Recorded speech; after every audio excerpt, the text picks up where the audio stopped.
The Case of Charles Dexter Ward by H.P. Lovecraft. A result and a prologue from a private hospital for the insane near Providence, Rhode Island. There recently disappeared an exceedingly singular person. He bore the name of Charles Dexter Ward and was placed under restraint most reluctantly by his grieving father. The patient seemed oddly older than his 26 years would warrant. His face had taken on a subtle cast, which only the very aged usually acquire, while his organic processes showed a certain queerness of proportion which nothing in medical experience can parallel. Respiration and heart action had a baffling lack of symmetry. The voice was lost, so that no sounds above a whisper were possible. Digestion was incredibly prolonged and minimized. The skin had a morbid chill and dryness, and the cellular structure of the tissue seemed exaggeratedly coarse and loosely knit. Even a large olive birthmark on his right hip had disappeared, whilst there had formed on his chest a very peculiar mole or blackish spot of which no trace existed before. Psychologically, too, Charles Ward was unique. His madness held no affinity to any sort recorded in even the latest and most exhaustive of treatises, and was conjoined to a mental force which would have made him a genius or a letter had it not been twisted into strange and grotesque forms.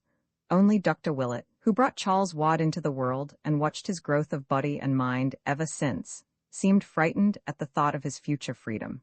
He had had a terrible experience and had made a terrible discovery which he dared not reveal to his skeptical colleagues.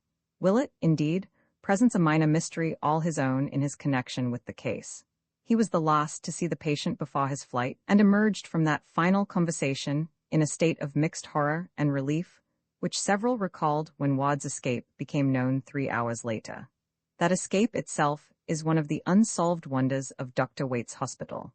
A window open above a sheer drop of 60 feet could hardly explain it, yet after that talk with Willett, the youth was undeniably gone. He had found Ward in his room, but shortly after his departure the attendants knocked in vain. When they opened the door, the patient was not there, and all they found was the open window with a chill April breeze blowing in a cloud of fine bluish-gray dust that almost choked them. True, the dogs had howled some time before, but that was while Willett was still present, and they had caught nothing and shown no disturbance later on. Ward's father was told at once over the telephone, but he seemed more saddened than surprised. By the time Dr. Waite called in person, Dr. Willett had been talking with him, and both disavowed any knowledge or complicity in the escape. Only from certain closely confidential friends of Willett and the senior Ward have any clues been gained, and even these are too wildly fantastic for general credence. The one fact which remains is that up to the present time, no trace of the missing madman has been unearthed. Charles Ward was an antiquarian from infancy, no doubt gaining his taste from the venerable town around him, and from the relics of the past which filled every corner of his parents' old mansion in Prospect Street on the crest of the hill. With the years his devotion to ancient things increased, so that history, genealogy, and the study of colonial architecture, furniture, and craftsmanship at length crowded everything else from his sphere of interests. These tastes are important to remember in considering his madness. One would have fancied the patient literally transferred to a former age through some obscure sort of auto-hypnosis. The odd thing was that Ward seemed no longer interested in the antiquities he knew so well.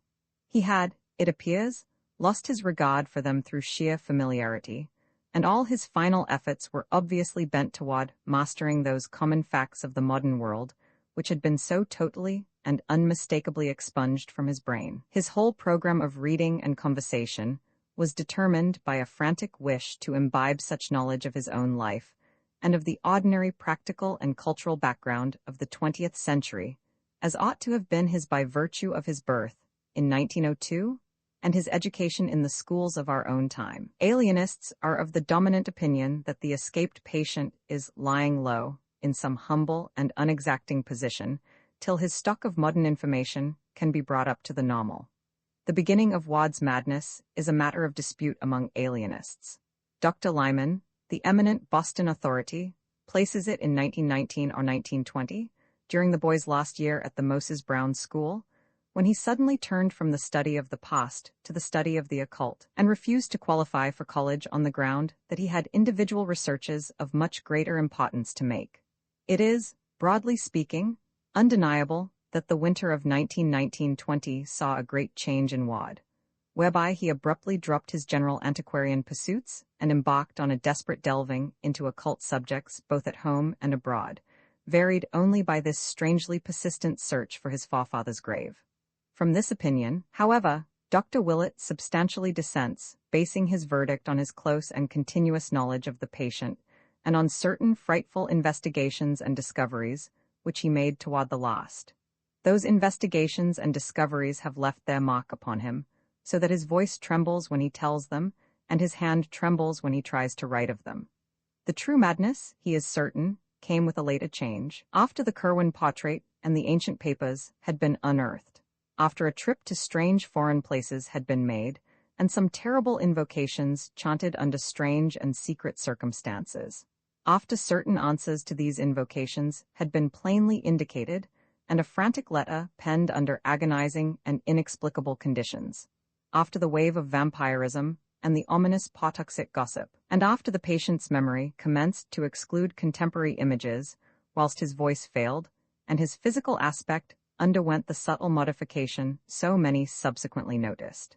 It was only about this time, Willett points out with much acuteness, that the nightmare qualities became indubitably linked with Wad, and the doctor feels shudderingly sure that enough solid evidence exists to sustain the youth's claim regarding his crucial discovery. There were the mysteries and coincidences of the Onn and Hutchinson letters, and the problem of the Curwen penmanship, and of what the detectives brought to light about Dr. Allen. These things, and the terrible message in medieval minuscules found in Willett's pocket when he gained consciousness after his shocking experience. And most conclusive of all, there are the two hideous results which the doctor obtained from a certain pair of formulae during his final investigations, results which virtually proved the authenticity of the papers and of their monstrous implications at the same time that those papers were barred forever from human knowledge. One must look back at Charles Wad's earlier life as at something belonging as much to the past as the antiquities he loved so keenly. His home was a great Georgian mansion atop the well-nigh precipitous hill that rises just east of the river, and from the rear windows of its rambling wings he could look dizzily out over all the clustered spires, domes, roofs, and skyscraper summits of the lower town to the purple hills of the countryside beyond.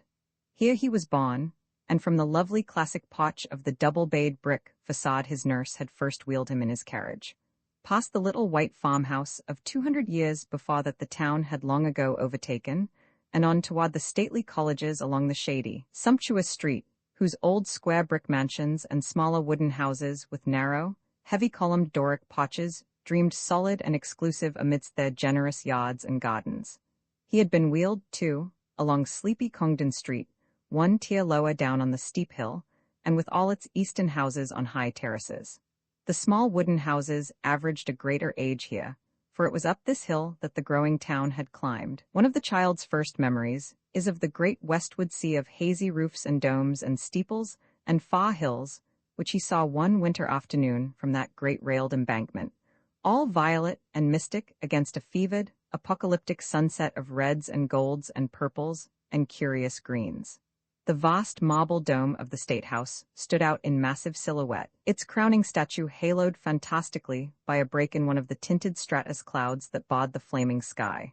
When he was larger, his famous walks began, first with his impatiently dragged nurse, and then alone in dreamy meditation. One may picture him yet as he was in those days, tall, slim, and blond, with studious eyes and a slight stoop, dressed somewhat carelessly, and giving a dominant impression of harmless awkwardness rather than attractiveness. He would seek for vivid contrasts, spending half a walk in the crumbling colonial regions northwest of his home, where the hill drops to the lower eminence of Stampa's Hill, with its ghetto and Negro quarter clustering round the place where the Boston stagecoach used to start before the Revolution, and the other half in the gracious southerly realm about George, Benevolent, Power, and Williams streets, where the old slope holds unchanged the fine estates and bits of walled garden and steep green lane in which so many fragrant memories linger. Dr. Willett is certain that, up to this ill-omened winter of first change, Charles Wad's antiquarianism was free from every trace of the morbid. Graveyards held for him no particular attraction beyond their quaintness and historic value, and of anything like violence or savage instinct he was utterly devoid. Then, by insidious degrees, there appeared to develop a curious sequel to one of his genealogical triumphs of the year before, when he had discovered among his maternal ancestors a certain very long-lived man named Joseph Curwen, who had come from Salem in March of 1692, and about whom a whispered series of highly peculiar and disquieting stories clustered. Wadd's great-great-grandfather Welcome Potter had in 1785 married a certain Anne Tillinghast, daughter to Mrs. Eliza, daughter to Capt. James Tillinghast, of whose paternity the family had preserved no trace. Late in 1918, whilst examining a volume of original town records in manuscript, the young genealogist encountered an entry describing a legal change of name, by which in 1772 a Mrs. Eliza Curwen, widow of Joseph Curwen, resumed, along with her 7-year-old daughter Anne, her maiden name of Tillinghast, on the ground that her husband's name was become a public reproach by reason of what was known after his decease, the which confirming antient common rumour, though not to be credited by a loyal wife, till so proven as to be wholly past doubting. This entry came to light upon the accidental separation of 2 leaves which had been carefully pasted together, and treated as one by a labored revision of the page numbers. It was at once clear to Charles Wadd that he had indeed discovered a hitherto unknown great-great-great-grandfather. Having discovered his own relationship to this apparently hushed-up character, he at once proceeded to hunt out as systematically as possible whatever he might find concerning him. In this excited quest, he eventually succeeded beyond his highest expectations, for old letters, diaries, and sheaves of unpublished memoirs in cobwebbed Providence garrets, and elsewhere yielded many illuminating passages which their writers had not thought it worth their while to destroy. One important sidelight came from a point as remote as New York, where some Rhode Island colonial correspondence was stored in the museum at France's Tavern. The really crucial thing, though, and what in Dr. Willett's opinion formed the definite source of Wadd's undoing, was the matter found in August 1919 behind the paneling of the crumbling house in Olney Court. It was that, beyond a doubt, which opened up those black vistas whose end was deeper than the pit. Roman II, an antecedent and a horror Joseph Curwen, as revealed by the rambling legends embodied in what Wadd heard and unearthed, was a very astonishing, enigmatic, obscurely horrible individual. He had fled from Salem to Providence, that universal haven of the odd, the free, and the dissenting, at the beginning of the great witchcraft panic, being in fear of accusation because of his solitary ways and queer chemical or alchemical experiments. He was a colorless-looking man of about 30, and was soon found qualified to become a freeman of Providence, thereafter buying a home lot just north of Gregory Dexter's at about the foot of Olney Street. His house was built on Stampers Hill, west of the town street, in what later became Olney Court, and in 1761 he replaced this with a larger one, on the same site, which is still standing. Now the first odd thing about Joseph Curwen was that he did not seem to grow much older than he had been on his arrival. He engaged in shipping enterprises, purchased wharfage near Myland Cove, helped rebuild the Great Bridge in 1713, and in 1723 was one of the founders of the Congregational Church on the Hill. But always did he retain the nondescript aspect of a man not greatly over 30 or 35. As the decades mounted up, this singular quality began to excite wide notice, but Curwen always explained it by saying that he came of haughty forefathers and practiced a simplicity of living which did not wear him out. How such simplicity could be reconciled with the inexplicable comings and goings of the secretive merchant, and with the queer gleamings of his windows at all hours of night, was not very clear to the townsfolk, and they were prone to assign other reasons for his continued youth and longevity. It was held, for the most part, that Curwen's incessant mixings and boilings of chemicals had much to do with his condition. At length, when over 50 years had passed since the stranger's advent, and without producing more than 5 years' apparent change in his face and physique, the people began to whisper more darkly, and to meet more than halfway that desire for isolation which he had always shown. Private letters and diaries of the period reveal, too, a multitude of other reasons why Joseph Curwen was marveled at, feared, and finally shunned like a plague. His passion for graveyards, in which he was glimpsed at all hours and under all conditions, was notorious, though no one had witnessed any deed on his part which could actually be termed ghoulish.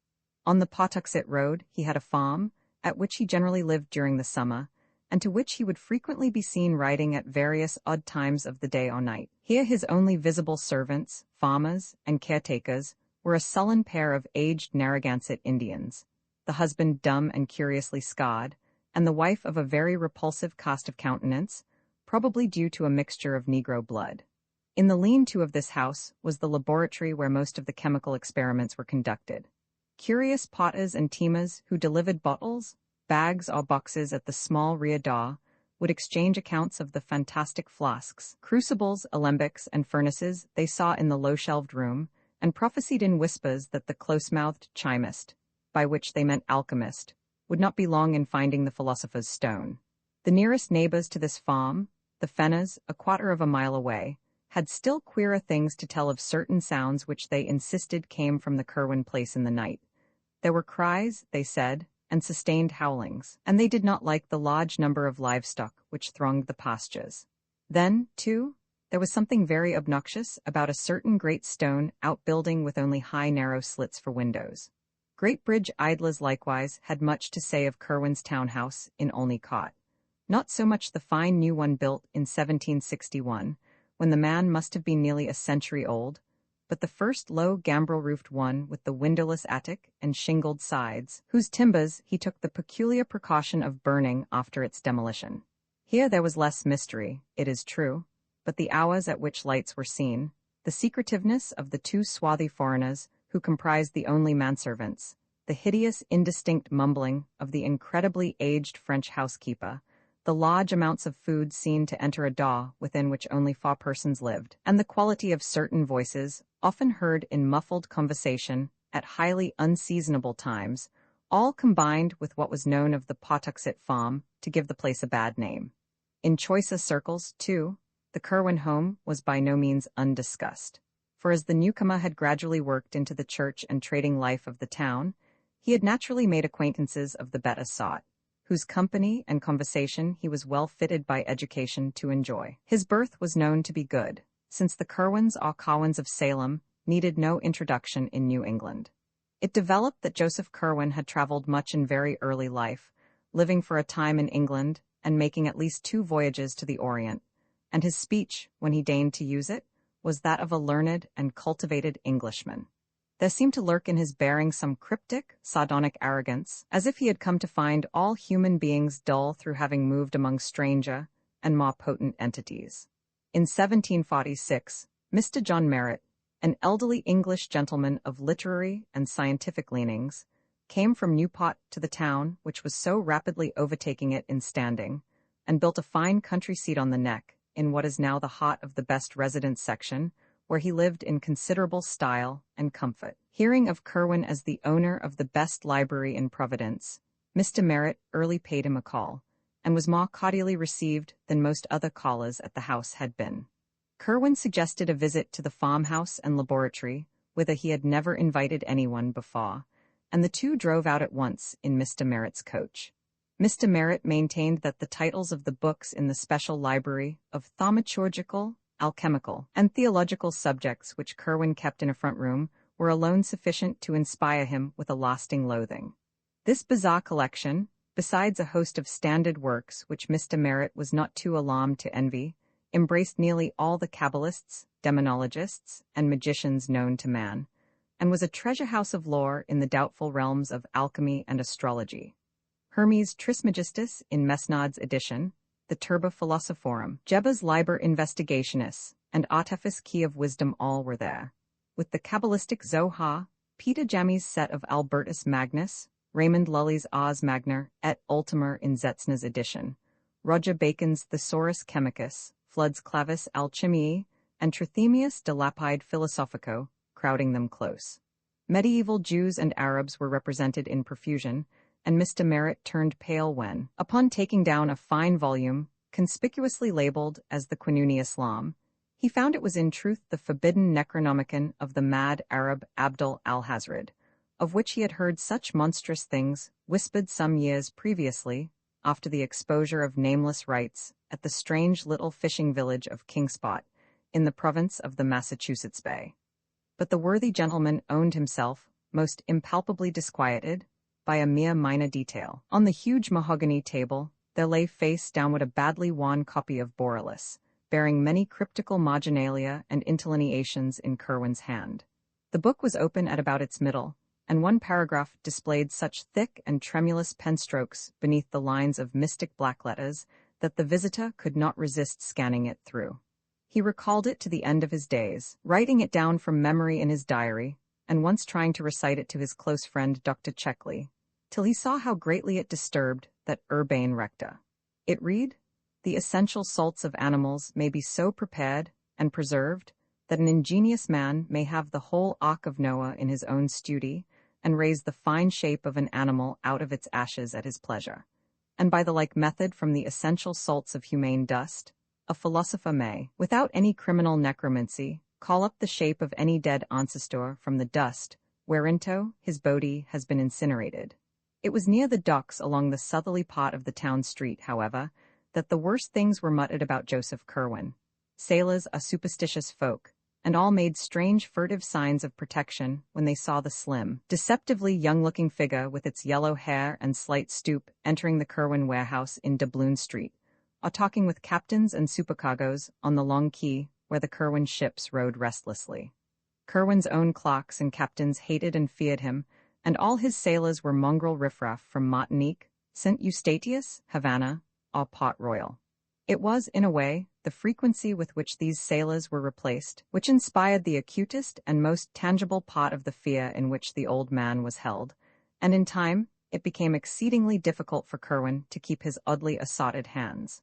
By 1760, Joseph Curwen was virtually an outcast, suspected of vague horrors and demoniac alliances, which seemed all the more menacing because they could not be named, understood, or even proved to exist. Meanwhile, the merchant's worldly affairs were prospering. He had a virtual monopoly of the town's trade in saltpeter, black pepper, and cinnamon, and easily led any other one shipping establishment save the Browns in his importation of brassware, indigo, cotton, woolens, salt, rigging, iron, paper, and English goods of every kind. Curwen was, in fact, one of the prime exporters of the colony. The sight of this strange, pallid man, hardly middle-aged in aspect yet certainly not less than a full century old, seeking at last to emerge from a cloud of fright and detestation too vague to pin down or analyze, was at once a pathetic, a dramatic, and a contemptible thing. Such is the power of wealth and of surface gestures, however, that there came indeed a slight abatement in the visible aversion displayed toward him, especially after the rapid disappearances of his sailors abruptly ceased. He must likewise have begun to practice an extreme care and secrecy in his graveyard expeditions, for he was never again caught at such wanderings, whilst the rumors of uncanny sounds and maneuvers at his Pawtuxet farm diminished in proportion. But the effect of all this belated mending was necessarily slight. Curwen continued to be avoided and distrusted, as indeed the one fact of his continued air of youth at a great age would have been enough to warrant. And he could see that in the end his fortunes would be likely to suffer. So about this time, the crafty scholar hit upon a last desperate expedient to regain his footing in the community. Hitherto a complete hermit, he now determined to contract an advantageous marriage, securing as a bride some lady whose unquestioned position would make all ostracism of his home impossible. It may be that he also had deeper reasons for wishing an alliance, reasons so far outside the known cosmic sphere that only papers found a century and a half after his death caused anyone to suspect them, but of this nothing certain can ever be learned. Naturally, he was aware of the horror and indignation with which any ordinary courtship of his would be received, hence looked about for some likely candidate upon whose parents he might exert a suitable pressure. Such candidates, he found, were not at all easy to discover, since he had very particular requirements in the way of beauty, accomplishments, and social security. At length, his survey narrowed down to the household of one of his best and oldest ship captains, a widower of high birth and unblemished standing named Judy Tillinghast, whose only daughter Eliza seemed dowered with every conceivable advantage save prospects as an heiress. Captain Tillinghast was completely under the domination of Curwen, and consented, after a terrible interview in his cupolat house on Powers Lane Hill, to sanction the blasphemous alliance. Eliza Tillinghast was at that time 18 years of age, and had been reared as gently as the reduced circumstances of her father permitted. Her arguments with her father concerning the proposed Curwen marriage must have been painful indeed, but of these we have no record. Certain it is that her engagement to young Ezra Whedon, second mate of the Crawford Packet Enterprise, was dutifully broken off, and that her union with Joseph Curwen took place on the 7th of March, 1763, in the Baptist Church, in the presence of one of the most distinguished assemblages which the town could boast, the ceremony being performed by the youngest Samuel Winson. The Gazette mentioned the event very briefly, and in most surviving copies the item in question seems to be cut or torn out. Ward found a single intact copy after much search in the archives of a private collector of note, observing with amusement the meaningless urbanity of the language. Monday evening last, Mr. Joseph Curwen, of this town, merchant, was married to Miss Eliza Tillinghaste, daughter of Captain Duty Tillinghaste, a young lady who has real merit, added to a beautiful person, to grace the connubial state and perpetuate its felicity.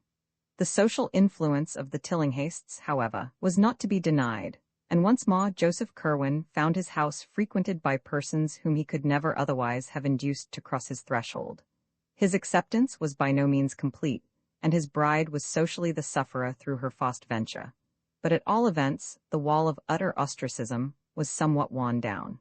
In his treatment of his wife, the strange bridegroom astonished both her and the community by displaying an extreme graciousness and consideration. The new house in Olney Court was now wholly free from disturbing manifestations, and although Curwen was much absent at the Pawtuxet farm, which his wife never visited, he seemed more like a normal citizen than at any other time in his long years of residence. Only one person remained in open enmity with him, this being the youthful ship's officer whose engagement to Eliza Tillinghaste had been so abruptly broken. Ezra Whedon had frankly vowed vengeance, and though of a quiet and originally mild disposition, was now gaining a hate-bred, dogged purpose which boded no good to the usurping husband. On the 7th of May, 1765, Curwen's only child Anne was born, and was christened by the Reverend John Graves of King's Church, of which both husband and wife had become communicants shortly after their marriage, in order to compromise between their respective congregational and Baptist affiliations. The record of this birth, as well as that of the marriage 2 years before, was stricken from most copies of the church and town annals where it ought to appear, and Charles Ward located both with the greatest difficulty after his discovery of the widow's change of name had apprised him of his own relationship, and engendered the feverish interest which culminated in his madness. The birth entry, indeed, was found very curiously through correspondence with the heirs of the loyalist Dr. Graves, who had taken with him a duplicate set of records when he left his pastorate at the outbreak of the Revolution. Watt had tried this sauce because he knew that his great-great-grandmother, Anne Tillinghaste Potter, had been an Episcopalian. Shortly after the birth of his daughter, an event he seemed to welcome with a fervor greatly out of keeping with his usual coldness, Curwen resolved to sit for a portrait. This he had painted by a very gifted Scotsman named Cosmo Alexander, then a resident of Newport, and since famous as the early teacher of Gilbert Stuart. The likeness was said to have been executed on a wall panel of the library of the house in Olney Court, but neither of the two old diaries mentioning it gave any hint of its ultimate disposition. In 1766 came the final change in Joseph Curwen. It was very sudden, and gained wide notice amongst the curious townsfolk, for the air of suspense and expectancy dropped like an old cloak, giving instant place to an ill-concealed exaltation of perfect triumph. It was after this transition, which appears to have come early in July, that the sinister scholar began to astonish people by his possession of information which only their long-dead ancestors would seem to be able to impart. But Curwen's feverish secret activities by no means ceased with this change. On the contrary, they tended rather to increase, so that more and more of his shipping business was handled by the captains whom he now bound to him by ties of fear as potent as those of bankruptcy had been. He altogether abandoned the slave trade, alleging that its profits were constantly decreasing. Every possible moment was spent at the Pawtuxet farm, though there were rumors now and then of his presence in places which, though not actually near graveyards, were yet so situated in relation to graveyards that thoughtful people wondered just how thorough the old merchant's change of habits really was. Ezra Whedon, though his periods of espionage were necessarily brief and intermittent on account of his sea voyaging, had a vindictive persistence which the bulk of the practical townsfolk and farmers lacked, and subjected Curwen's affairs to a scrutiny such as they had never had before. Smuggling and evasion were the rule in Narragansett Bay, and nocturnal landings of illicit cargoes were continuous commonplaces. But Weedon, night after night, following the lighters or small sloops which he saw steal off from the Curwen warehouses at the town street docks, soon felt assured that it was not merely His Majesty's armed ships which the sinister skulker was anxious to avoid. The lighters were wont to put out from the black silent docks, and they would go down the bay some distance, perhaps as far as Nanquit Point, where they would meet and receive cargo from strange ships of considerable size and widely varied appearance. Curwen's sailors would then deposit this cargo at the usual point on the Shaw and transport it overland to the farm, locking it in the same cryptical stone building which had formerly received the Negroes. The cargo consisted almost wholly of boxes and cases, of which a large proportion were oblong and heavy, and disturbingly suggestive of coffins. Weedon always watched the farm with unremitting assiduity, visiting it each night for long periods, and seldom letting a week go by without a sight, except when the ground bore a footprint revealing snow. Finding his own vigils interrupted by nautical duties, he hired a tavern companion named Eliza Smith to continue the survey during his absences, and between them, the two could have set in motion some extraordinary rumors. That they did not do so was only because they knew the effect of publicity would be to warn their quarry and make further progress impossible. It is gathered that Weedon and Smith became early convinced that a great series of tunnels and catacombs, inhabited by a very sizable staff of persons besides the old Indian and his wife, underlay the farm. The house was an old peaked relic of the middle 17th century with enormous stacked chimney and diamond-paned lattice windows, the laboratory being in a lean-to toward the north, where the roof came nearly to the ground. This building stood clear of any other, yet judging by the different voices heard at odd times within, it must have been accessible through secret passages beneath. These voices ran the gamut betwixt dronings of dull acquiescence and explosions of frantic pain or fury, rumblings of conversation and whines of entreaty, pantings of eagerness and shouts of protest. They appeared to be in different languages, all known to Curwen, whose rasping accents were frequently distinguishable in reply, reproof, or threatening. Weedon had many verbatim reports of overheard scraps in his notebook, for English, French, and Spanish, which he knew, were frequently used, but of these nothing has survived. He did, however, say that besides a few ghoulish dialogues in which the past affairs of Providence families were concerned, most of the questions and answers he could understand were historical or scientific, occasionally pertaining to very remote places and ages. Once, for example, an alternately raging and sullen figure was questioned in French about the Black Prince's massacre at Limoges in 1370, as if there were some hidden reason which he ought to know. Curwen asked the prisoner, if prisoner it were, whether the order to slay was given because of the sign of the goat found on the altar in the ancient Roman crypt beneath the cathedral, or whether the dark man of the Haute Vienne coven had spoken the three words. Failing to obtain replies, the inquisitor had seemingly resorted to extreme means, for there was a terrific shriek followed by silence and muttering, and a bumping sound. None of these colloquies was ever ocularly witnessed, since the windows were always heavily draped. Later, no more conversations were ever heard in the house, and Weedon and Smith concluded that Curwen had transferred his field of action to regions below. That such regions in truth existed seemed amply clear from many things.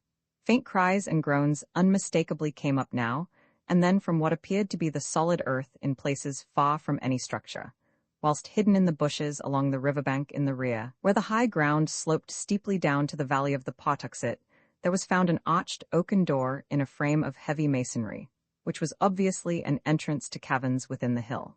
It was in January 1770, whilst Weedon and Smith were still debating vainly on what, if anything, to think or do about the whole bewildering business, that the incident of the Fautelzer occurred. Exasperated by the burning of the revenue sloop Liberty at Newport during the previous summer, the customs fleet under Admiral Wallace had adopted an increased vigilance concerning strange vessels.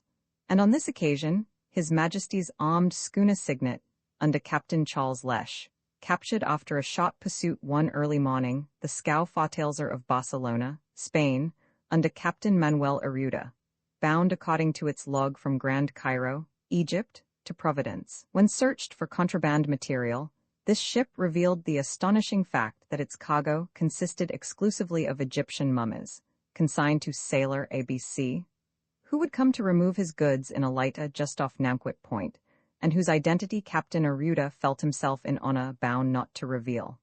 The Vice Admiralty caught at Newport, at a loss what to do in view of the non-contraband nature of the cargo on the one hand, and of the unlawful secrecy of the entry on the other hand, compromised on Collector Robinson's recommendation by freeing the ship, but forbidding it a pot in Rhode Island waters.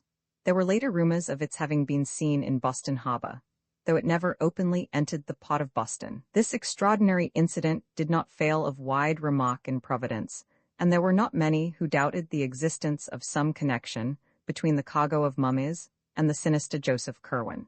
It did not take much imagination to link him with a freakish importation which could not conceivably have been destined for anyone else in the town. Whedon and Smith, of course, felt no doubt whatsoever of the significance of the thing, and indulged in the wildest theories concerning Curwen and his monstrous labors. The following spring, like that of the year before, had heavy rains, and the watchers kept careful track of the riverbank behind the Curwen farm. Large sections were washed away, and a certain number of bones discovered, but no glimpse was afforded of any actual subterranean chambers or burrows. Something was rumored, however, at the village of Pawtuxet, about a mile below, where the river flows in falls over a rocky terrace to join the placid landlocked cove. The fisherfolk about the bridge did not like the wild way that one of the things stared as it shot down to the still water below, or the way that another half cried out, although its condition had greatly departed from that of objects which normally cry out. That rumor sent Smith, for Whedon was just then at sea, in haste to the riverbank behind the farm, where surely enough there remained the evidences of an extensive cave-in. Smith went to the extent of some experimental digging, but was deterred by lack of success, or perhaps by fear of possible success. It is interesting to speculate on what the persistent and revengeful Whedon would have done had he been ashore at the time. By the autumn of 1770, Whedon decided that the time was ripe to tell others of his discoveries, for he had a large number of facts to link together, and a second eyewitness to refute the possible charge that jealousy and vindictiveness had spurred his fancy. As his first confidant, he selected Captain James Mathewson of the Enterprise, who on the one hand knew him well enough not to doubt his veracity, and on the other hand was sufficiently influential in the town to be heard in turn with respect. The colloquy took place in an upper room of Sabin's Tavern near the docks, with Smith present to corroborate virtually every statement, and it could be seen that Captain Mathewson was tremendously impressed. Like nearly everyone else in the town, he had had black suspicions of his own ain't Joseph Curwen. Hence it needed only this confirmation and enlargement of data to convince him absolutely. At the end of the conference he was very grave, and enjoined strict silence upon the two younger men. The right persons to tell, he believed, would be Dr. Benjamin West, whose pamphlet on the late transit of Venus proved him a scholar and keen thinker. Reverend James Manning, president of the college, ex-governor Stephen Hopkins, who had been a member of the Philosophical Society at Newport, and was a man of very broad perceptions. John Carter, publisher of the Gazette. All four of the Brown brothers, John, Joseph, Nicholas and Moses, who formed the recognized local magnates. Old Dr. Jabez Bowen, whose erudition was considerable, and who had much first-hand knowledge of Curwen's odd purchases. And Captain Abraham Whipple, a privateersman of phenomenal boldness and energy, who could be counted on to lead in any active measures needed. The mission of Captain Mathewson prospered beyond his highest expectations, for whilst he found one or two of the chosen confidants somewhat skeptical of the possible ghostly side of Whedon's tale, there was not one who did not think it necessary to take some sort of secret and coordinated action. Curwen, it was clear, formed a vague potential menace to the welfare of the town and colony, and must be eliminated at any cost. Late in December 1770, a group of eminent townsmen met at the home of Stephen Hopkins and debated tentative measures. Whedon's notes, which he had given to Captain Mathewson, were carefully read, and he and Smith were summoned to give testimony anent details. Something very like fear seized the whole assemblage before the meeting was over, though there ran through that fear a grim determination which Captain Whipple's bluff and resonant profanity best expressed. They would not notify the governor, because a more than legal cost seemed necessary. With hidden powers of uncertain extent apparently at his disposal, Curwen was not a man who could safely be warned to leave town. He must be surprised at his Pawtuxet farm by a large raiding party of seasoned privateersmen and given one decisive chance to explain himself. If he proved a madman, amusing himself with shrieked and imaginary conversations in different voices, he would be properly confined. If something graver appeared, and if the underground horrors indeed turned out to be real, he and all with him must die.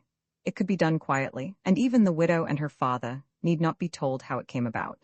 While these serious steps were under discussion, there occurred in the town an incident so terrible and inexplicable that for a time little else was mentioned for miles around. In the middle of a moonlit January night, with heavy snow underfoot, there resounded over the river and up the hill a shocking series of cries which brought sleepy heads to every window, and people around Wayboset Point saw a great white thing plunging frantically along the badly cleared space in front of the Turk's Head. There was a baying of dogs in the distance, but this subsided as soon as the clamor of the awakened town became audible. Parties of men with lanterns and muskets hurried out to see what was happening, but nothing rewarded their search.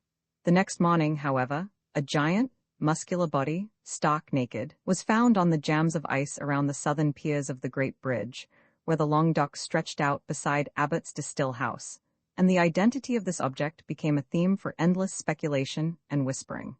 It was not so much the younger as the older folk who whispered, for only in the patriarchs did that rigid face with horror-bulging eyes strike any chord of memory.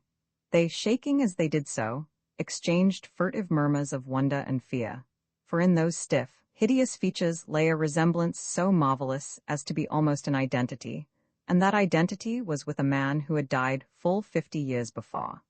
Ezra Whedon was present at the finding, and remembering the baying of the night before, set out along Wayboset Street and across Muddy Dock Bridge, whence the sound had come.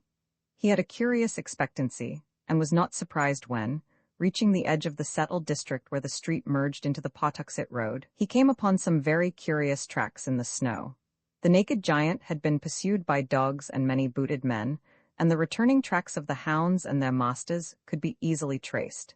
They had given up the chase upon coming too near the town.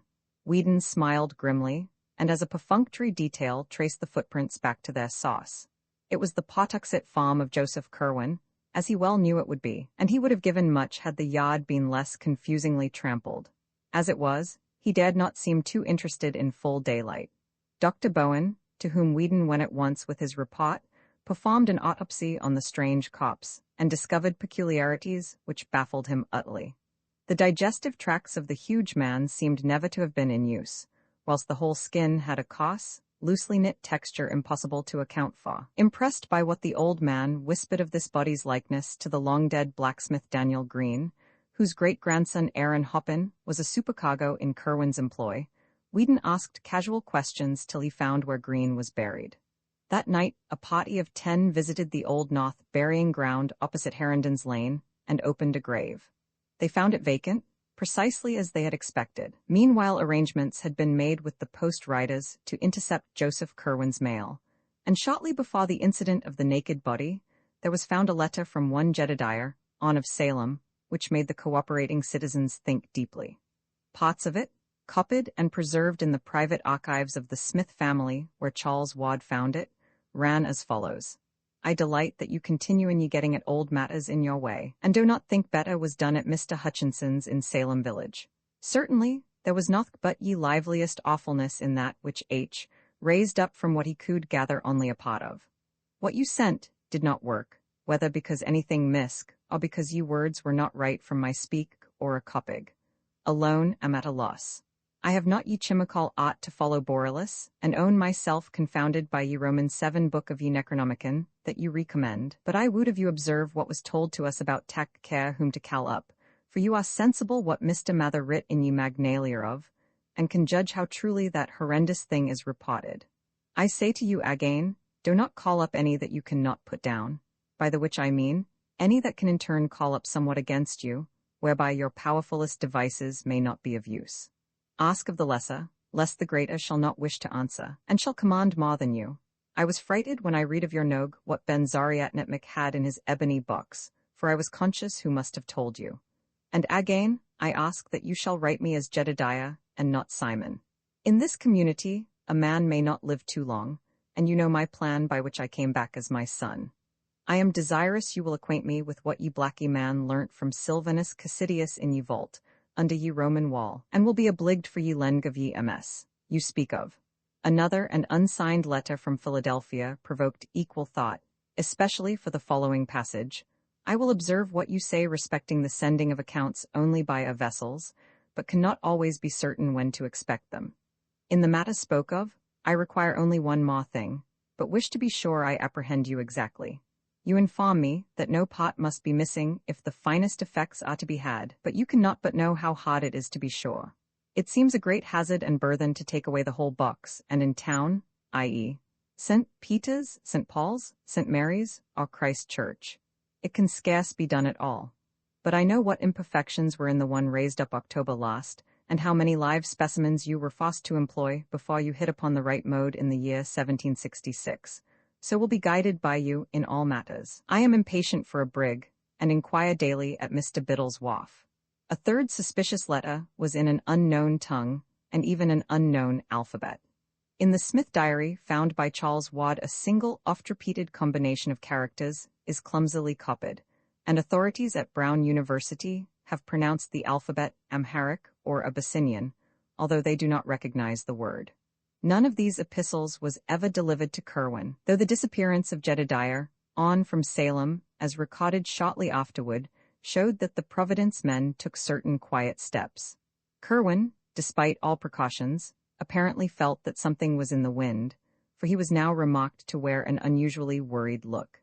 His coach was seen at all hours in the town and on the Pawtuxet Road, and he dropped little by little the air of forced geniality with which he had latterly sought to combat the town's prejudice. The nearest neighbors to his farm, the Fenners, one night remarked a great shaft of light shooting into the sky from some aperture in the roof of that cryptical stone building with the high, excessively narrow windows, an event which they quickly communicated to John Brown in Providence.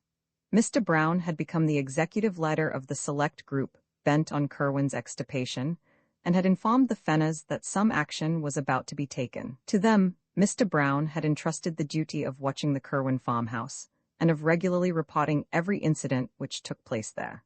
The probability that Curwen was on guard and attempting unusual things, as suggested by the odd shaft of light, precipitated at last the action so carefully devised by the band of serious citizens. According to the Smith diary, a company of about 100 men met at 10 p.m. on Friday, April 12, 1771, in the great room of Thurston's Tavern at the sign of the Golden Lion on Wabosett Point across the bridge. Of the guiding group of prominent men, in addition to the leader, John Brown, there were present Dr. Bowen, with his case of surgical instruments, President Manning without the great periwig, the largest in the colonies, for which he was noted, Governor Hopkins, wrapped in a dark cloak and accompanied by his seafaring brother Essay, whom he had initiated at the last moment with the permission of the rest, John Carter, Captain Mathewson, and Captain Whipple, who was to lead the actual raiding party. These chiefs conferred apart in a rear chamber, after which Captain Whipple emerged to the great room and gave the gathered seamen their last oaths and instructions. Eleazar Smith was with the letters as they sat in the rear apartment, awaiting the arrival of Ezra Whedon, whose duty was to keep track of Curwen and report the departure of his coach for the farm. About 10:30, a heavy rumble was heard on the great bridge, followed by the sound of a coach in the street outside. And at that hour, there was no need of waiting for Whedon in order to know that the doomed man had set out for his last night of unhallowed wizardry. A moment later, as the receding coach clattered faintly over the muddy dock bridge, Whedon appeared, and the raiders fell silently into military order in the street, shouldering the firelocks, fowling pieces, or whaling harpoons which they had with them.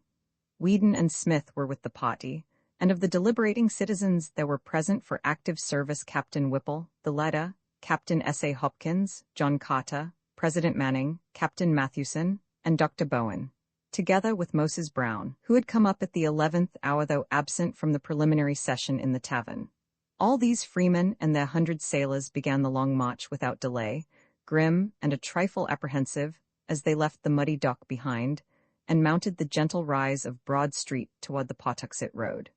An hour and a quarter later the raiders arrived, as previously agreed, at the Fenner farmhouse, where they heard a final report on their intended victim. He had reached his farm more than half an hour before, and the strange light had soon afterwards shot once into the sky. There were no lights in any visible windows, but this was always the case of late.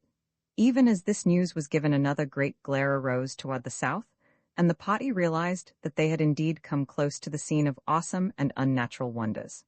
Captain Whipple now ordered his force to separate into 3 divisions, one of 20 men under Eliza Smith, to strike across to the Shaw and guard the landing place against possible reinforcements for Kerwin until summoned by a messenger for desperate service.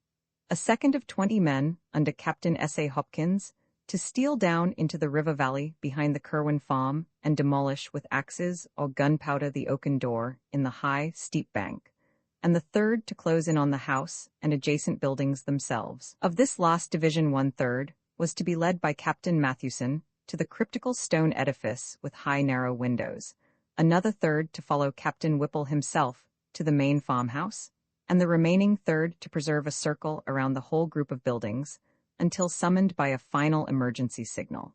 The river party would break down the hillside door at the sound of a single whistle blast, waiting and capturing anything which might issue from the regions within. At the sound of 2 whistle blasts, it would advance through the aperture to oppose the enemy or join the rest of the raiding contingent. The party at the stone building would accept these respective signals in an analogous manner, forcing an entrance at the first, and at the second descending whatever passage into the ground might be discovered, and joining the general or focal warfare expected to take place within the caverns. A third or emergency signal of 3 blasts would summon the immediate reserve from its general guard duty, its 20 men dividing equally and entering the unknown depths through both farmhouse and stone building. Captain Whipple's belief in the existence of catacombs was absolute, and he took no alternative into consideration when making his plans. He had with him a whistle of great power and shrillness, and did not fear any mistaking or misunderstanding of signals. The final reserve at the landing, of course, was nearly out of the whistle's range, hence would require a special messenger if needed for help. Moses Brown and John Carter went with Captain Hopkins to the riverbank, while President Manning was detailed with Captain Mathewson to the stone building.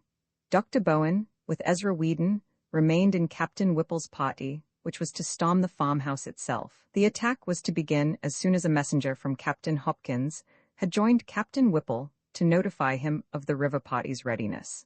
The latter would then deliver the loud single blast, and the various advance parties would commence their simultaneous attack on 3 points.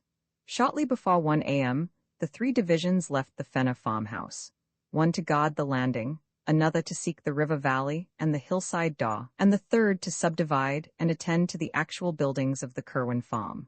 Eliza Smith, who accompanied the Shawguarding party, records in his diary an uneventful march and a long wait on the bluff by the bay, broken once by what seemed to be the distant sound of the signal whistle and again by a peculiar muffled blend of roaring and crying and a powder blast, which seemed to come from the same direction.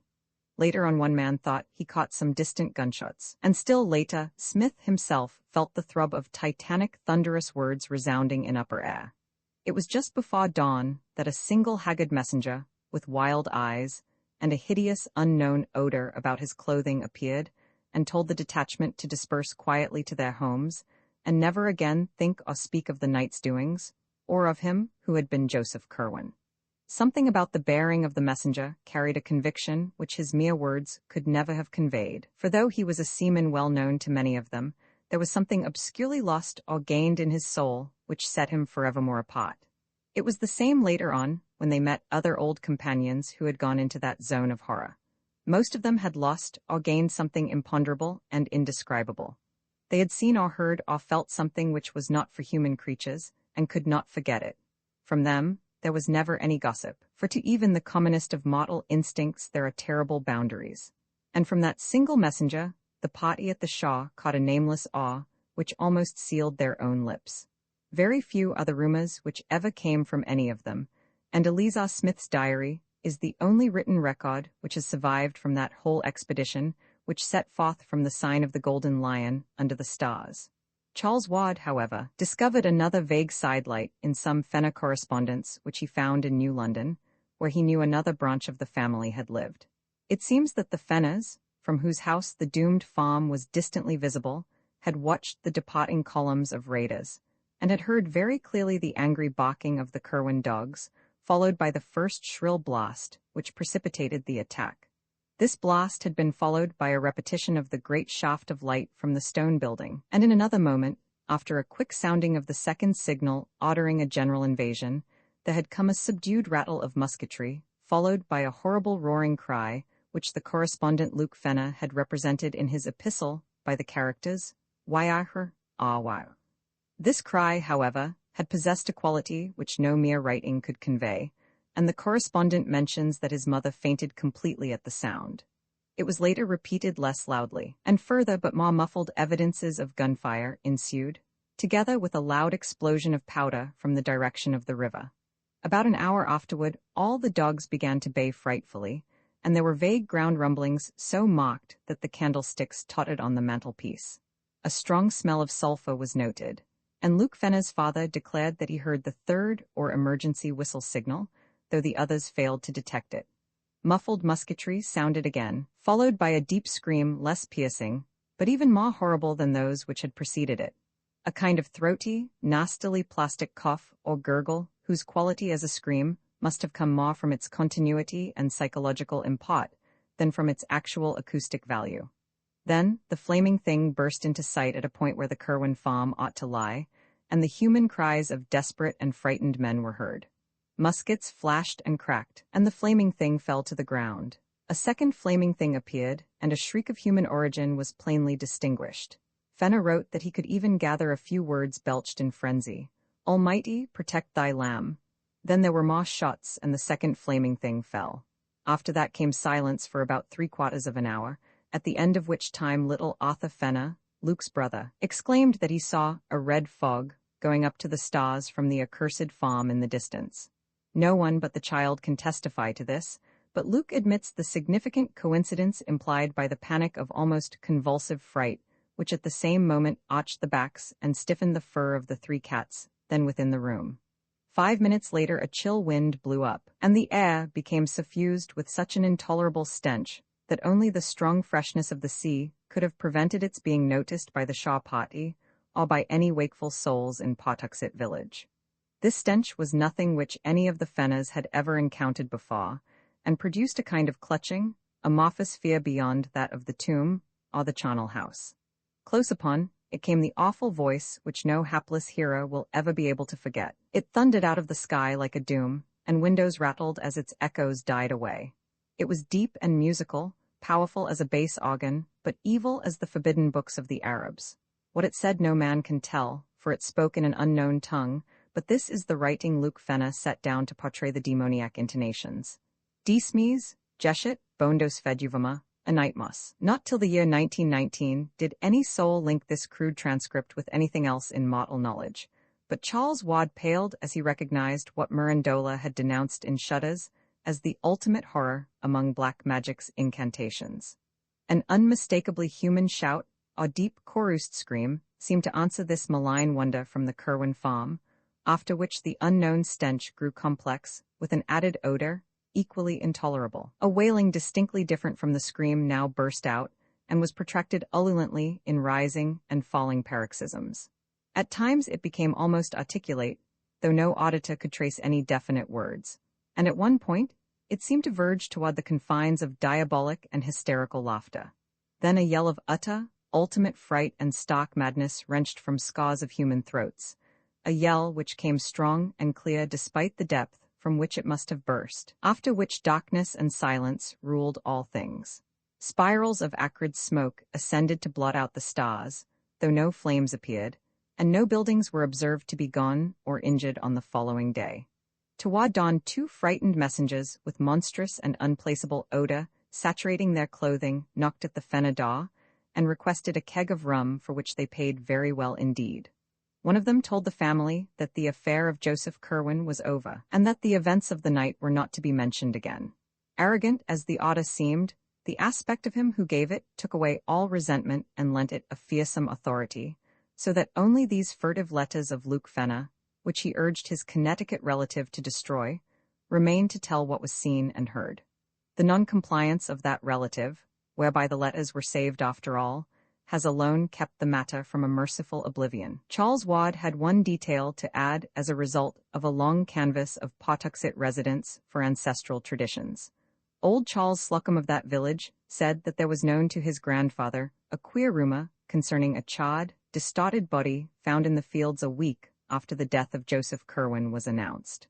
What kept the talk alive was the notion that this body, so far as could be seen in its burnt and twisted condition, was neither thoroughly human nor wholly allied to any animal which Pawtuxet folk had ever seen or read about. Not one man who participated in that terrible raid could ever be induced to say a word concerning it, and every fragment of the vague data which survives comes from those outside the final fighting party. There is something frightful in the care with which these actual raiders destroyed each scrap which bore the least allusion to the matter. 8 sailors had been killed, but although their bodies were not produced, their families were satisfied with the statement that a clash with customs officers had occurred. The same statement also covered the numerous cases of wounds, all of which were extensively bandaged and treated only by Dr. Jabez Bowen, who had accompanied the party. Hardest to explain was the nameless odor clinging to all the raiders, a thing which was discussed for weeks. Of the citizen leaders, Captain Whipple and Moses Brown were most severely hurt, and letters of their wives testify the bewilderment which their reticence and close guarding of their bandages produced. Psychologically, every participant was aged, sobered, and shaken. It is fortunate that they were all strong men of action and simple, orthodox religionists, for with more subtle introspectiveness and mental complexity, they would have fared ill indeed. President Manning was the most disturbed, but even he outgrew the darkest shadow and smothered memories in prayers. Every man of those leaders had a stirring part to play in later years, and it is perhaps fortunate that this is so. Little more than a 12-month afterward, Captain Whipple led the mob who burnt the revenue ship Gaspee, and in this bold act, we may trace one step in the blotting out of unwholesome images. There was delivered to the widow of Joseph Curwen a sealed leaden coffin of curious design, obviously found ready on the spot when needed, in which she was told her husband's body lay. He had, it was explained, been killed in a customs battle, about which it was not politic to give details. More than this no tongue ever uttered of Joseph Curwen's end, and Charles Wadd had only a single hint wherewith to construct a theory. This hint was the merest thread, a shaky underscoring of a passage in Jedediah On's confiscated letter to Curwen, partly copied in Ezra Whedon's handwriting. The copy was found in the possession of Smith's descendants, and we are left to decide whether Whedon gave it to his companion after the end, as a mute clue to the abnormality which had occurred, or whether, as is more probable, Smith had it before, and added the underscoring himself from what he had managed to extract from his friend by shrewd guessing and adroit cross-questioning. The underlined passage is merely this: I say to you again, do not call up any that you cannot put down, by the which I mean, any that can in turn call up somewhat against you, whereby your powerfulest devices may not be of use. Ask of the lesser, lest the greater shall not wish to answer, and shall command more than you. In the light of this passage, and reflecting on what lost unmentionable allies a beaten man might try to summon in his direst extremity, Charles Wadd may well have wondered whether any citizen of Providence killed Joseph Curwen. The deliberate effacement of every memory of the dead man from Providence life and annals was vastly aided by the influence of the raiding leaders. They had not at first meant to be so thorough, and had allowed the widow and her father and child to remain in ignorance of the true conditions. But Captain Tillinghaste was an astute man, and soon uncovered enough rumors to whet his horror and cause him to demand that his daughter and granddaughter change their name, burn the library and all remaining papers, and chisel the inscription from the slate slab above Joseph Curwen's grave. He knew Captain Whipple well, and probably extracted more hints from that bluff mariner than anyone else ever gained respecting the end of the accursed sorcerer. From that time on, the obliteration of Curwen's memory became increasingly rigid, extending at last by common consent even to the town records and files of the Gazette. It can be compared in spirit only to the hush that lay on Oscar Wilde's name for a decade after his disgrace, and in extent only to the fate of that sinful king of Runagher in Lord Dunsany's tale, whom the gods decided must not only cease to be, but must cease ever to have been. Mrs. Tillinghast, as the widow became known after 1772, sold the house in Olneycott and resided with her father in Powers Lane till her death in 1817.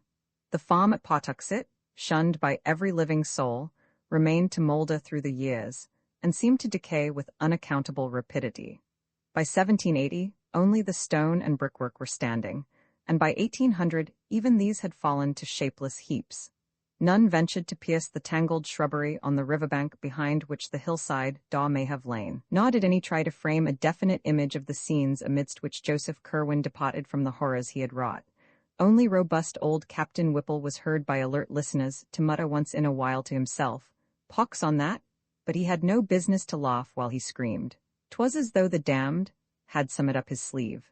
For half a crown I'd burn his house. Roman III. A search and an evocation. Charles Wadd, as we have seen, first learned in 1918 of his descent from Joseph Curwen. That he at once took an intense interest in everything pertaining to the bygone mystery is not to be wondered at.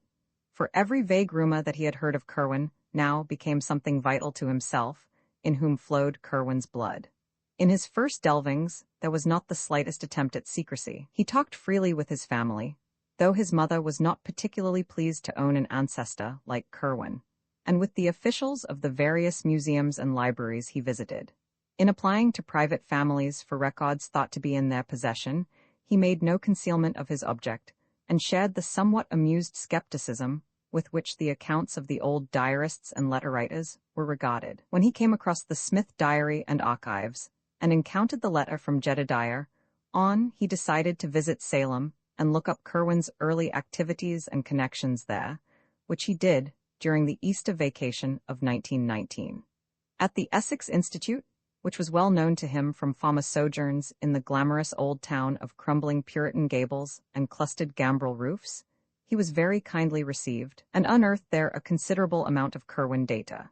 He found that his ancestor was born in Salem Village, now Danvers, 7 miles from town, on the 18th of February O.S. 1662-3, and that he had run away to sea at the age of 15, not appearing again for 9 years, when he returned with the speech, dress, and manners of a native Englishman, and settled in Salem proper. At that time he had little to do with his family, but spent most of his hours with the curious books he had brought from Europe, and the strange chemicals which came for him on ships from England, France, and Holland. Certain trips of his into the country were the objects of much local inquisitiveness, and were whisperingly associated with vague rumors of fires on the hills at night. Curwen's only close friends had been one Edward Hutchinson of Salem Village and one Simon on of Salem. Hutchinson had a house well out toward the woods, and it was not altogether liked by sensitive people because of the sounds heard there at night. He was said to entertain strange visitors, and the lights seen from his windows were not always of the same color. The knowledge he displayed concerning long-dead persons and long-forgotten events was considered distinctly unwholesome, and he disappeared about the time the witchcraft panic began, never to be heard from again. At that time Joseph Curwen also departed, but his settlement in Providence was soon learned of. Simon lived in Salem until 1720, when his failure to grow visibly old began to excite attention. He thereafter disappeared, though 30 years later, his precise counterpart and self-styled son turned up to claim his property. The claim was allowed on the strength of documents in Simon On's known hand, and Jedediah On continued to dwell in Salem till 1771, when certain letters from Providence citizens to the Reverend Thomas Barnard and others brought about his quiet removal to parts unknown. Certain documents by and about all of these strange matters were available at the Essex Institute, the Cott House, and the Registry of Deeds, and included both harmless commonplaces, such as land titles and bills of sale, and furtive fragments of a more provocative nature.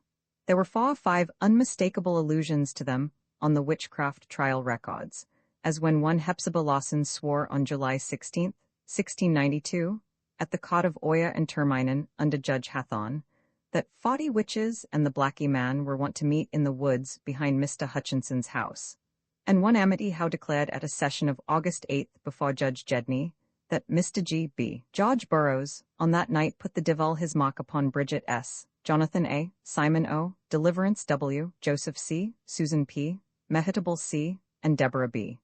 Then there was a catalogue of Hutchinson's uncanny library as found after his disappearance, and an unfinished manuscript in his handwriting, couched in a cipher none could read. Wad had a photostatic copy of this manuscript made, and began to work casually on the cipher as soon as it was delivered to him. After the following August, his labors on the cipher became intense and feverish, and there is reason to believe from his speech and conduct that he hit upon the key before October or November. He never stated, though, whether or not he had succeeded. But of greatest immediate interest was the on material. It took Wad only a short time to prove from identity of penmanship, a thing he had already considered established from the text of the letter to Curwen, namely, that Simon On and his supposed son were one and the same person. As On had said to his correspondent, it was hardly safe to live too long in Salem, hence he resorted to a 30-year sojourn abroad, and did not return to claim his lands except as a representative of a new generation. On had apparently been careful to destroy most of his correspondence, but the citizens who took action in 1771 found and preserved a few letters and papers which excited their wonder. There were cryptic formulae and diagrams in his and other hands, which Wad now either copied with care or had photographed, and one extremely mysterious letter in a chirography that the searcher recognized from items in the registry of deeds as positively Joseph Curwen's. Providence, one May brother, my honored antient friend, due respects and earnest wishes to him whom we serve for eternal power. I am just come upon that which you ought to know, concerning the matter of the lost extremite and what to do regard it. I am not disposed to follow you in gog away on act. Of my years, for Providence hath not ye sharpness of ye bay and hunt out ye uncommon things and bring inge to trial. I am tied up in ships and goods, and could not do as you did. Besides the which my farm, at Pawtuxet hath under it what you know, that would not wait for my comg baccy as another. But I am not unready for hard fortunes, as I have told you, and have lunge worked upon ye way of get baccy after ye lost. I last night struck on ye words that bringe up yog sothoth, and saw for ye first time that face spoke of by Ibn Shakabak in ye, and it said that ye Roman 3 Sami in ye libadamnatus holds ye clavicle. With sun in V house, Saturn in trine, draw ye pentagram of fire, and say ye 9th verse thrice. This verse repeat each Rudimas and Hallows Eve, and ye thing will breed in ye outside spheres. And of ye seed of old shall one be born who shall look backe, though know not what he seeks. Yet will this avail nothing if there be no heir, and if the salts are the way to make the salts, be not ready for his hand. And here I will own, I have not taken needed steps nor found much. Ye process is plaguey hard to come near, and it uses up such a store of specimens, I am hard put to it to get enough, notwithstand the sailors I have from ye Indies. Ye people about are become curious, but I can stand them off.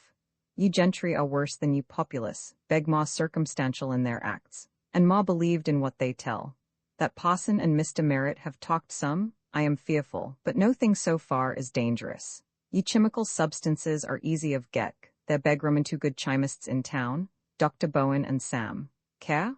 I am folg out ye what Borelus saith, and have help in Abdul al-Hazred his Roman 7 book. Whatever I jet, you shall have. And in ye meanwhile, do not neglect to make use of ye words I have here given. I have them right, but if you desire to see him, employ the written on ye piece of hair, that I am puck in this packet. Say ye verses every Rudmas and Hallows Eve, and if a line run not out, one shall be in years to come that shall look backy and use what salts or stuff for salt you shall leave him. Job Roman 14 Roman 14. I rejoice you are again at Salem, and hope I may see you not longe hence. I have a good stallion, and am think of get a coach. There beg one Mr. Merritt's, in Providence already, though ye roads are bad. If you are disposed to travel, do not pass me by. From Boston take ye post road, through Dedham, Wrentham, and Attleborough, good taverns beg at all these towns. Stop at Mr. Bolcombe's in Wrentham, where ye beds are finer than Mr. Hatch's, but eat at ye other house for their cook is better. Turn into Prov. By Pawtucket Falls and ye Audie, past Mr. Sales's tavern, my house up. Mr. Epinetus Olney's tavern off ye town street, first on ye end side of Olney's cot. Distance from Boston Stone Abt, Roman 44 miles, sir, I am our old and true friend and served. In Ulmanson Metratnan.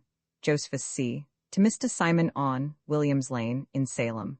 This letter, oddly enough, was what first gave Wad the exact location of Curwen's Providence home, for none of the records encountered up to that time had been at all specific. The place was indeed only a few squares from his own home on the great hill's higher ground, and was now the abode of a Negro family, much esteemed for occasional washing, house cleaning, and furnace-tending services. To find, in distant Salem, such sudden proof of the significance of this familiar rookery in his own family history was a highly impressive thing to Wad, and he resolved to explore the place immediately upon his return. The more mystical phases of the letter, which he took to be some extravagant kind of symbolism, frankly baffled him, though he noted with a thrill of curiosity that the biblical passage referred to, Job 14:14, was the familiar verse, "If a man die, shall he live again? All the days of my appointed time will I wait, till my change come." Young Wad came home in a state of pleasant excitement and spent the following Saturday in a long and exhaustive study of the house in Olney Court. The place, now crumbling with age, had never been a mansion, but was a modest 2.5-story wooden townhouse of the familiar Providence colonial type, with plain peaked roof, large central chimney, and artistically carved doorway with rayed fanlight, triangular pediment, and trim Doric pilasters. It had suffered but little alteration externally, and Wad felt he was gazing on something very close to the sinister matters of his quest. The present Negro inhabitants were known to him, and he was very courteously shown about the interior by old Asa and his stout wife Hannah. Here there was more change than the outside indicated, and Wad saw with regret that fully half of the fine scrollendurn overmantels and shell-carved cupboard linings were gone, whilst much of the fine wainscoting and Bolshan molding was marked, hacked, and gouged, or covered up altogether with cheap wallpaper. It was exciting to stand within the ancestral walls, which had housed such a man of horror as Joseph Curwen. He saw with a thrill that a monogram had been very carefully effaced from the ancient brass knocker. From then, until after the close of school, Wad spent his time on the photostatic copy of the Hutchinson cipher and the accumulation of local Curwen data. The former still proved unyielding, but of the latter he obtained so much, and so many clues to similar date or elsewhere, that he was ready by July to make a trip to New London and New York to consult old letters whose presence in those places was indicated. This trip was very fruitful, for it brought him the Fenner letters with their terrible description of the Pawtuxet farmhouse raid, and the Nightingale Talbot letters in which he learned of the portrait painted on a panel of the Curwen Library. This matter of the portrait interested him particularly, since he would have given much to know just what Joseph Curwen looked like, and he decided to make a second search of the house in Olney Court to see if there might not be some trace of the ancient features beneath peeling coats of later paint or layers of moldy wallpaper. Early in August that search took place, and Wad went carefully over the walls of every room sizable enough to have been by any possibility the library of the evil builder. He paid especial attention to the large panels of such overmantels as still remained, and was keenly excited after about an hour, when on a broad area above the fireplace, in a spacious ground-floor room, he became certain that the surface brought out by the peeling of several coats of paint was sensibly darker than any ordinary interior paint, or the wood beneath it, was likely to have been. A few more careful tests with a thin knife, and he knew that he had come upon an oil portrait of great extent. With truly scholarly restraint, the youth did not risk the damage which an immediate attempt to uncover the hidden picture with the knife might have done, but just retired from the scene of his discovery to enlist expert help. In 3 days, he returned with an artist of long experience, Mr. Walter C. Dwight, whose studio is near the foot of College Hill, and that accomplished restorer of paintings set to work at once with proper methods and chemical substances. Old Asa and his wife were duly excited over their strange visitors, and were properly reimbursed for this invasion of their domestic hearth. As day by day the work of restoration progressed, Charles Wad looked on with growing interest at the lines and shades gradually unveiled after their long oblivion. Dwight had begun at the bottom, hence since the picture was a 3/4 length one, the face did not come out for some time. It was meanwhile seen that the subject was a spare, well-shaped man with dark blue coat, embroidered waistcoat, black satin smallclothes, and white silk stockings, seated in a carved chair against the background of a window with wharves and ships beyond. When the head came out, it was observed to bear a neat Albemarle wig, and to possess a thin, calm, undistinguished face which seemed somehow familiar to both Wad and the artist. Only at the very last, though, did the restorer and his client begin to gasp with astonishment at the details of that lean, pallid visage, and to recognize with a touch of awe the dramatic trick which heredity had played. For it took the final bath of oil and the final stroke of the delicate scraper to bring out fully the expression which centuries had hidden, and to confront the bewildered Charles Dexter Ward, dweller in the past, with his own living features in the countenance of his horrible great-great-great-grandfather. Ward brought his parents to see the marvel he had uncovered, and his father at once determined to purchase the picture despite its execution on stationary paneling. The resemblance to the boy, despite an appearance of rather greater age, was marvelous, and it could be seen that through some trick of atavism, the physical contours of Joseph Curwen had found precise duplication after a century and a half. Mrs. Ward's resemblance to her ancestor was not at all marked, though she could recall relatives who had some of the facial characteristics shared by her son and by the bygone Curwen. She did not relish the discovery, and told her husband that he had better burn the picture instead of bringing it home. There was, she averred, something unwholesome about it, not only intrinsically, but in its very resemblance to Charles. Mr. Ward, however, was a practical man of power and affairs, a cotton manufacturer with extensive mills at Riverpoint in the Pawtuxet Valley, and not one to listen to feminine scruples. The picture impressed him mightily with its likeness to his son, and he believed the boy deserved it as a present. In this opinion, it is needless to say, Charles most heartily concurred, and a few days later, Mr. Ward located the owner of the house, a small rodent-featured person with a guttural accent, and obtained the whole mantle and overmantle, bearing the picture at a curtly fixed price, which cut short the impending torrent of unctuous haggling. It now remained to take off the paneling and remove it to the Ward home, where provisions were made for its thorough restoration and installation with an electric muck fireplace in Charles' third-floor study or library. To Charles was left the task of superintending this removal, and on the 28th of August, he accompanied 2 expert workmen from the Crooked decorating firm to the house in Olney Court, where the mantle and portrait-bearing overmantle were detached with great care and precision for transportation in the company's motor truck. There was left a space of exposed brickwork marking the chimney's course, and in this young Ward observed a cubical recess about a foot square, which must have lain directly behind the head of the portrait. He found, beneath the deep coatings of dust and soot, some loose yellowed papers, a crude, thick copperbook, and a few moldering textile shreds which may have formed the ribbon binding the rest together. Blowing away the bulk of the dirt and cinders, he took up the book and looked at the bold inscription on its cover. It was in a hand which he had learned to recognize at the Essex Institute, and proclaimed the volume as the Journal and Notes of Jos. Curwen Gent, of Providence Plantations, late of Salem. Excited beyond measure by his discovery, Ward showed the book to the 2 curious workmen beside him. Their testimony is absolute as to the nature and genuineness of the finding, and Dr. Willett relies on them to help establish his theory that the youth was not mad when he began his major eccentricities. All the other papers were likewise in Curwen's handwriting, and one of them seemed especially portentous because of its inscription, "To him who shall come after, how he may get beyond time and ye spheres." Another was in a cipher, the same, Ward hoped, as the Hutchinson cipher which had hitherto baffled him. A third, and here the searcher rejoiced, seemed to be a key to the cipher, whilst the 4th and 5th were addressed respectively to Edwa.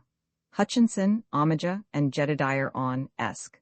Are there heir or heirs, or those represent them? The 6th and last was inscribed, Joseph Curwen, his life and travels betten ye years 1678 and 1687, of whither he voyaged, where he stayed, whom he saw, and what he learnt. We have now reached the point from which the more academic school of alienists date Charles Ward's madness. Upon his discovery, the youth had looked immediately at a few of the inner pages of the book and manuscripts, and had evidently seen something which impressed him tremendously. Upon returning home, he broke the news with an almost embarrassed air, as if he wished to convey an idea of its supreme importance without having to exhibit the evidence itself. He did not even show the titles to his parents, but simply told them that he had found some documents in Joseph Curwen's handwriting, mostly in cipher, which would have to be studied very carefully before yielding up their true meaning. It is unlikely that he would have shown what he did to the workmen, had it not been for their unconcealed curiosity. As it was, he doubtless wished to avoid any display of peculiar reticence which would increase their discussion of the matter. That night, Charles Wad sat up in his room reading the newfound book and papers, and when day came he did not desist. His meals, on his urgent request when his mother called to see what was amiss, were sent up to him, and in the afternoon he appeared only briefly when the men came to install the Curwen picture and mantelpiece in his study. The next night he slept in snatches in his clothes, meanwhile wrestling feverishly with the unraveling of the cipher manuscript. In the morning, his mother saw that he was at work on the photostatic copy of the Hutchinson cipher, which he had frequently showed her before. But in response to her query, he said that the Curwen key could not be applied to it. That afternoon, he abandoned his work and watched the men fascinatedly as they finished their installation of the picture with its woodwork above a cleverly realistic electric log, setting the muck fireplace and overmantel a little out from the north wall as if a chimney existed, and boxing in its sides with paneling to match the rooms. After the workmen went, he moved his work into the study and sat down before it with his eyes half on the cipher and half on the portrait, which stared back at him like a year-adding, century-recalling mirror. His parents, subsequently recalling his conduct at this period, give interesting details anent the policy of concealment which he practiced. Before servants, he seldom hid any paper which he might be studying, since he rightly assumed that Curwen's intricate and archaic chirography would be too much for them. With his parents, however, he was more circumspect, and unless the manuscript in question were a cipher or a mere mass of cryptic symbols and unknown ideographs, as that entitled, "To him who shall come after," etc., seemed to be, he would cover it with some convenient paper until his caller had departed. At night he kept the papers under lock and key in an antique cabinet of his, where he also placed them whenever he left the room. He soon resumed fairly regular hours and habits, except that his long walks and other outside interests seemed to cease. The opening of school, where he now began his senior year, seemed a great bar to him, and he frequently asserted his determination never to bother with college. He had, he said, important special investigations to make, which would provide him with more avenues toward knowledge and the humanities than any university which the world could boast. During October, Wad began visiting the libraries again, but no longer for the antiquarian matter of his former days. Witchcraft and magic, occultism and demonology, were what he sought now, and when Providence sauces proved unfruitful, he would take the train for Boston and tap the wealth of the great library in Copley Square, the Widener Library at Harvard, or the Zion Research Library in Brookline, where certain rare works on biblical subjects are available. He bought extensively and fitted up a whole additional set of shelves in his study for newly acquired works on uncanny subjects, while during the Christmas holidays he made a round of out-of-town trips, including one to Salem to consult certain records at the Essex Institute.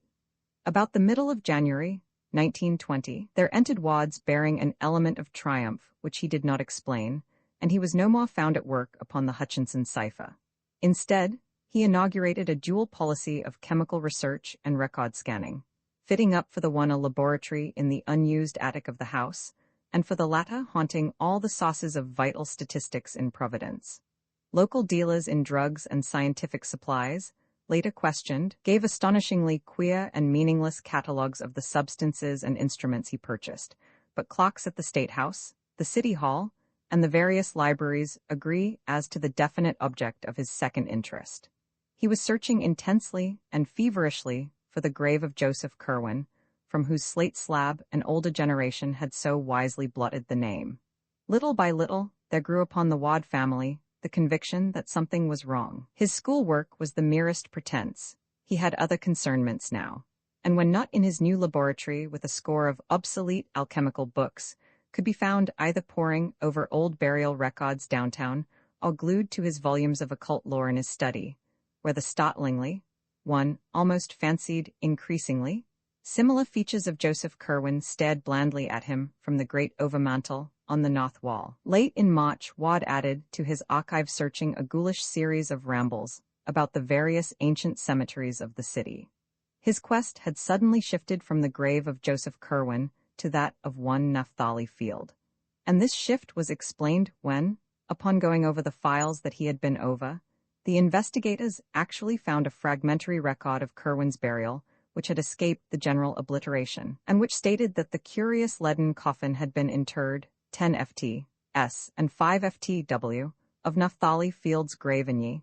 Hence the rambles, from which St. John's, the Farmer King's churchyard and the ancient congregational burying ground in the midst of Swan Point Cemetery were excluded, since other statistics had shown that the only Naphtali Field, Obbit, 1729, whose grave could have been meant had been a Baptist. It was toward May, when Dr. Willett, at the request of the senior ward, and fortified with all the Curwen data which the family had gleaned from Charles in his non-secretive days, talked with the young man. The interview was of little value or conclusiveness, for Willett felt at every moment that Charles was thoroughly master of himself and in touch with matters of real importance, but it at least forced the secretive youth to offer some rational explanation of his recent demeanor. Of a pallid, impassive type not easily showing embarrassment, Ward seemed quite ready to discuss his pursuits, though not to reveal their object. He stated that the papers of his ancestor had contained some remarkable secrets of early scientific knowledge. To take their vivid place in the history of human thought, they must first be correlated by one familiar with the background out of which they evolved, and to this task of correlation, Ward was now devoting himself. He was seeking to acquire as fast as possible those neglected arts of old, which a true interpreter of the Curwen data must possess, and hoped in time to make a full announcement and presentation of the utmost interest to mankind and to the world of thought. As to his graveyard search, whose object he freely admitted, but the details of whose progress he did not relate, he said he had reason to think that Joseph Curwen's mutilated headstone bore certain mystic symbols, carved from directions in his will and ignorantly spared by those who had effaced the name, which were absolutely essential to the final solution of his cryptic system. Curwen, he believed, had wished to guard his secret with care, and had consequently distributed the data in an exceedingly curious fashion. When Dr. Willett asked to see the mystic documents, Ward displayed much reluctance, and tried to put him off with such things as the photostatic copies of the Hutchinson cipher and on formulae and diagrams, but finally showed him the exteriors of some of the real Curwen finds, the journal and notes, the cipher, title and cipher also, and the formula-filled message, "To him who shall come after," and let him glance inside such as were in obscure characters. He also opened the diary, at a page carefully selected for its innocuousness, and gave Willett a glimpse of Curwen's connected handwriting in English. The doctor noted very closely the crabbed and complicated letters, and the general aura of the 17th century which clung round both penmanship and style, despite the writer's survival into the 18th century, and became quickly certain that the document was genuine. The text itself was relatively trivial, and Willett recalled only a fragment. But when Dr. Willett turned the leaf, he was quickly checked by Ward, who almost snatched the book from his grasp. All that the doctor had a chance to see on the newly opened page was a brief pair of sentences, but these, strangely enough, lingered tenaciously in his memory. They ran, "Ye verse from Liber Damnatus beg spoke v rude masses and Roman fa hallows eves, I am hopeful ye thing is breed outside ye spheres. It will draw one who is to come if I can make sure he shall be, and he shall think on past thinges and look back thro' all ye years, against ye which I must have ready ye salts, or that to make 'em with." Willett saw no more, but somehow this small glimpse gave a new and vague terror to the painted features of Joseph Curwen, which stared blandly down from the overmantel. Ever after that he entertained the odd fancy, which his medical skill of course assured him was only a fancy, that the eyes of the portrait had a sort of tendency to follow young Charles Ward as he moved about the room. He stopped before leaving to study the picture closely, marveling at its resemblance to Charles, and memorizing every minute detail of the cryptical, colorless face, even down to a slight scar or pit in the smooth brow above the right eye, assured by the doctor that Charles' mental health was in no danger, but that, on the other hand, he was engaged in researches which might prove of real importance. The Wards were more lenient than they might otherwise have been when, during the following June, the youth made positive his refusal to attend college. He had, he declared, studies of much more vital importance to pursue, and intimated a wish to go abroad the following year in order to avail himself of certain sources of data not existing in America. The senior Ward, while denying this latter wish as absurd for a boy of only 18, acquiesced regarding the university, so that, after a none too brilliant graduation from the Moses Brown School, there ensued for Charles a 3-year period of intensive occult study and graveyard searching. Coming of age in April, 1923, and having previously inherited a small competence from his maternal grandfather, Wad determined at last to take the European trip hitherto denied him.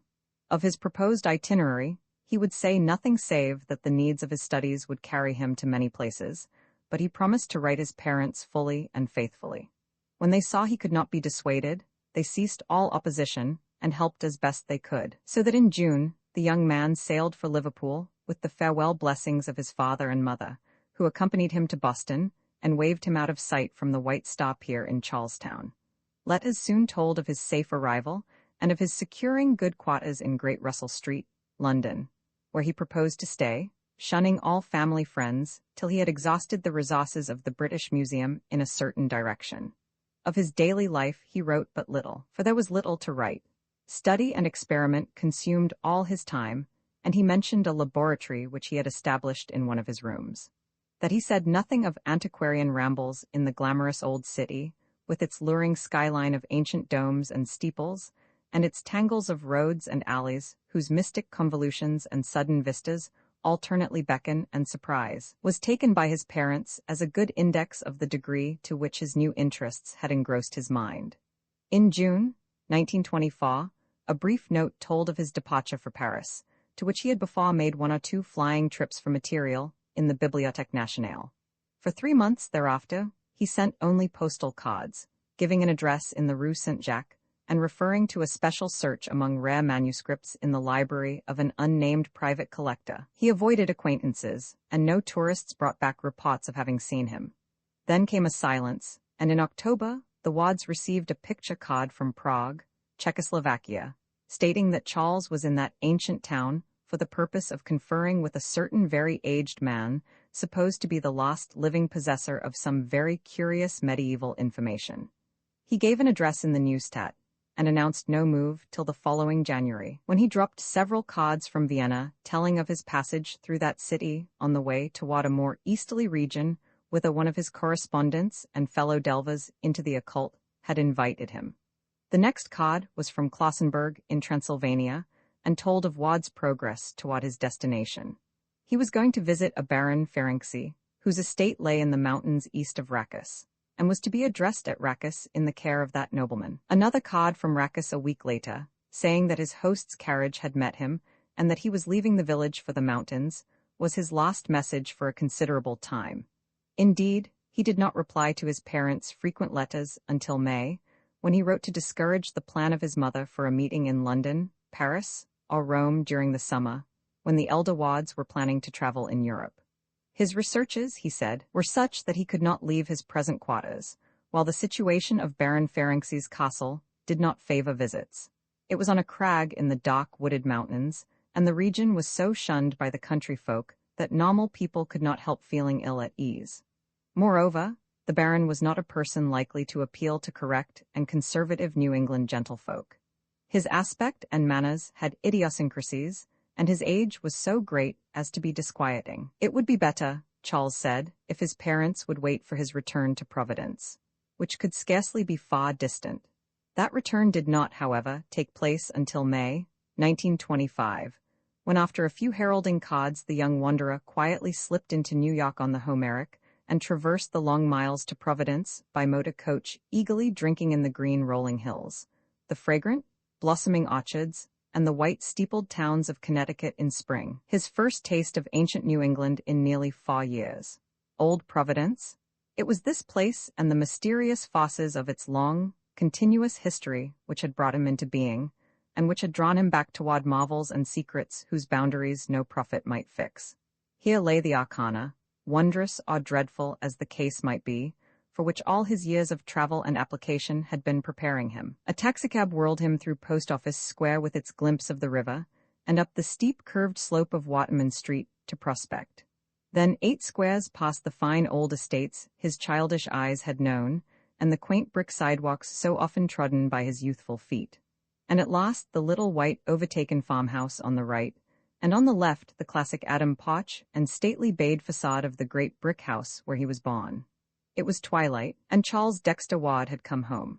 Wad was now visibly aged and hardened, but was still normal in his general reactions, and in several talks with Willett displayed a balance which no madman, Even an incipient one could feign continuously for long. What elicited the notion of insanity at this period were the sounds heard at all hours from Wad's attic laboratory, in which he kept himself most of the time. There were chantings and repetitions, and thunderous declamations in uncanny rhythms. And although these sounds were always in Wad's own voice, there was something in the quality of that voice and in the accents of the formulae it pronounced, which could not but chill the blood of every hearer. It was noticed that Nig, the venerable and beloved black cat of the household, bristled and arched his back perceptibly when certain of the tones were heard. The odors occasionally wafted from the laboratory were likewise exceedingly strange. Sometimes they were very noxious, but more often they were aromatic, with a haunting, elusive quality which seemed to have the power of inducing fantastic images. People who smelled them had a tendency to glimpse momentary mirages of enormous vistas, with strange hills or endless avenues of sphinxes and hippogriffs stretching off into infinite distance. His older aspect increased to a startling degree his resemblance to the Curwen portrait in his library, and Dr. Willett would often pause by the latter after a call, marveling at the virtual identity, and reflecting that only the small pit above the picture's right eye now remained to differentiate the long-dead wizard from the living youth. Frequently, he noted peculiar things about little wax images of grotesque design on the shelves or tables, and the half-erased remnants of circles, triangles, and pentagrams in chalk or charcoal on the cleared central space of the large room. And always in the night those rhythms and incantations thundered, till it became very difficult to keep servants or suppress furtive talk of Charles' madness. In January 1927, a peculiar incident occurred. One night about midnight, as Charles was chanting a ritual whose weird cadence echoed unpleasantly through the house below, there came a sudden gust of chill wind from the bay, and a faint, obscure trembling of the earth which everyone in the neighborhood noted. At the same time, the cat exhibited phenomenal traces of fright, while dogs bayed for as much as a mile around. This was the prelude to a sharp thunderstorm, anomalous for the season, which brought with it such a crash that Mr. and Mrs. Wad believed the house had been struck. They rushed upstairs to see what damage had been done, but Charles met them at the door to the attic, pale, resolute, and portentous, with an almost fearsome combination of triumph and seriousness on his face. He assured them that the house had not really been struck, and that the storm would soon be over. The thunder sank to a sort of dull, mumbling chuckle, and finally died away. Stars came out, and the stamp of triumph on Charles Wad's face crystallized into a very singular expression. For 2 months or more after this incident, Wad was less confined than usual to his laboratory. He exhibited a curious interest in the weather, and made odd inquiries about the date of the spring thawing of the ground. One night late in March, he left the house after midnight, and did not return till almost morning, when his mother, being wakeful, heard a rumbling motor draw up the carriage entrance. Muffled oaths could be distinguished, and Mrs. Wad, rising and going to the window, saw 4 dark figures removing a long, heavy box from a truck at Charles' direction, and carrying it within by the side door. She heard labored breathing and ponderous footfalls on the stairs, and finally a dull thumping in the attic, after which the footfalls descended again, and the 4 men reappeared outside and drove off in their truck. The next day Charles resumed his strict attic seclusion, drawing down the dark shades of his laboratory windows and appearing to be working on some metal substance.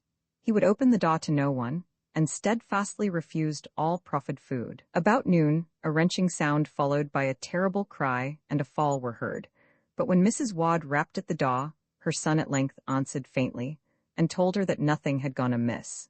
The hideous and indescribable stench now welling out was absolutely harmless and unfortunately necessary. Solitude was the one prime essential, and he would appear later for dinner. That afternoon, after the conclusion of some odd hissing sounds which came from behind the locked portal, he did finally appear, wearing an extremely haggard aspect and forbidding anyone to enter the laboratory upon any pretext. This, indeed, proved the beginning of a new policy of secrecy, for never afterward was any other person permitted to visit either the mysterious garret workroom or the adjacent storeroom which he cleared out, furnished roughly, and added to his inviolably private domain as a sleeping apartment. Here he lived, with books brought up from his library beneath, till the time he purchased the Pawtuxet bungalow and moved to it all his scientific effects.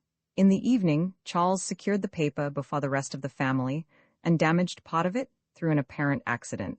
Later on, Dr. Willett, having fixed the date from statements by various members of the household, looked up an intact copy at the journal office and found that in the destroyed section, the following small item had occurred.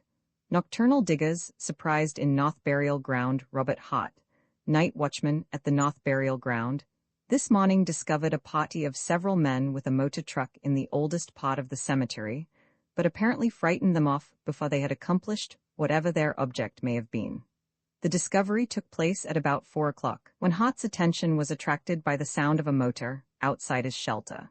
Investigating, he saw a large truck on the main drive several rods away, but could not reach it before the sound of his feet on the gravel had revealed his approach. The men hastily placed a large box in the truck and drove away toward the street before they could be overtaken. And since no known grave was disturbed, Hart believes that this box was an object which they wished to bury. The diggers must have been at work for a long while before detection, for Hart found an enormous hole dug at a considerable distance back from the roadway in the lot of Amosa Field, where most of the old stones have long ago disappeared. The hole, a place as large and deep as a grave, was empty and did not coincide with any interment mentioned in the cemetery records. Sergeant Riley of the 2nd Station viewed the spot and gave the opinion that the hole was dug by bootleggers rather gruesomely and ingeniously seeking a safe cache for liquor in a place not likely to be disturbed. In reply to questions, Hart said he thought the escaping truck had headed up Rochambeau Avenue, though he could not be sure. During the next few days, Charles Ward was seldom seen by his family. Having added sleeping quarters to his attic realm, he kept closely to himself there, ordering food brought to the door and not taking it in until after the servant had gone away. The droning of monotonous formulae and the chanting of bizarre rhythms recurred at intervals, while at other times occasional listeners could detect the sound of tinkling glass, hissing chemicals, running water, or roaring gas flames.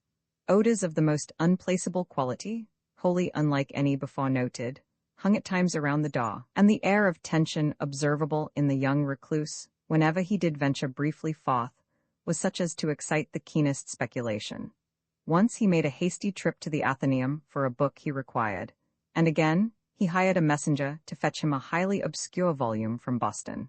Suspense was written portentously over the whole situation, and both the family and Dr. Willett confessed themselves wholly at a loss what to do or think about it. Then, on the 15th of April, a strange development occurred. While nothing appeared to grow different in kind, there was certainly a very terrible difference in degree, and Dr. Willett somehow attaches great significance to the change. The day was Good Friday, a circumstance of which the servants made much, but which others quite naturally dismiss as an irrelevant coincidence. Late in the afternoon, young Ward began repeating a certain formula in a singularly loud voice, at the same time burning some substance so pungent that its fumes escaped over the entire house. The formula was so plainly audible in the hall outside the locked door that Mrs. Ward could not help memorizing it as she waited and listened anxiously. And later on, she was able to write it down at Dr. Willett's request. It ran as follows, and experts have told Dr. Willett that its very close analogue can be found in the mystic writings of Eliphas Levi, that cryptic soul who crept through a crack in the forbidden door and glimpsed the frightful vistas of the void beyond. Per Adonai Elohim, Adonai Jehovah, Adonai Sabaoth, Metraton u aglamethon, verbum Pythonicum, Mysterium Salamandri, Conventus Silvorum, Antra, Nemorum, Demonia Seli God, Ulman Sin, Jibba, Jehoshua, Ivam, Zariatnitmik, Veni, Veni, Veni. This had been going on for 2 hours without change or intermission, when over all the neighborhood a pandemoniac howling of dogs set in. The extent of this howling can be judged from the space it received in the papers the next day, but to those in the Ward household, it was overshadowed by the odor which instantly followed it. A hideous, all-pervasive odor which none of them had ever smelt before or have ever smelt since. In the midst of this mephitic flood, there came a very perceptible flash like that of lightning, which would have been blinding and impressive but for the daylight around. And then was heard the voice that no listener can ever forget because of its thunderous remoteness, its incredible depth, and its eldritch dissimilarity to Charles Ward's voice. It shook the house, and was clearly heard by at least 2 neighbors above the howling of the dogs. Mrs. Ward, who had been listening in despair outside her son's locked laboratory, shivered as she recognized its hellish import. for Charles had told her of its evil fame in dark books, and of the manner in which it had thundered, according to the Fenner letters, above the doomed Pawtuxet farmhouse on the night of Joseph Curwen's annihilation. There was no mistaking that nightmare phrase, for Charles had described it too vividly in the old days, when he had talked frankly of his Curwen investigations, and yet it was only this fragment of an archaic and forgotten language. Dies mais jeshet bone Joseph Duvermer a night mouse. Close upon this thundering, there came a momentary darkening of the daylight, though sunset was still an hour distant, and then a puff of added odor, different from the first but equally unknown and intolerable. Charles was chanting again now, and his mother could hear syllables that sounded like yin gaiog sothoth hiel glb phi throdag, ending in a, ya, whose maniacal farce mounted in an ear-splitting crescendo. A second later, all previous memories were effaced by the wailing scream, which burst out with frantic explosiveness and gradually changed form to a paroxysm of diabolic and hysterical laughter. Mrs. Wadd, with the mingled fear and blind courage of maternity, advanced and knocked affrightedly at the concealing panels, but obtained no sign of recognition. She knocked again, but paused nervelessly as a second shriek arose, this one unmistakably in the familiar voice of her son, and sounding concurrently with the still bursting cachinnations of that other voice. Presently she fainted, although she is still unable to recall the precise and immediate cause. Memory sometimes makes merciful deletions. Mr. Wadd returned from the business section at about 6:15, and not finding his wife downstairs, was told by the frightened servants that she was probably watching at Charles' door, from which the sounds had been far stranger than ever before.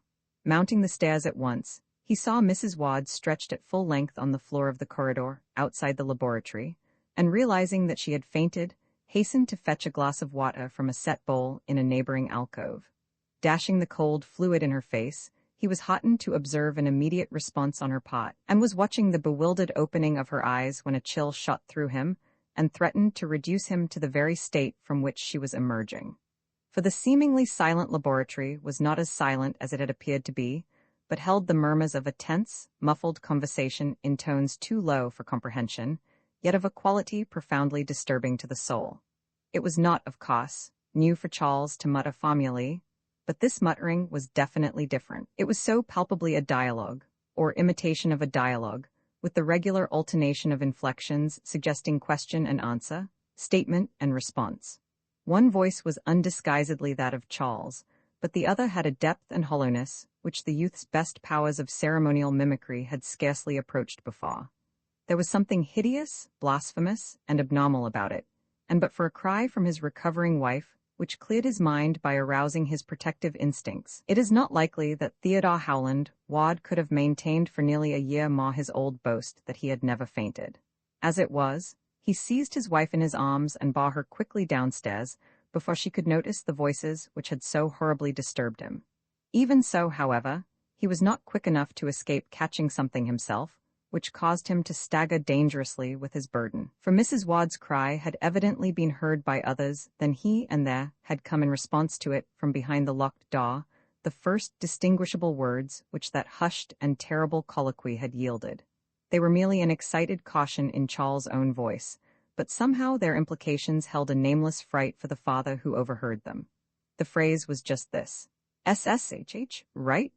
Mr. and Mrs. Wadd conferred at some length after dinner, and the farmer resolved to have a firm and serious talk with Charles that very night. No matter how important the object, such conduct could no longer be permitted, for these latest developments transcended every limit of sanity and formed a menace to the order and nervous well-being of the entire household. The youth must indeed have taken complete leave of his senses, since only downright madness could have prompted the wild screams and imaginary conversations in assumed voices which the present day had brought forth. All this must be stopped, or Mrs. Wadd would be made ill, and the keeping of servants become an impossibility. Mr. Wadd rose at the close of the meal and started upstairs for Charles' laboratory. On the third floor, however, he paused at the sounds which he heard proceeding from the now disused library of his son. Books were apparently being flung about and papers wildly rustled, and upon stepping to the door, Mr. Wadd beheld the youth within, excitedly assembling a vast armful of literary matter of every size and shape. Charles' aspect was very drawn and haggard, and he dropped his entire load with a start at the sound of his father's voice. At the elder man's command he sat down, and for some time listened to the admonitions he had so long deserved. There was no scene. At the end of the lecture, he agreed that his father was right, and that his noises, mutterings, incantations, and chemical odors were indeed inexcusable nuisances.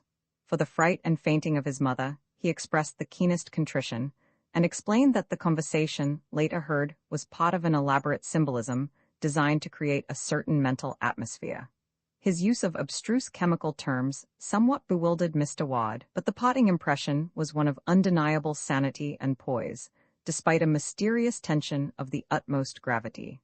Mr. Wad hardly knew what to make of the entire business. It was as mysterious as the death of poor old Nig, whose stiffening form had been found an hour before in the basement, with staring eyes and fear-distorted mouth. Driven by some vague detective instinct, the bewildered parent now glanced curiously at the vacant shelves to see what his son had taken up to the attic. The youth's library was plainly and rigidly classified, so that one might tell at a glance the books, or at least the kind of books which had been withdrawn. On this occasion, Mr. Wad was astonished to find that nothing of the occult or the antiquarian, beyond what had been previously removed, was missing. These new withdrawals were all modern items: histories, scientific treatises, geographies, manuals of literature, philosophic works, and certain contemporary newspapers and magazines. It was a very curious shift from Charles Wad's recent run of reading, and the father paused in a growing vortex of perplexity and an engulfing sense of strangeness. The strangeness was a very poignant sensation, and almost clawed at his chest as he strove to see just what was wrong around him. Something was indeed wrong, and tangibly as well as spiritually so. On the north wall rose still the ancient carved overmantel from the house in Olney Cot, but to the cracked and precariously restored oils of the large Kerwin portrait disaster had come.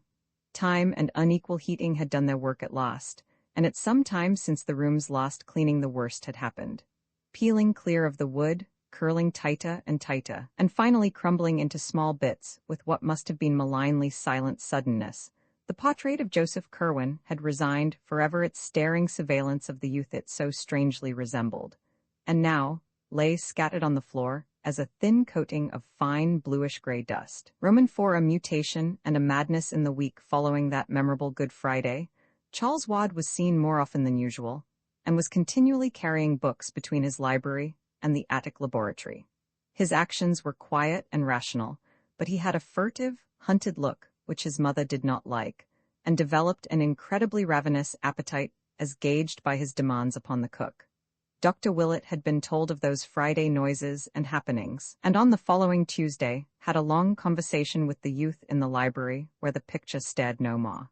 The interview was, as always, inconclusive, but Willett is still ready to swear that the youth was sane and himself at the time. He held out promises of an early revelation, and spoke of the need of securing a laboratory elsewhere. At the loss of the portrait, he grieved singularly little considering his first enthusiasm over it, but seemed to find something of positive humor in its sudden crumbling. About the second week, Charles began to be absent from the house for long periods, and one day, when good old Black Hannah came to help with the spring cleaning, she mentioned his frequent visits to the old house in Olney Cot, where he would come with a large valise and perform curious delvings in the cellar. He was always very liberal to her and to old Asa, but seemed more worried than he used to be, which grieved her very much, since she had watched him grow up from birth. Another report of his doings came from Pawtuxet, where some friends of the family saw him at a distance a surprising number of times.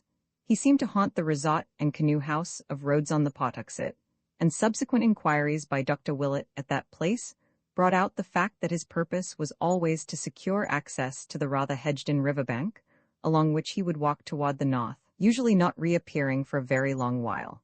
Later in May came a momentary revival of ritualistic sounds in the attic laboratory, which brought a stern reproof from Mr. Wad and a somewhat distracted promise of amendment from Charles. It occurred one morning, and seemed to form a resumption of the imaginary conversation noted on that turbulent Good Friday. The youth was arguing or remonstrating hotly with himself, for there suddenly burst forth a perfectly distinguishable series of clashing shouts in differentiated tones, like alternate demands and denials, which caused Mrs. Wad to run upstairs and listen at the door. She could hear no more than a fragment whose only plain words were "must have it read for 3 months." And upon her knocking, all sounds ceased at once. When Charles was later questioned by his father, he said that there were certain conflicts of spheres of consciousness which only great skill could avoid, but which he would try to transfer to other realms. About the middle of June, a queer nocturnal incident occurred. In the early evening, there had been some noise and thumping in the laboratory upstairs, and Mr. Wadd was on the point of investigating when it suddenly quieted down. That midnight, after the family had retired, the butler was night-locking the front door, when, according to his statement, Charles appeared somewhat blunderingly and uncertainly at the foot of the stairs with a large suitcase and made signs that he wished egress. The youth spoke no word, but the worthy Yorkshireman caught one sight of his fevered eyes and trembled causelessly.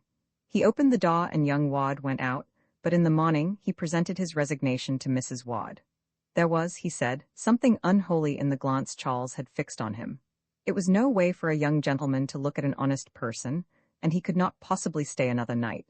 Mrs. Wadd allowed the man to depart, but she did not value his statement highly. To fancy Charles in a savage state that night was quite ridiculous, for as long as she had remained awake, she had heard faint sounds from the laboratory above, sounds as if of sobbing and pacing, and of a sighing which told only of despair's profoundest depths. Mrs. Wadd had grown used to listening for sounds in the night, for the mystery of her son was fast driving all else from her mind. The next evening, much as on another evening nearly 3 months before, Charles Wadd seized the newspaper very early and accidentally lost the main section. This matter was not recalled till later, when Dr. Willett began checking up loose ends and searching out missing links here and there. In the journal office, he found the section which Charles had lost, and marked 2 items as of possible significance. They were as follows: Moor Cemetery delving. It was this morning discovered by Robert Hart, night watchman at the North Burial Ground, that ghouls were again at work in the ancient portion of the cemetery. The grave of Ezra Whedon, who was born in 1740 and died in 1824, according to his uprooted and savagely splintered slate headstone, was found excavated and rifled, the work being evidently done with a spade stolen from an adjacent tool shed. Whatever the contents may have been after more than a century of burial, all was gone except a few slivers of decayed wood. There were no wheel tracks, but the police have measured a single set of footprints which they found in the vicinity, and which indicate the boots of a man of refinement. Hart is inclined to link this incident with the digging discovered last March, when a party in a motor truck were frightened away after making a deep excavation. But Sergeant Riley of the 2nd Station discounts this theory and points to vital differences in the 2 cases. In March, the digging had been in a spot where no grave was known, but this time, a well-marked and cared-for grave had been rifled with every evidence of deliberate purpose, and with a conscious malignity expressed in the splintering of the slab, which had been intact up to the day before. Members of the Whedon family, notified of the happening, expressed their astonishment and regret, and were wholly unable to think of any enemy who would care to violate the grave of their ancestor. Hazard Whedon of 598 Angel Street recalls a family legend according to which Ezra Whedon was involved in some very peculiar circumstances, not dishonorable to himself, shortly before the Revolution, but of any modern feud or mystery he is frankly ignorant. Inspector Cunningham has been assigned to the case, and hopes to uncover some valuable clues in the near future. Dogs noisy in Pawtuxet residents of Pawtuxet were aroused about 3 a.m. today by a phenomenal baying of dogs which seemed to center near the river, just north of Rhodes on the Pawtuxet. The volume and quality of the howling were unusually odd, according to most who heard it, and Fred Lemden, night watchman at Rhodes, declares it was mixed with something very like the shrieks of a man in mortal terror and agony. A sharp and very brief thunderstorm, which seemed to strike somewhere near the bank of the river, put an end to the disturbance. Strange and unpleasant odors, probably from the oil tanks along the bay, are popularly linked with this incident, and may have had their share in exciting the dogs. The aspect of Charles now became very haggard and hunted, and all agree in retrospect that he may have wished at this period to make some statement or confession from which sheer terror withheld him. The morbid listening of his mother in the night brought out the fact that he made frequent sallies abroad under cover of darkness, and most of the more academic alienists unite at present in charging him with the revolting cases of vampirism, which the press so sensationally reported about this time, but which have not yet been definitely traced to any known perpetrator. These cases, too recent and celebrated to need detailed mention, involved victims of every age and type, and seemed to cluster around two distinct localities: the residential hill and the North End, near the Ward home, and the suburban districts across the Cranston line, near Pawtuxet. Both late wayfarers and sleepers with open windows were attacked, and those who lived to tell the tale spoke unanimously of a lean, lithe, leaping monster with burning eyes, which fastened its teeth in the throat or upper arm and feasted ravenously. Dr. Willett, who refuses to date the madness of Charles Ward as far back as even this, is cautious in attempting to explain these horrors. He has, he declares, certain theories of his own, and limits his positive statements to a peculiar kind of negation. "I will not," he says, "state who or what I believe perpetrated these attacks and murders, but I will declare that Charles Ward was innocent of them.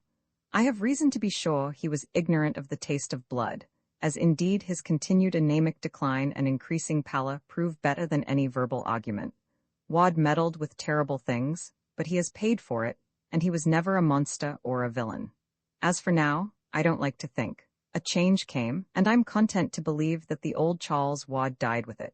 His soul did, anyhow, for that mad flesh that vanished from Waite's hospital had another."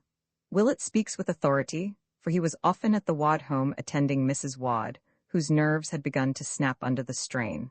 Her nocturnal listening had bred some morbid hallucinations which she confided to the doctor with hesitancy, and which he ridiculed in talking to her, although they made him ponder deeply when alone. These delusions always concerned the faint sounds which she fancied she heard in the attic laboratory and bedroom, and emphasized the occurrence of muffled sighs and sobbings at the most impossible times. Early in July, Willett ordered Mrs. Ward to Atlantic City for an indefinite recuperative sojourn, and cautioned both Mr. Ward and the haggard and elusive Charles to write her only cheering letters. It is probably to this enforced and reluctant escape that she owes her life and continued sanity. Not long after his mother's departure, Charles Ward began negotiating for the Pawtuxet bungalow. It was a squalid little wooden edifice with a concrete garage, perched high on the sparsely settled bank of the river slightly above Rhodes, but for some odd reason, the youth would have nothing else. He gave the real estate agencies no peace till one of them secured it for him at an exorbitant price from a somewhat reluctant owner, and as soon as it was vacant, he took possession under cover of darkness, transporting in a great closed van the entire contents of his attic laboratory, including the books both weird and modern which he had borrowed from his study. He had this van loaded in the black small hours, and his father recalls only a drowsy realization of stifled oaths and stamping feet on the night the goods were taken away. After that, Charles moved back to his own old quarters on the 3rd floor, and never haunted the attic again. To the Pawtuxet bungalow, Charles transferred all the secrecy with which he had surrounded his attic realm, save that he now appeared to have two sharers of his mysteries: a villainous-looking Portuguese half-caste from the South Main Street waterfront, who acted as a servant, and a thin scholarly stranger with dark glasses and a stubbly full beard of dyed aspect, whose status was evidently that of a colleague. Neighbors vainly tried to engage these odd persons in conversation. The mulatto, Gomes, spoke very little English, and the bearded man who gave his name as Dr. Allen voluntarily followed his example. Watt himself tried to be more affable, but succeeded only in provoking curiosity with his rambling accounts of chemical research.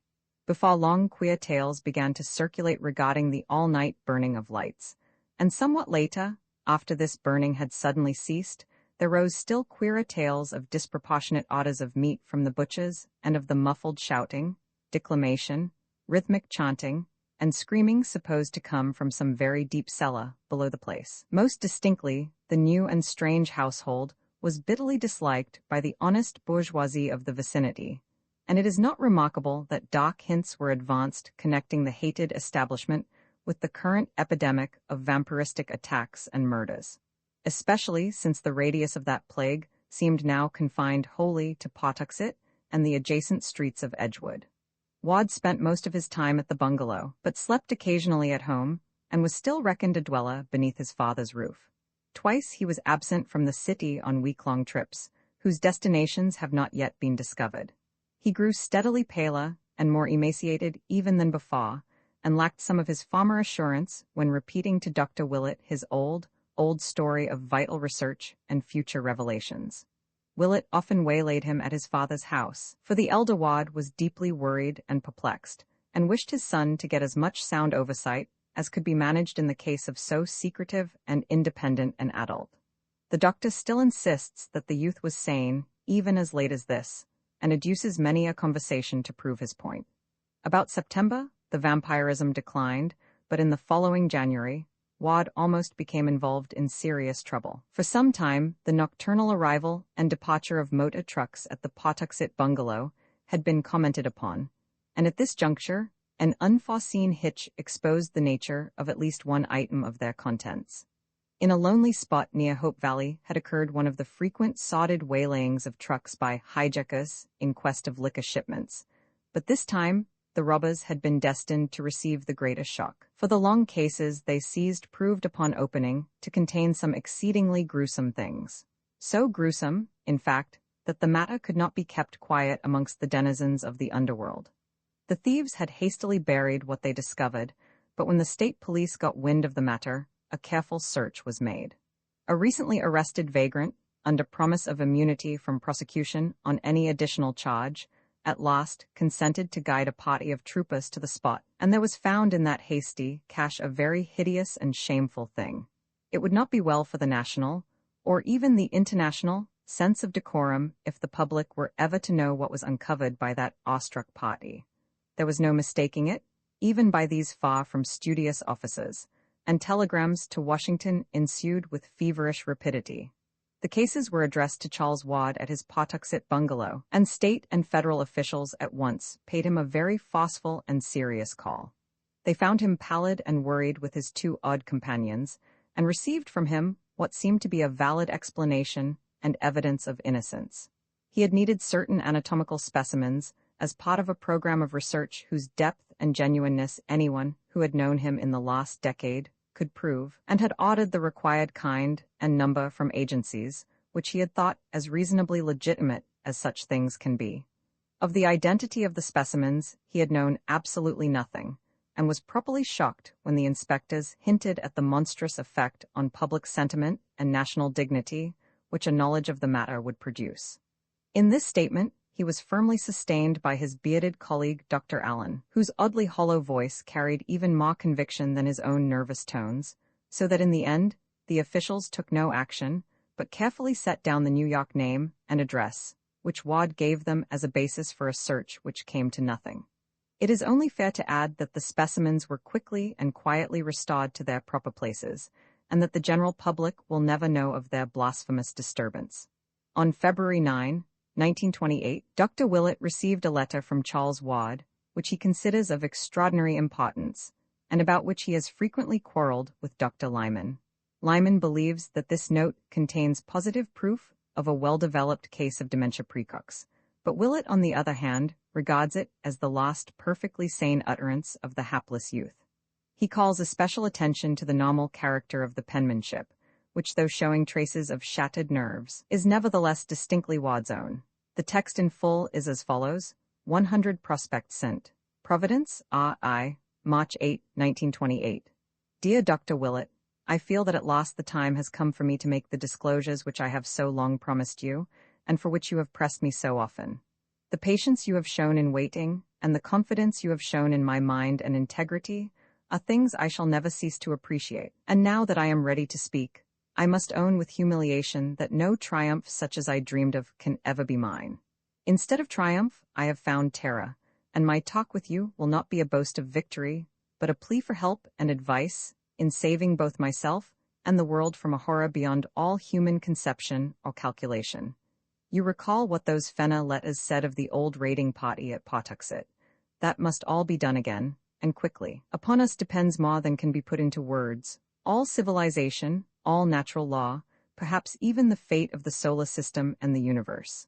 I have brought to light a monstrous abnormality, but I did it for the sake of knowledge.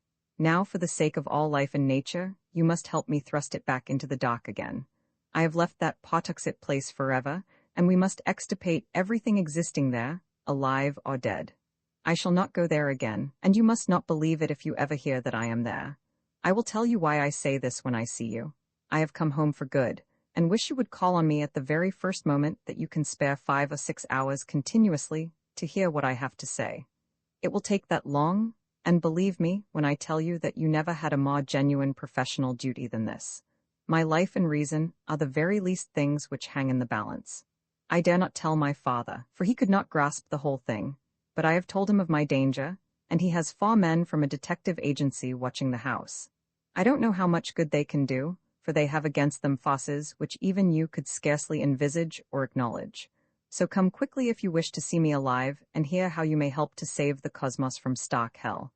Any time will do. I shall not be out of the house.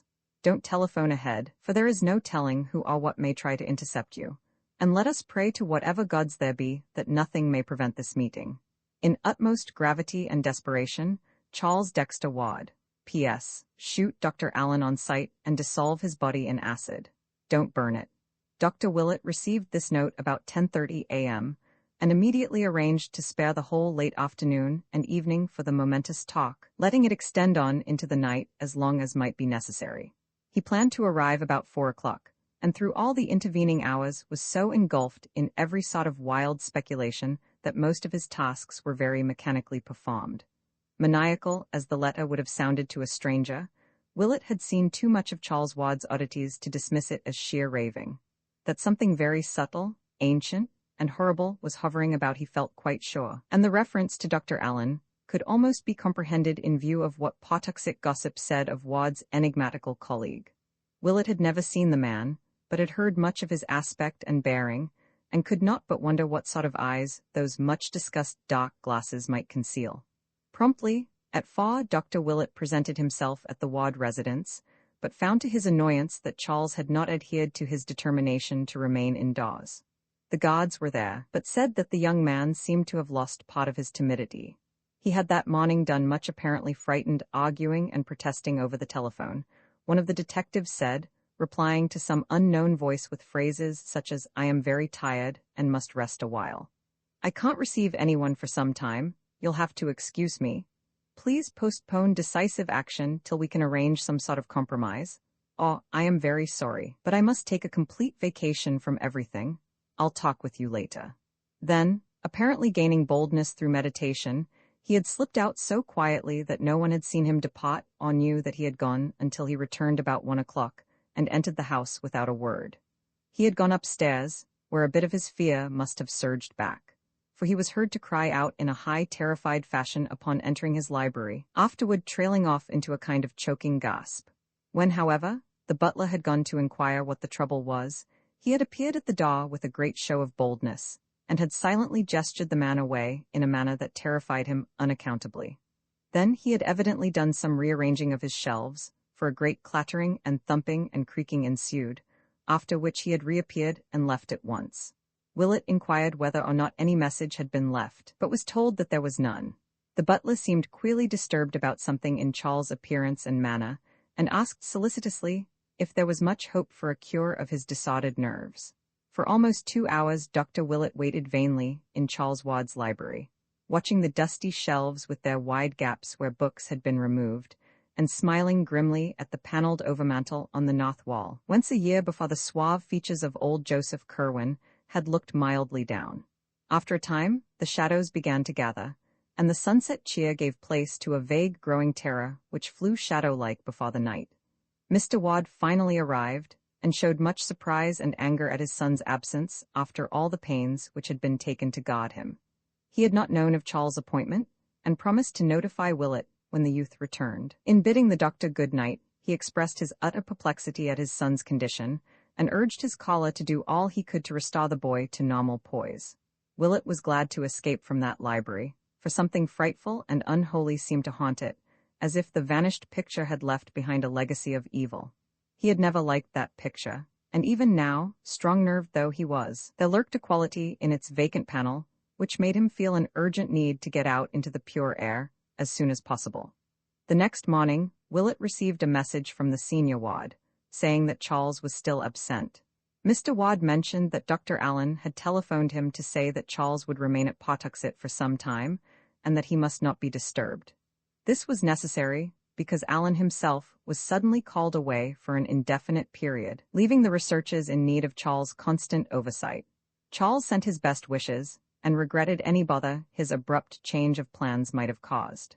In listening to this message, Mr. Wad heard Dr. Allen's voice for the first time, and it seemed to excite some vague and elusive memory which could not be actually placed, but which was disturbing to the point of fearfulness. Faced by these baffling and contradictory reports, Dr. Willett was frankly at a loss what to do. The frantic earnestness of Charles' note was not to be denied. Yet what could one think of its writer's immediate violation of his own expressed policy? Young Wad had written that his delvings had become blasphemous and menacing, that they and his bearded colleague must be extirpated at any cost, and that he himself would never return to their final scene.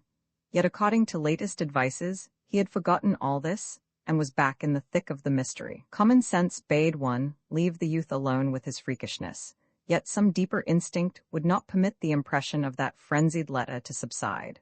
Willett read it over again, and could not make its essence sound as empty and insane as both its bombastic verbiage and its lack of fulfillment would seem to imply.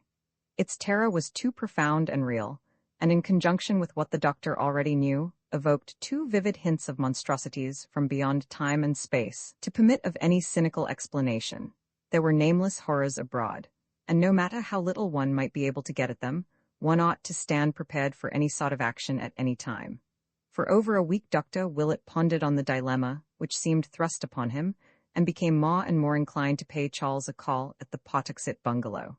No friend of the youth had ever ventured to storm this forbidden retreat, and even his father knew of its interior only from such descriptions as he chose to give. But Willett felt that some direct conversation with his patient was necessary. Mr. Wad had been receiving brief and noncommittal typed notes from his son, and said that Mrs. Wad in her Atlantic City retirement had had no better word. So at length the doctor resolved to act, and despite a curious sensation inspired by old legends of Joseph Curwen, and by more recent revelations and warnings from Charles Wad, set boldly out for the bungalow on the bluff above the river. Willett had visited the spot before through sheer curiosity, though of course never entering the house or proclaiming his presence, hence knew exactly the route to take. Driving out Broad Street one early afternoon, toward the end of February, in his small motor, he thought oddly of the grim party which had taken that self-same road 157 years before, on a terrible errand which none might ever comprehend. The ride through the city's decaying fringe was short, and trim Edgewood and sleepy Pawtuxet presently spread out ahead. Willett turned to the right down Lockwood Street, and drove his car as far along that rural road as he could, then alighted and walked north to where the bluff towered above the lovely bends of the river and the sweep of misty downlands beyond. Houses were still few here, and there was no mistaking the isolated bungalow, with its concrete garage on a high point of land at his left. Stepping briskly up the neglected gravel walk, he rapped at the door with a firm hand, and spoke without a tremor to the evil Portuguese mulatto, who opened it to the width of a crack. He must, he said, see Charles Wad at once on vitally important business. No excuse would be accepted, and a repulse would mean only a full report of the matter to the elder Wad. The mulatto still hesitated, and pushed against the door when Willett attempted to open it, but the doctor merely raised his voice and renewed his demands. Then there came from the dark interior a husky whisper which somehow chilled the hearer through and through, though he did not know why he feared it. "Let him in, Tony," it said. "We may as well talk now as ever." But disturbing as was the whisper, the greater fear was that which immediately followed. The floor creaked and the speaker hove in sight, and the owner of those strange and resonant tones was seen to be no other than Charles Dexter Wad. The minuteness with which Dr. Willett recalled and recorded his conversation of that afternoon is due to the importance he assigns to this particular period, for at last he concedes a vital change in Charles Dexter Wad's mentality, and believes that the youth now spoke from a brain hopelessly alien to the brain whose growth he had watched for 26 years. Controversy with Dr. Lyman has compelled him to be very specific, and he definitely dates the madness of Charles Wad from the time the typewritten notes began to reach his parents. Those notes are not in Wad's normal style, not even in the style of that lost frantic letter to Willett. Instead, they are strange and archaic, as if the snapping of the writer's mind had released a flood of tendencies and impressions picked up unconsciously through boyhood antiquarianism. There is an obvious effort to be modern, but the spirit and occasionally the language are those of the past. The past, too, was evident in Wad's every tone and gesture as he received the doctor in that shadowy bungalow.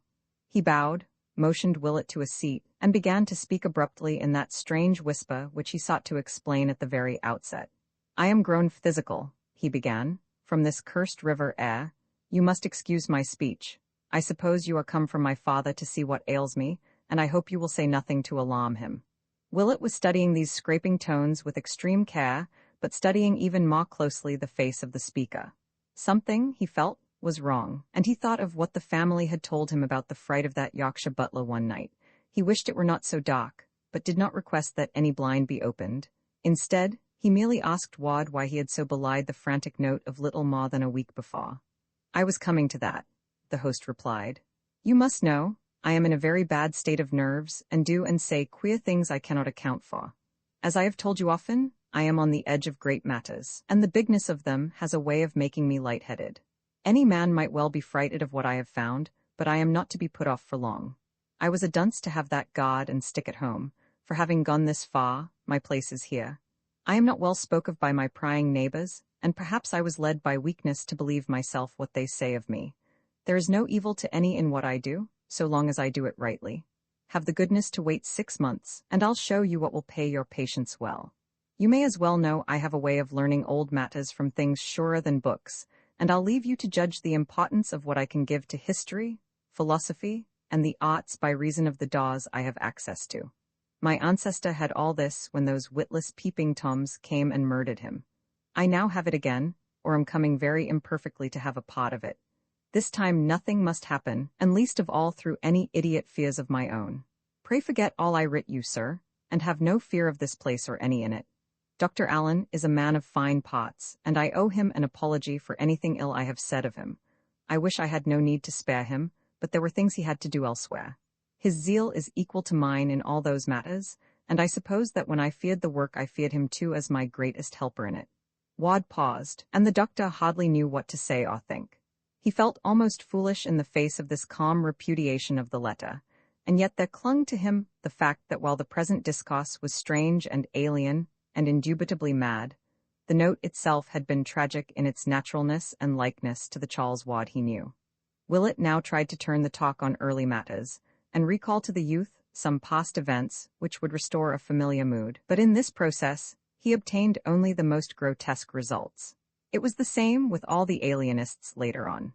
Important sections of Charles Wad's store of mental images, mainly those touching modern times and his own personal life, had been unaccountably expunged, while all the massed antiquarianism of his youth had welled up from some profound subconsciousness to engulf the contemporary and the individual.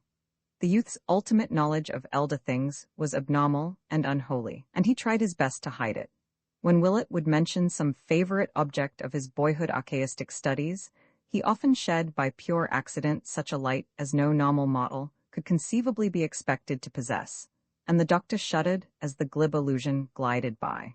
It was not wholesome to know so much about the way the fat sheriff's wig fell off as he leaned over at the play in Mr. Douglas' Histrionic Academy in King Street on the 11th of February, 1762, which fell of a Thursday, or about how the actors cut the text of Steele's Conscious Lover so badly that one was almost glad the Baptist-ridden legislature closed the theater a fortnight later.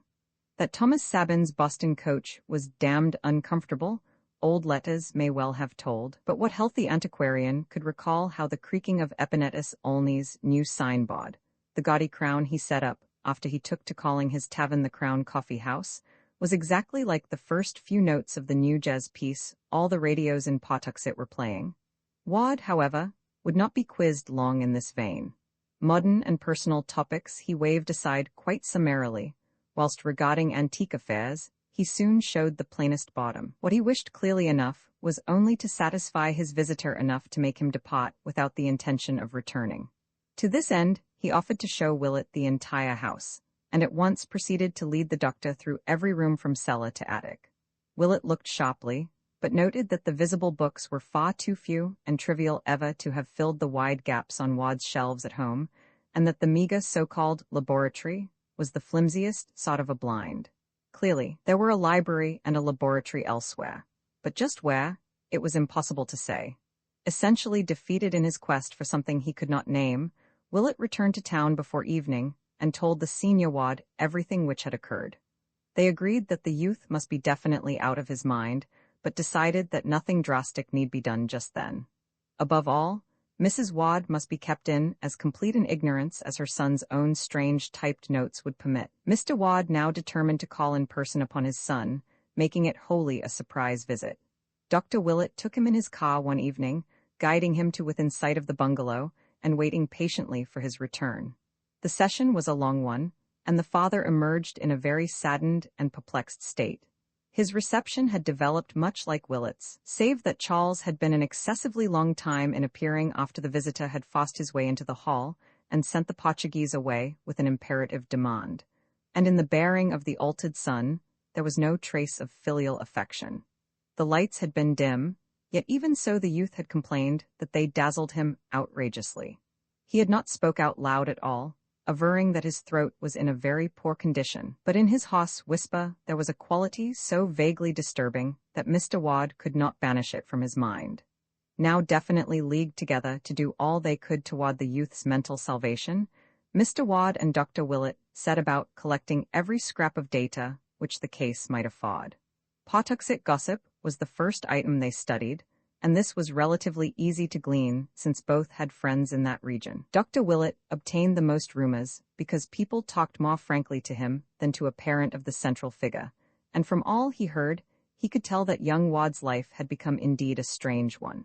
Common tongues would not dissociate his household from the vampirism of the previous summer, while the nocturnal comings and goings of the motor trucks provided their share of dark speculation. Local tradesmen spoke of the queerness of the orders brought them by the evil-looking mulatto, and in particular of the inordinate amounts of meat and fresh blood secured from the 2 butcher shops in the immediate neighborhood. For a household of only 3, these quantities were quite absurd. Then there was the matter of the sounds beneath the earth.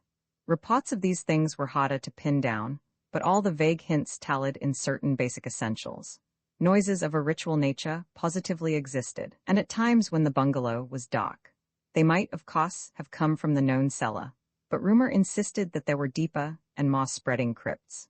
Recalling the ancient tales of Joseph Curwen's catacombs, and assuming for granted that the present bungalow had been selected because of its situation on the old Curwen site, as revealed in one or another of the documents found behind the picture, Willett and Mr. Wad gave this phase of the gossip much attention, and searched many times without success for the door in the river bank which old manuscripts mentioned. As to popular opinions of the bungalow's various inhabitants, it was soon plain that the brava Portuguese was loathed, the bearded and spectacled Dr. Allen feared, and the pallid young scholar disliked to a profound extent. During the last week or 2 Wad had obviously changed much, abandoning his attempts at affability and speaking only in hoarse, but oddly repellent whispers on the few occasions that he ventured forth. Such were the shreds and fragments gathered here and there, and over these Mr. Wad and Dr. Willett held many long and serious conferences. They strove to exercise deduction, induction, and constructive imagination to their utmost extent, and to correlate every known fact of Charles' later life, including the frantic letter which the doctor now showed the father, with the meager documentary evidence available concerning old Joseph Curwen. They would have given much for a glimpse of the papers Charles had found, for very clearly the key to the youth's madness lay in what he had learned of the ancient wizard and his doings. And yet, after all, it was from no step of Mr. Wad's or Dr. Willett's that the next move in this singular case proceeded. The father and the physician, rebuffed and confused by a shadow too shapeless and intangible to combat, had rested uneasily on their oars, while the typed notes of young Wad to his parents grew fewer and fewer.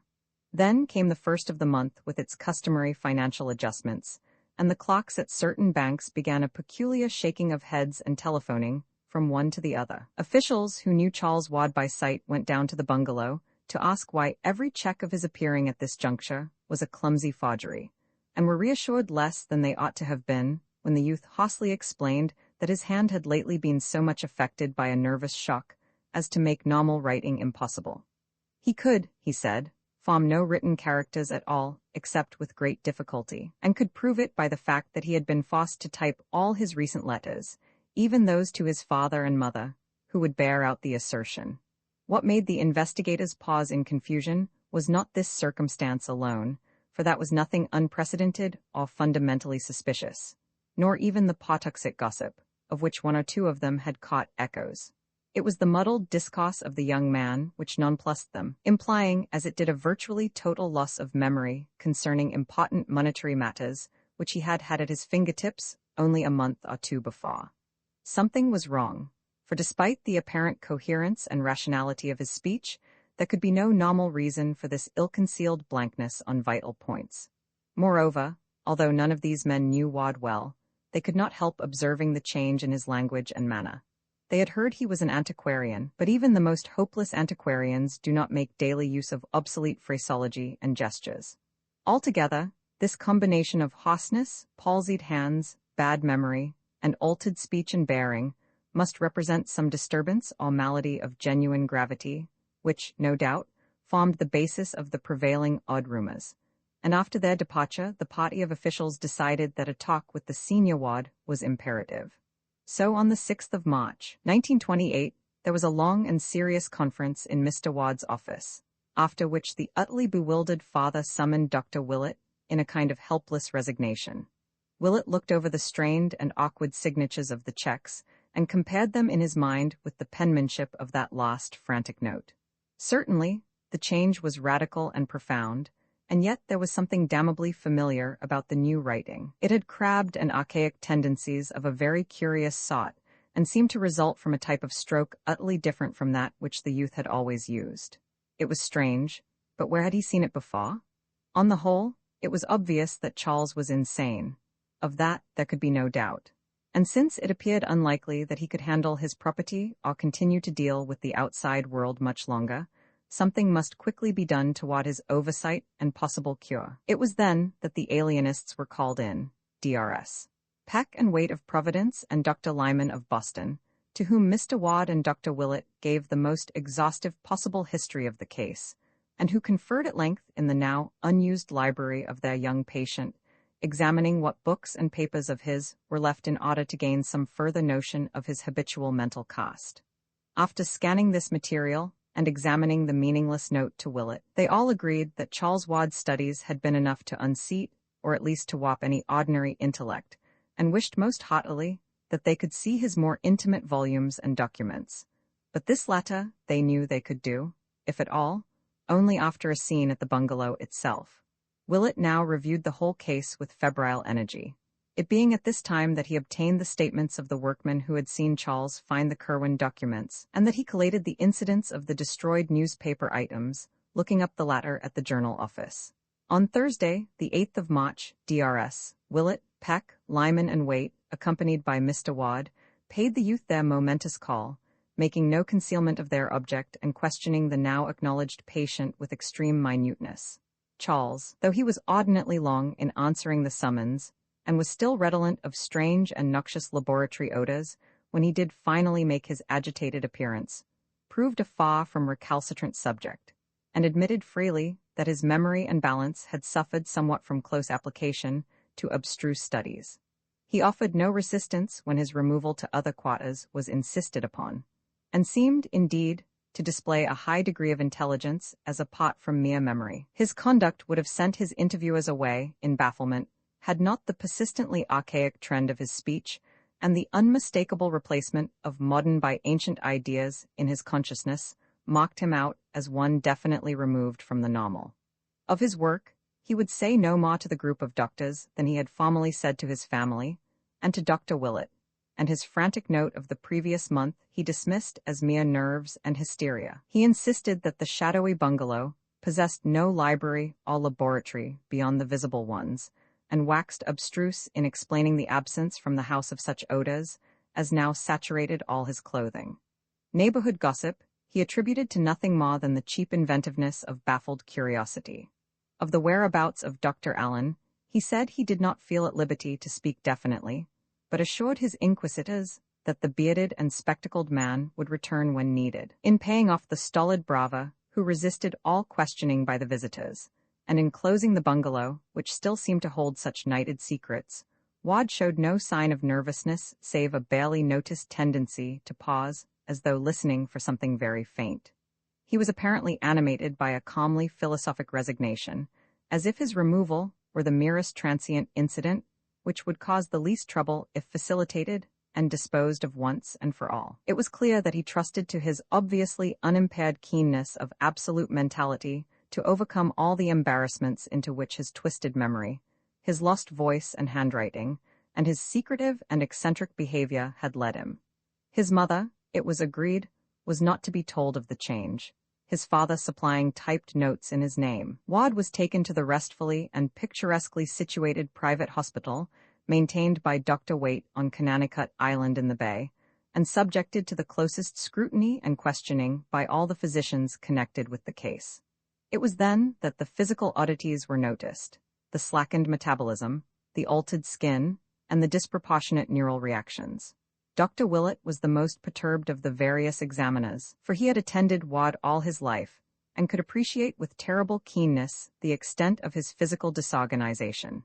Even the familiar olive mark on his hip was gone, while on his chest was a great black mole, or cicatrice, which had never been there before, and which made Willett wonder whether the youth had ever submitted to any of the witch markings reputed to be inflicted at certain unwholesome nocturnal meetings in wild and lonely places. The doctor could not keep his mind off a certain transcribed witch trial record from Salem, which Charles had shown him in the old non-secretive days, and which read, "Mr. G.B., on that night put ye divil his mark upon Bridget S., Jonathan A., Simon O., Deliverance W., Joseph C., Susan P., Mehitable C., and Deborah B."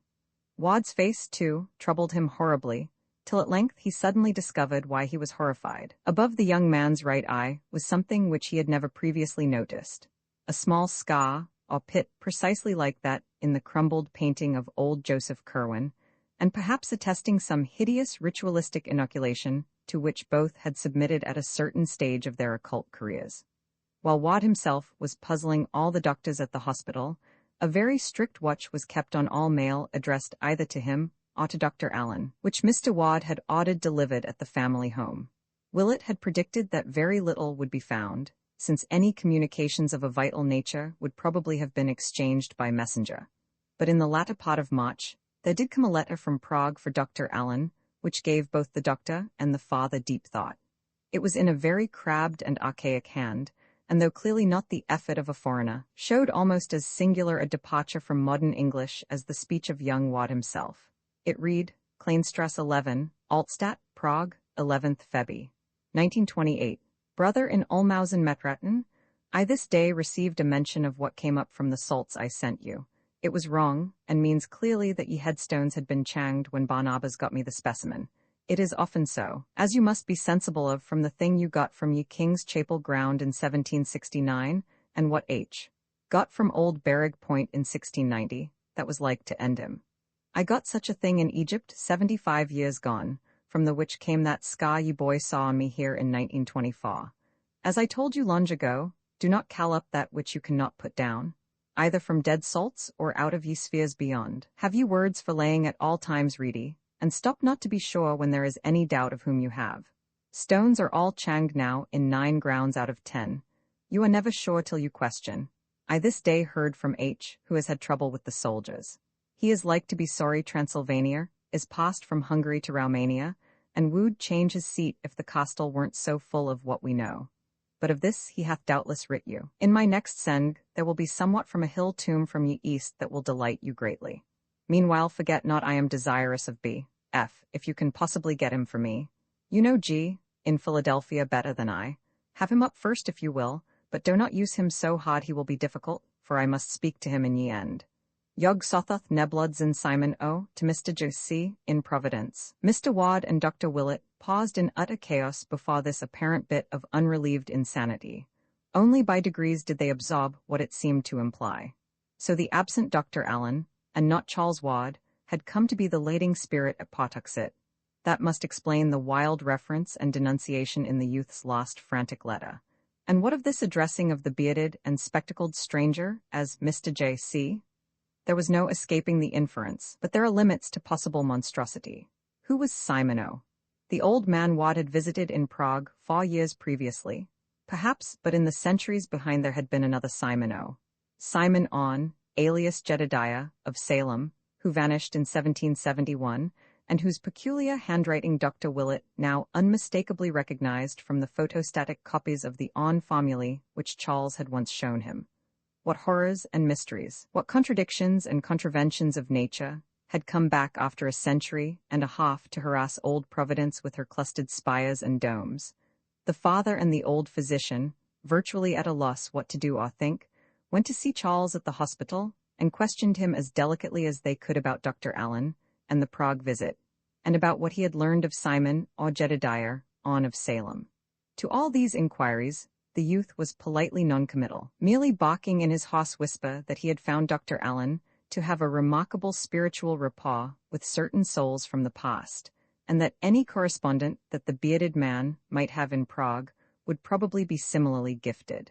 When they left, Mr. Wad and Dr. Willett realized to their chagrin that they had really been the ones under catechism, and that without imparting anything vital himself, the confined youth had adroitly pumped them of everything the Prague letter had contained.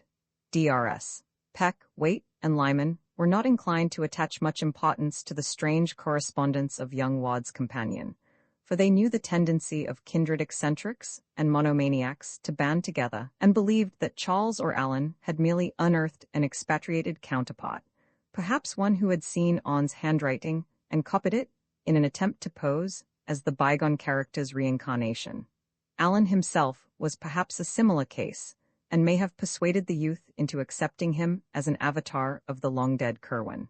Such things had been known before, and on the same basis the hard-headed doctors disposed of Willett's growing disquiet about Charles Wad's present handwriting, as studied from unpremeditated specimens obtained by various ruses. Willett thought he had placed its odd familiarity at last, and that what it vaguely resembled was the bygone penmanship of old Joseph Curwen himself. But this, the other physicians regarded as a phase of imitativeness only to be expected in a mania of this sort, and refused to grant it any importance either favorable or unfavorable. Recognizing this prosaic attitude in his colleagues, Willett advised Mr. Wad to keep to himself the letter which arrived for Dr. Allen on the 2nd of April from Rackus, Transylvania, in a handwriting so intensely and fundamentally like that of the Hutchinson cipher that both father and physician paused in awe before breaking the seal. This read as follows: Castle Ferenczi, 7 March 1928. Dear C. Had a squid of 20 militia up to talk about what the country folks say. Must dig deeper and have less heard. These Romanians plague one damnably, being officious and particular where you could buy a Magyar off with a drink and food. Last month them, got me ye sarcophagus of ye 5 sphinxes from ye Acropolis, where he whom I called up said it would be, and I have had 3 talks with what was therein in hummed. It will go to S.O. in Prague directly, and thence to you. It is stubborn, but you know ye way with such. You show wisdom in having less about than before, for there was no need to keep the gods in shape and eat off their heads, and it made much to be found in case of trouble, as you too well know. You can now move and work elsewhere with no kilg trouble if needful, though I hope no thing will soon force you to so bothersome a cause. I rejoice that you traffic not so much with those outside, for there was ever a mortal peril in it, and you are sensible what it did when you asked protection of one not disposed to give it. You excel me in get ye formulae, so another may say them with success, but Borellus fancied it would be so, if just ye right words were had. Does ye boy use 'em often? I regret that he grows squeamish, as I feared he would when I had him here nigh 15 months, but I'm sensible you know how to deal with him. You can't say him down with ye formula, for that will work only upon such as ye other formula hath called up from salts. But you still have strong hands and knife and pistol, and graves are not hard to dig, nor acids loth to burn. O, says you have promised him B. F, I must have him after. B, goes to you soon, and may he give you what you wish of that dark thing below Memphis. Employ care in what you call up, and beware of ye boy. It will be ripe in a year's time to have up ye legions from underneath, and then there are no bounds to what shall be ours. Have confidence in what I say, for you know and I have had these 150 years more than you to consult these matters in. Nefru, ka nai hado edwa, H for J. Curwen, esque, Providence. But if Willett and Mr. Wad refrained from showing this letter to the alienists, they did not refrain from acting upon it themselves. No amount of learned sophistry could controvert the fact that the strangely bearded and spectacled Dr. Allen, of whom Charles' frantic letter had spoken as such a monstrous menace, was in close and sinister correspondence with two inexplicable creatures whom Wad had visited in his travels, and who plainly claimed to be survivals or avatars of Curwen's old Salem colleagues. That he was regarding himself as the reincarnation of Joseph Curwen, and that he entertained, or was at least advised to entertain, murderous designs against a boy who could scarcely be other than Charles Wad. There was organized horror afoot, and no matter who had started it, the missing Allen was by this time at the bottom of it. Therefore, thanking heaven that Charles was now safe in the hospital, Mr. Wad lost no time in engaging detectives to learn all they could of the cryptic bearded doctor, finding whence he had come and what Pawtuxet knew of him, and if possible discovering his current whereabouts.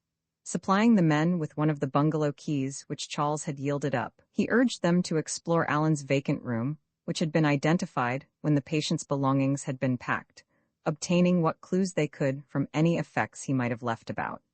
Mr. Wad talked with the detectives in his son's old library, and they felt a mocked relief when they left it at last, for there seemed to hover about the place a vague aura of evil.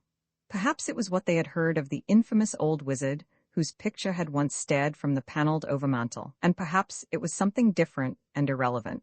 But in any case, they all half-sensed an intangible miasma which scented in that carven vestige of an older dwelling, and which at times almost rose to the intensity of a material emanation, via nightmare and a cataclysm, and now swiftly followed that hideous experience, which has left its indelible mark of fear on the soul of Marinus Bicknell Willett, and has added a decade to the visible age of one whose youth was even then far behind. Dr. Willett had conferred at length with Mr. Wad, and had come to an agreement with him on several points which both felt the alienists would ridicule. There was, they conceded, a terrible movement alive in the world, whose direct connection with a necromancy even older than the Salem witchcraft could not be doubted. That at least two living men, and one other of whom they dared not think, were in absolute possession of minds or personalities which had functioned as early as 1690, or before, was likewise almost unassailably proved even in the face of all known natural laws. What these horrible creatures, and Charles Wad as well, were doing or trying to do seemed fairly clear from their letters, and from every bit of light both old and new which had filtered in upon the case. They were robbing the tombs of all the ages, including those of the world's wisest and greatest men, in the hope of recovering from bygone ashes some vestige of the consciousness and law which had once animated and informed them. A hideous traffic was going on among these nightmare ghouls, whereby illustrious bones were boughted with the calm calculativeness of schoolboys swapping books, and from what was extorted from this century dust, there was anticipated a power and a wisdom beyond anything which the cosmos had ever seen concentrated in one man or group. They had found unholy ways to keep their brains alive, either in the same body or different bodies, and had evidently achieved a way of tapping the consciousness of the dead whom they gathered together. There had, it seems, been some truth in chimerical old Borellus when he wrote of preparing from even the most antique remains certain, essential salts, from which the shade of a long-dead living thing might be raised up. There was a formula for evoking such a shade, and another for putting it down, and it had now been so perfected that it could be taught successfully. One must be careful about evocations, for the markers of old graves are not always accurate. Willett and Mr. Wad shivered as they passed from conclusion to conclusion. Things, presences, or voices of some sort could be drawn down from unknown places as well as from the grave, and in this process also one must be careful. Joseph Curwen had indubitably evoked many forbidden things, and as for Charles, what might one think of him? What forces, outside the spheres, had reached him from Joseph Curwen's day, and turned his mind on forgotten things? He had been led to find certain directions, and he had used them. He had talked with the man of horror in Prague, and stayed long with the creature in the mountains of Transylvania. And he must have found the grave of Joseph Curwen at last. That newspaper item and what his mother had heard in the night were too significant to overlook. Then he had summoned something, and it must have come. That mighty voice aloft on Good Friday, and those different tones in the locked attic laboratory. What were they like, with their depth and hollowness? Was there not here some awful foreshadowing of the dreaded stranger Dr. Allen with his spectral bass? Yes, that was what Mr. Watt had felt with vague horror in his single talk with the man, if man it were, over the telephone. What hellish consciousness or voice, what morbid shade or presence, had come to answer Charles Wadd's secret rites behind that locked door? Those voices heard in argument. Must have it read for 3 months, good God. Was not that just before the vampirism broke out? The rifling of Ezra Whedon's ancient grave, and the cries later at Pawtuxet, whose mind had planned the vengeance and rediscovered the shunned seat of elder blasphemies, and then the bungalow, and the bearded stranger, and the gossip, and the fear. The final madness of Charles neither father nor doctor could attempt to explain, but they did feel sure that the mind of Joseph Curwen had come to earth again and was following its ancient morbidities. Was demoniac possession in truth a possibility? Alan had something to do with it, and the detectives must find out more about one whose existence menaced the young man's life. In the meantime, since the existence of some vast crypt beneath the bungalow seemed virtually beyond dispute, some effort must be made to find it. Willett and Mr. Wadd, conscious of the skeptical attitude of the alienists, resolved during their final conference to undertake a joint secret exploration of unparalleled thoroughness, and agreed to meet at the bungalow on the following morning with valises and with certain tools and accessories suited to architectural search and underground exploration. The morning of April 6th dawned clear, and both explorers were at the bungalow by 10 o'clock. Mr. Wadd had the key, and an entry and cursory survey were made. From the disordered condition of Dr. Allen's room, it was obvious that the detectives had been there before, and the latest searches hoped that they had found some clue which might prove of value. Of course, the main business lay in the cellar, so thither they descended without much delay, again making the circuit which each had vainly made before in the presence of the mad young owner. For a time everything seemed baffling, each inch of the earthen floor and stone walls having so solid and innocuous an aspect that the thought of a yawning aperture was scarcely to be entertained. Willett reflected that since the original cellar was dug without knowledge of any catacombs beneath, the beginning of the passage would represent the strictly modern delving of young Wadd and his associates, where they had probed for the ancient vaults whose rumor could have reached them by no wholesome means. The doctor tried to put himself in Charles' place and see how a delver would be likely to start, but could not gain much inspiration from this method. Then he decided on elimination as a policy and went carefully over the whole subterranean surface, both vertical and horizontal, trying to account for every inch separately. He was soon substantially narrowed down, and at last had nothing left but the small platform before the washtubs, which he had tried once before in vain. Now experimenting in every possible way, and exerting a double strength, he finally found that the top did indeed turn and slide horizontally on a corner pivot. Beneath it lay a trim concrete surface with an iron manhole, to which Mr. Wadd at once rushed with excited zeal. The cover was not hard to lift, and the father had quite removed it when Willett noticed the queerness of his aspect. He was swaying and nodding dizzily, and in the gust of noxious air which swept up from the black pit beneath, the doctor soon recognized ample cause.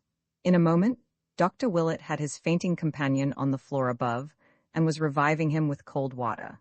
Mr. Wadd responded feebly, but it could be seen that the mephitic blast from the crypt had in some way gravely sickened him.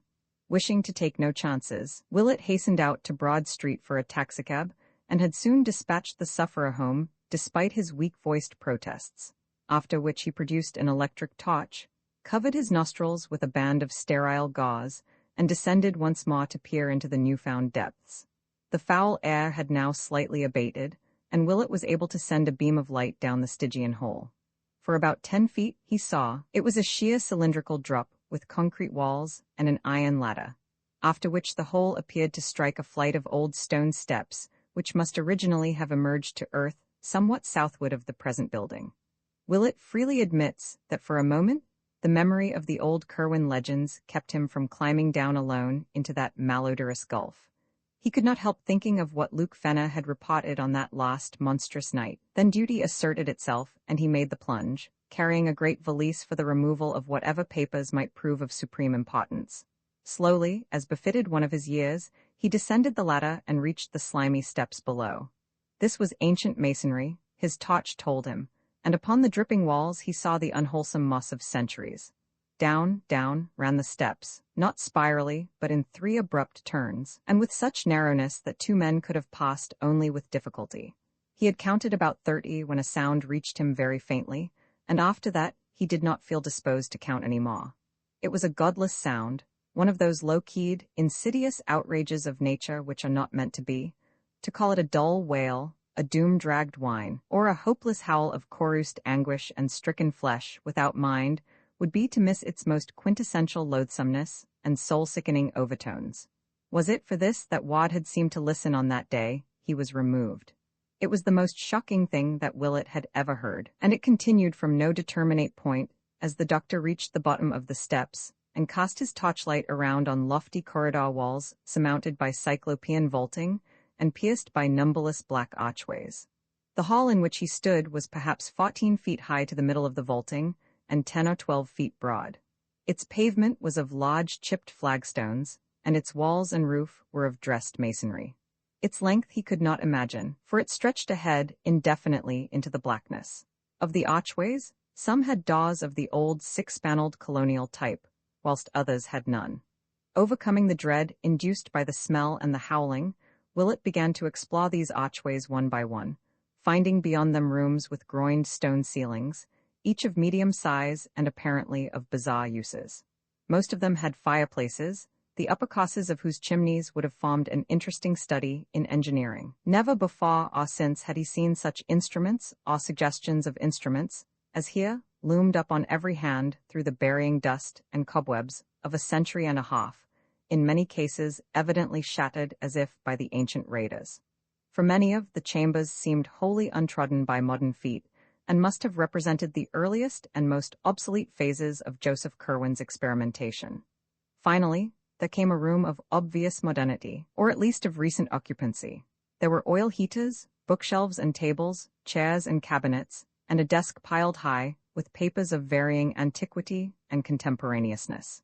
Candlesticks and oil lamps stood about in several places, and finding a match safe handy, Willett lighted such as were ready for use. In the full gleam, it appeared that this apartment was nothing less than the latest study or library of Charles Wad. Of the books the doctor had seen many before, and a good part of the furniture had plainly come from the Prospect Street mansion. Here and there was a piece well known to Willett, and the sense of familiarity became so great that he half forgot the noisomeness and the wailing, both of which were plainer here than they had been at the foot of the steps. His first duty, as planned long ahead, was to find and seize any papers which might seem of vital importance, especially those portentous documents found by Charles so long ago behind the picture in Olney Court. As he searched, he perceived how stupendous a task the final unraveling would be, for file on file was stuffed with papers in curious hands and bearing curious designs, so that months or even years might be needed for a thorough deciphering and editing. Once he found large packets of letters with Prague and Rackus postmarks, and in writing clearly recognizable as On's and Hutchinson's, all of which he took with him as part of the bundle to be removed in his valise. At last, in a locked mahogany cabinet once gracing the Wad home, Willett found the batch of old Curwen papers, recognizing them from the reluctant glimpse Charles had granted him so many years ago. The youth had evidently kept them together very much as they had been when first he found them, since all the titles recalled by the workman were present, except the papers addressed to On and Hutchinson, and the cipher with its key. Willett placed the entire lot in his valise and continued his examination of the files. Since young Wad's immediate condition was the greatest matter at stake, the closest searching was done among the most obviously recent matter, and in this abundance of contemporary manuscript, one very baffling oddity was noted. That oddity was the slight amount in Charles' normal writing, which indeed included nothing more recent than 2 months before. On the other hand, there were literally reams of symbols and formulae, historical notes and philosophical comment, in a crabbed penmanship absolutely identical with the ancient script of Joseph Curwen, though of undeniably modern dating. Plainly, a part of the latter-day program had been a sedulous imitation of the old wizard's writing, which Charles seemed to have carried to a marvelous state of perfection. Of any third hand which might have been Allen's, there was not a trace. If he had indeed come to be the leader, he must have forced young Wad to act as his amanuensis. In this new material, one mystic formula, or rather pair of formulae, recurred so often that Willett had it by heart before he had half finished his quest. It consisted of two parallel columns, the left-hand one surmounted by the archaic symbol called Dragon's Head, and used in almanacs to indicate the ascending node, and the right-hand one headed by the corresponding sign of Dragon's Tail, or descending node. The appearance of the whole was something like this, and almost unconsciously, the doctor realized that the second half was no more than the first written syllabically backward with the exception of the final monosyllables, and of the odd name Yog-Sothoth, which he had come to recognize under various spellings from other things he had seen in connection with this horrible matter. The formulae were as follows, exactly so, as Willett is abundantly able to testify, and the first one struck an odd note of uncomfortable latent memory in his brain, which he recognized later when reviewing the events of that horrible Good Friday of the previous year. Yai Njinga Yog-Sothoth H.E.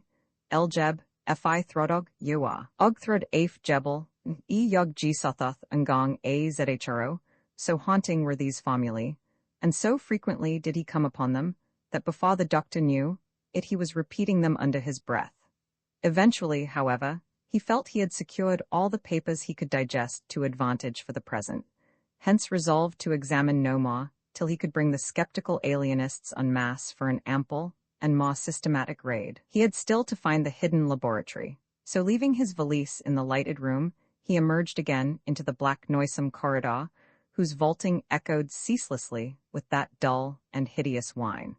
The next few rooms he tried were all abandoned or filled only with crumbling boxes and ominous-looking leaden coffins, but impressed him deeply with the magnitude of Joseph Curwen's original operations.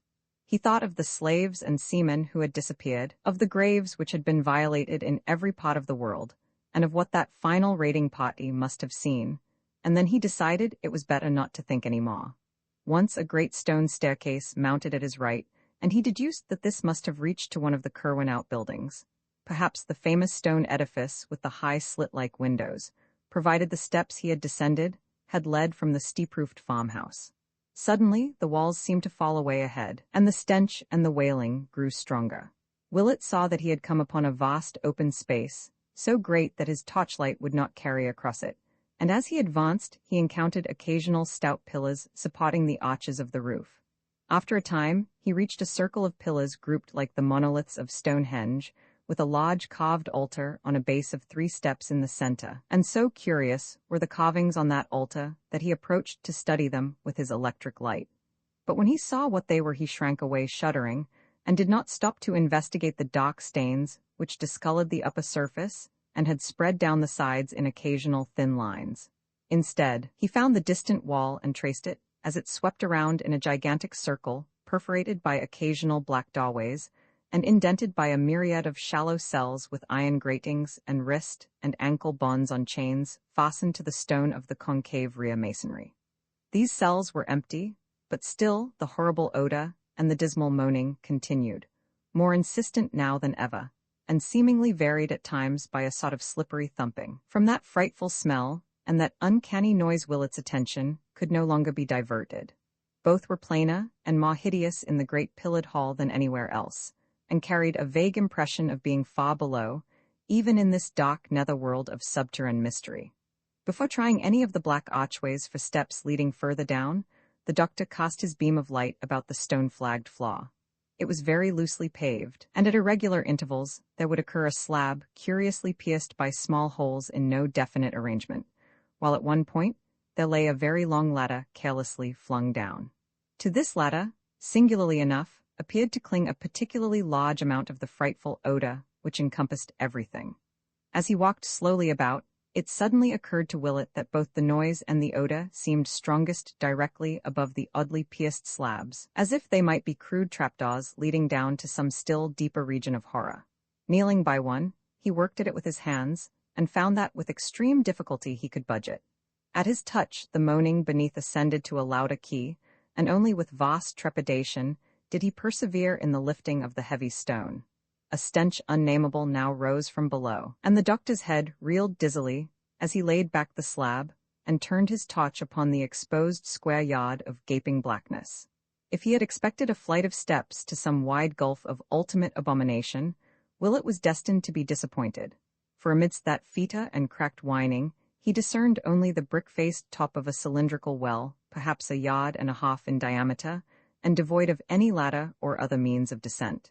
As the light shone down, the wailing changed suddenly to a series of horrible yelps, in conjunction with which there came again that sound of blind, futile scrambling and slippery thumping.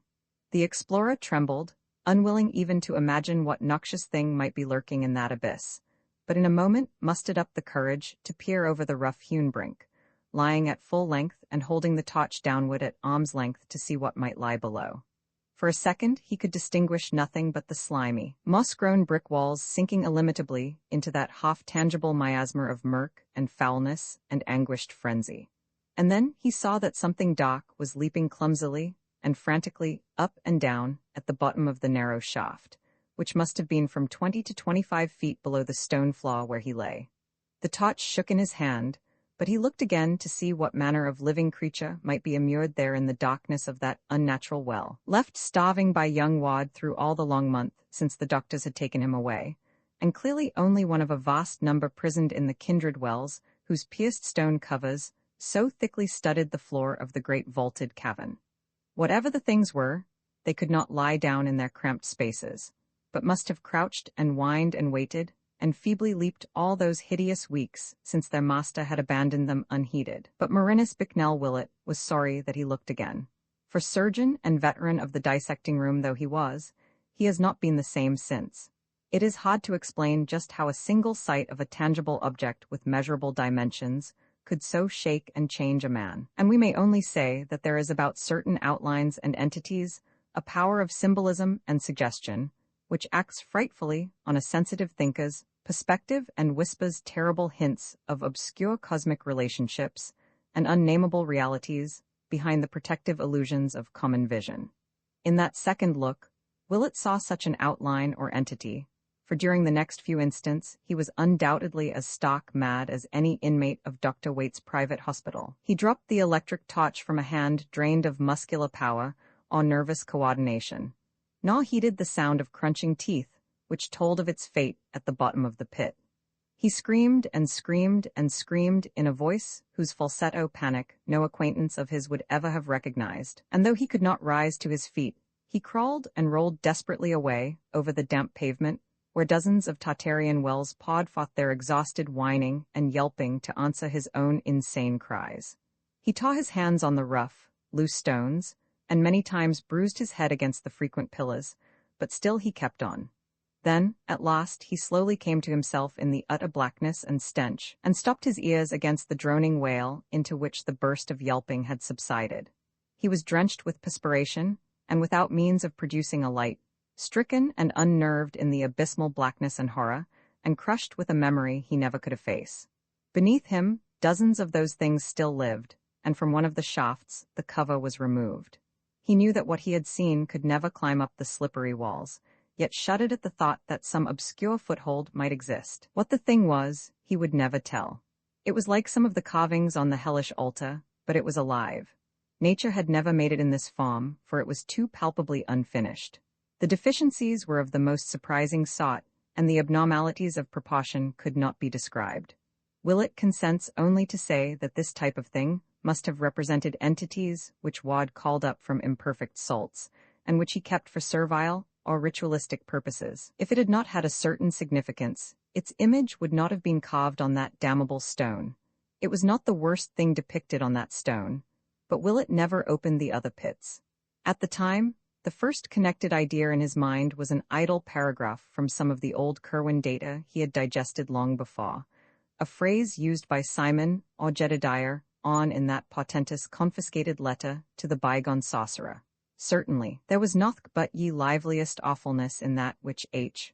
raised up from what he could gather, only a part of.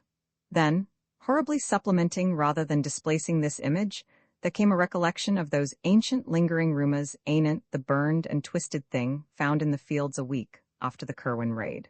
Charles Ward had once told the doctor what old Slocum said of that object, that it was neither thoroughly human nor wholly allied to any animal which Pawtuxet folk had ever seen or read about. These words hummed in the doctor's mind as he rocked to and fro, squatting on the nitrous stone floor. He tried to drive them out, and repeated the Lord's Prayer to himself, eventually trailing off into a mnemonic hodgepodge like the modernistic wasteland of Mr. T.S. Eliot, and finally reverting to the oft-repeated dual formula he had lately found in Wad's underground library. Yai Njinga, Yog Sothoth, and so on till the final underlined ZHRO. It seemed to soothe him, and he staggered to his feet after a time, lamenting bitterly his fright-lost torch and looking wildly about for any gleam of light in the clutching inkiness of the chilly air. Think he would not, but he strained his eyes in every direction for some faint glint or reflection of the bright illumination he had left in the library. After a while, he thought he detected a suspicion of a glow infinitely far away, and toward this, he crawled in agonized caution on hands and knees amidst the stench and howling, always feeling ahead lest he collide with the numerous great pillars or stumble into the abominable pit he had uncovered. Once his shaking fingers touched something which he knew must be the steps leading to the hellish altar, and from this spot he recoiled in loathing. At another time he encountered the pierced slab he had removed, and here his caution became almost pitiful. But he did not come upon the dread aperture after all, nor did anything issue from that aperture to detain him. What had been down there made no sound nor stir. Evidently its crunching of the fallen electric torch had not been good for it. Each time Willett's fingers felt a perforated slab he trembled. His passage over it would sometimes increase the groaning below, but generally it would produce no effect at all, since he moved very noiselessly. Several times during his progress the glow ahead diminished perceptibly, and he realized that the various candles and lamps he had left must be expiring one by one. The thought of being lost in utter darkness without matches amidst this underground world of nightmare labyrinths impelled him to rise to his feet and run, which he could safely do now that he had passed the open pit. For he knew that once the light failed, his only hope of rescue and survival would lie in whatever relief potty Mr. Wad might send off to missing him for a sufficient period. Presently, however, he emerged from the open space into the narrower corridor and definitely located the glow as coming from a door on his right. In a moment he had reached it and was standing once more in young Wad's secret library, trembling with relief and watching the sputterings of that lost lamp which had brought him to safety. In another moment he was hastily filling the burned-out lamps from an oil supply he had previously noticed, and when the room was bright again, he looked about to see if he might find a lantern for further exploration. For racked though he was with horror, his sense of grim purpose was still uppermost, and he was firmly determined to leave no stone unturned in his search for the hideous facts behind Charles Wad's bizarre madness. Failing to find a lantern, he chose the smallest of the lamps to carry, also filling his pockets with candles and matches, and taking with him a gallon can of oil, which he proposed to keep for reserve use in whatever hidden laboratory he might uncover beyond the terrible open space with its unclean altar and nameless covered wells. To traverse that space again would require his utmost fortitude, but he knew it must be done. Fortunately, neither the frightful altar nor the opened shaft was near the vast, cell-indented wall which bounded the cavern area, and whose black mysterious archways would form the next goals of a logical search. So Willett went back to that great pillared hall of stench and anguished howling, turning down his lamp to avoid any distant glimpse of the hellish altar, or of the uncovered pit with the pierced stone slab beside it. Most of the black doorways led merely to small chambers, some vacant and some evidently used as storerooms, and in several of the latter he saw some very curious accumulations of various objects. One was packed with rotting and dust-draped bales of spare clothing, and the explorer thrilled when he saw that it was unmistakably the clothing of a century and a half before. In another room, he found numerous odds and ends of modern clothing, as if gradual provisions were being made to equip a large body of men. But what he disliked most of all were the huge copper vats which occasionally appeared, these, and the sinister incrustations upon them. He liked them even less than the weirdly figured leaden bowls, whose ruins retained such obnoxious deposits, and around which clung repellent odors perceptible above even the general noisomeness of the crypt. When he had completed about half the entire circuit of the wall, he found another corridor like that from which he had come, and out of which many doors opened.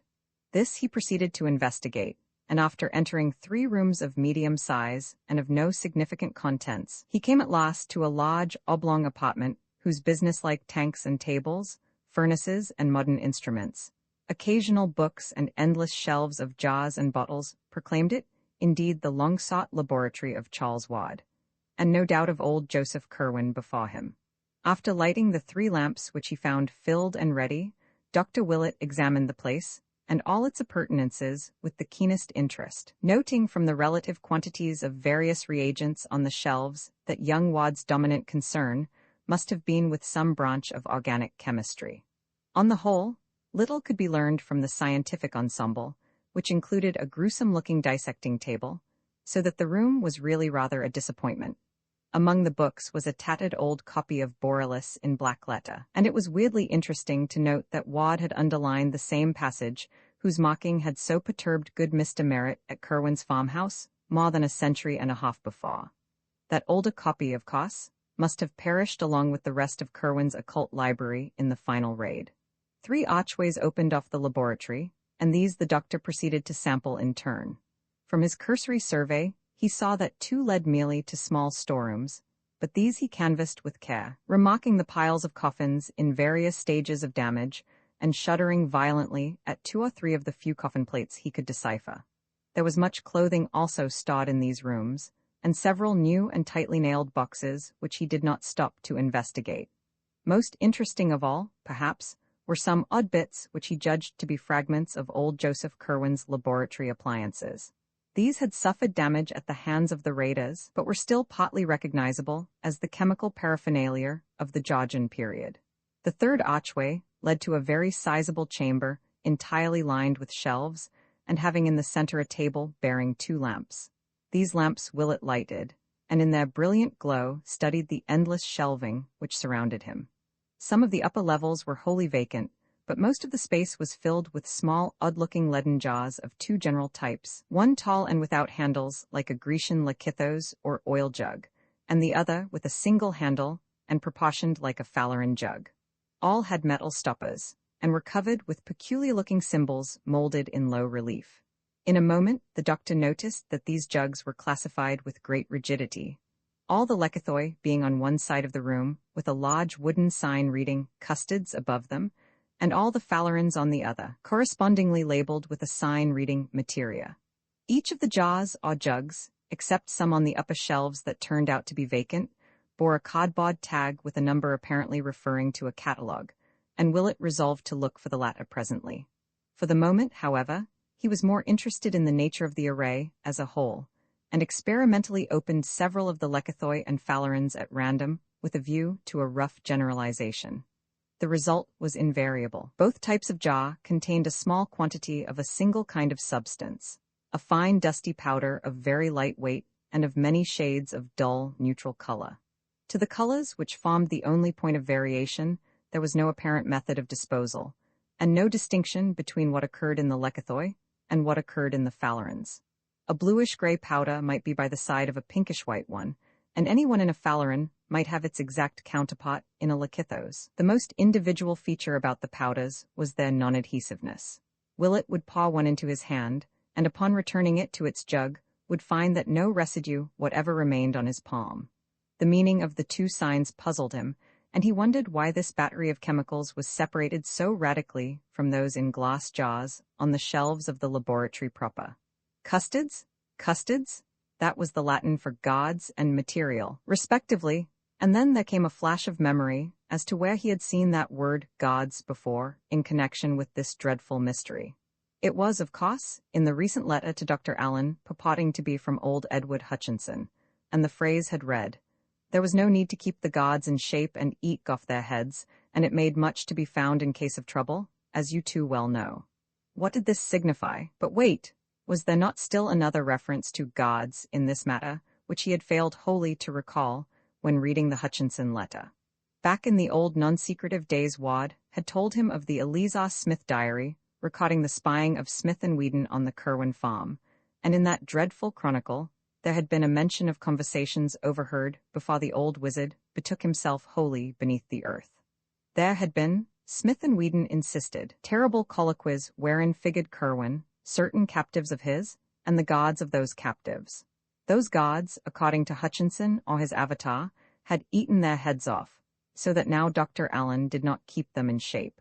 And if not in shape, how save as the salts to which it appears this wizard band was engaged in reducing as many human bodies or skeletons as they could. So that was what these lekythoi contained, the monstrous fruit of unhallowed rites and deeds, presumably won or cowed to such submission as to help when called up by some hellish incantation, in the defense of their blasphemous master, or the questioning of those who were not so willing. Willett shuddered at the thought of what he had been pouring in and out of his hands, and for a moment felt an impulse to flee in panic from that cavern of hideous shelves with their silent and perhaps watching sentinels. Then he thought of the custards, in the myriad falarin jugs on the other side of the room. Salts too, and if not the salts of gods, then the salts of what? God?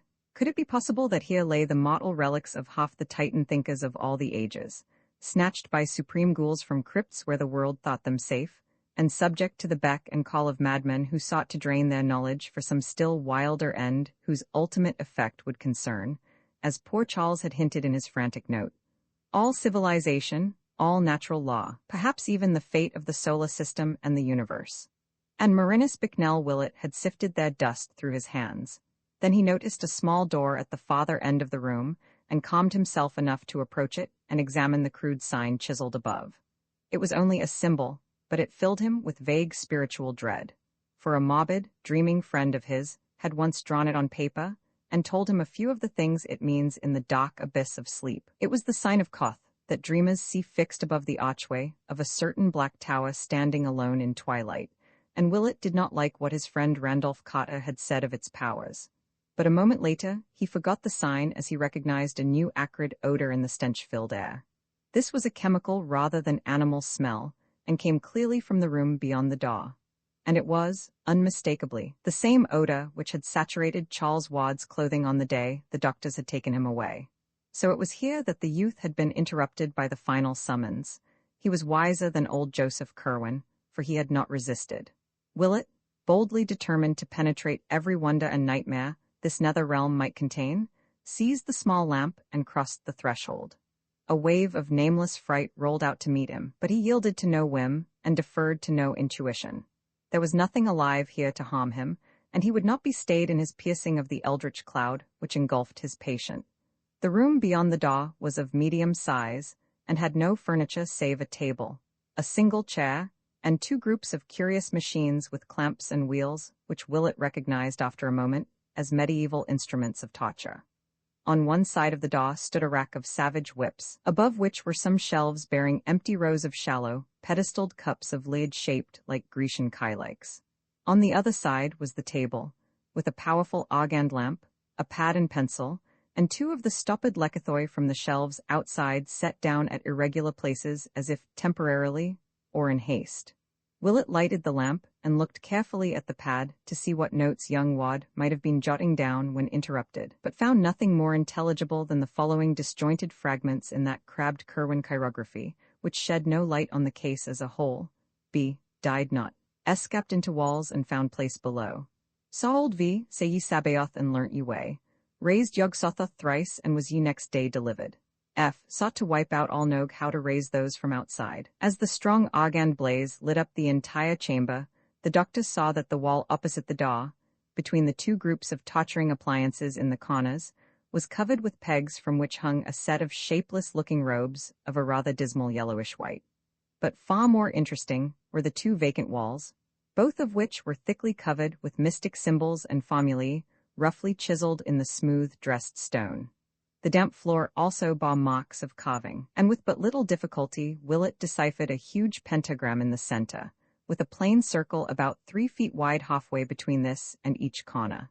In one of these far circles, near where a yellowish robe had been flung carelessly down, there stood a shallow kylix of the sort found on the shelves above the whip-rack, and just outside the periphery was one of the falarin jugs from the shelves in the other room, its tag numbered 118.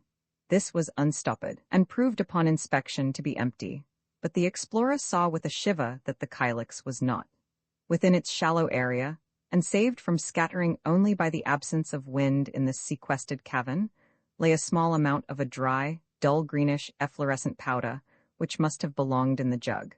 And Willett almost reeled at the implications that came sweeping over him as he correlated little by little the several elements and antecedents of the scene. The whips and the instruments of torture, the dust or salts from the jug of custards, the two lekythoi from the custards shelf, the robes, the formulae on the walls, the notes on the pad, the hints from letters and legends, and the thousand glimpses, doubts, and suppositions which had come to torment the friends and parents of Charles Wadd. All these engulfed the doctor in a tidal wave of horror as he looked at that dry greenish powder outspread in the pedestaled leaden kylix on the floor. With an effort, however, Willett pulled himself together and began studying the formulae chiseled on the walls. From the stained and encrusted letters, it was obvious that they were carved in Joseph Curwen's time, and their text was such as to be vaguely familiar to one who had read much Curwen material or delved extensively into the history of magic. One the doctor clearly recognized as what Mrs. Wadd heard her son chanting on that ominous Good Friday a year before, and what an authority had told him was a very terrible invocation addressed to secret gods outside the normal spheres. It was not spelled here exactly as Mrs. Wadd had set it down from memory, nor yet as the authority had shown it to him in the forbidden pages of Eliphaz Levi, but its identity was unmistakable, and such words as Sabaoth, Metraton, Ulmanson, and Zariatnetmik sent a shudder of fright through the searcher who had seen and felt so much of cosmic abomination just around the corner. This was on the left-hand wall as one entered the room. The right-hand wall was no less thickly inscribed, and Willett felt a start of recognition as he came upon the pair of formulae so frequently occurring in the recent notes in the library. They were, roughly speaking, the same, with the ancient symbols of dragon's head and dragon's tail heading them as in Wadd's scribblings. But the spelling differed quite widely from that of the modern versions, as if old Curwen had had a different way of recording sound, or as if later study had evolved more powerful and perfected variants of the invocations in question. The doctor tried to reconcile the chiseled version with the one which still ran persistently in his head, and found it hard to do. Where the script he had memorized began, Yai Njinga, Yog Sothoth, this epigraph started out as I, seeing Jenga, Yog Sothotha, which to his mind would seriously interfere with the syllabification of the second word.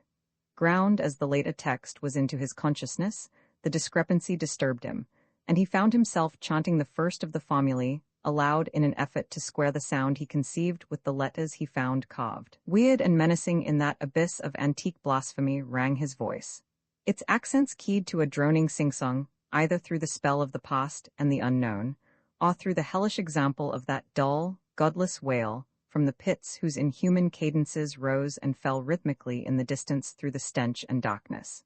Yai Njinga Yog Sothoth, He, Eljeb, Fi Throdog, Ua. But what was this cold wind which had sprung into life at the very outset of the chant? The lamps were sputtering woefully, and the gloom grew so dense that the letters on the wall nearly faded from sight. There was smoke, too, and an acrid odor which quite drowned out the stench from the faraway wells, an odor like that he had smelt before, yet infinitely stronger and more pungent. He turned from the inscriptions to face the room with its bizarre contents, and saw that the kylix on the floor, in which the ominous efflorescent powder had lain, was giving forth a cloud of thick, greenish-black vapor of surprising volume and opacity. That powder, great God, it had come from the shelf of custards. What was it doing now, and what had started it? The formula he had been chanting, the first of the pair, Dragon's Head, Ascending Node, Blessed Savior, could it be? The doctor reeled, and through his head raced wildly disjointed scraps from all he had seen, heard, and read of the frightful case of Joseph Curwen and Charles Dexter Wadd. I say to you again, do not call up any that you cannot put down. Have you words for laying at all times ready, and stop not to be sure when there is any doubt of whom you have 3 talks with what was therein inhummed. Mercy of heaven, what is that shape behind the potting smoke? Marinus Bicknell Willett has no hope that any part of his tale will be believed except by certain sympathetic friends, hence has made no attempt to tell it beyond his most intimate circle. Only a few outsiders have ever heard it repeated, and of these the majority laugh and remark that the doctor surely is getting old. He has been advised to take a long vacation and to shun future cases dealing with mental disturbance. But Mr. Wadd knows that the veteran physician speaks only a horrible truth. Did not he himself see the noisome aperture in the bungalow cellar? Did not Willett send him home overcome and ill at 11 o'clock that portentous morning? Did he not telephone the doctor in vain that evening, and again the next day? And had he not driven to the bungalow itself on that following noon, finding his friend unconscious but unharmed on one of the beds upstairs? Willett had been breathing stertorously, and opened his eyes slowly when Mr. Wadd gave him some brandy fetched from the car. Then he shuddered and screamed, crying out, "That beard, those eyes, God, who are you?"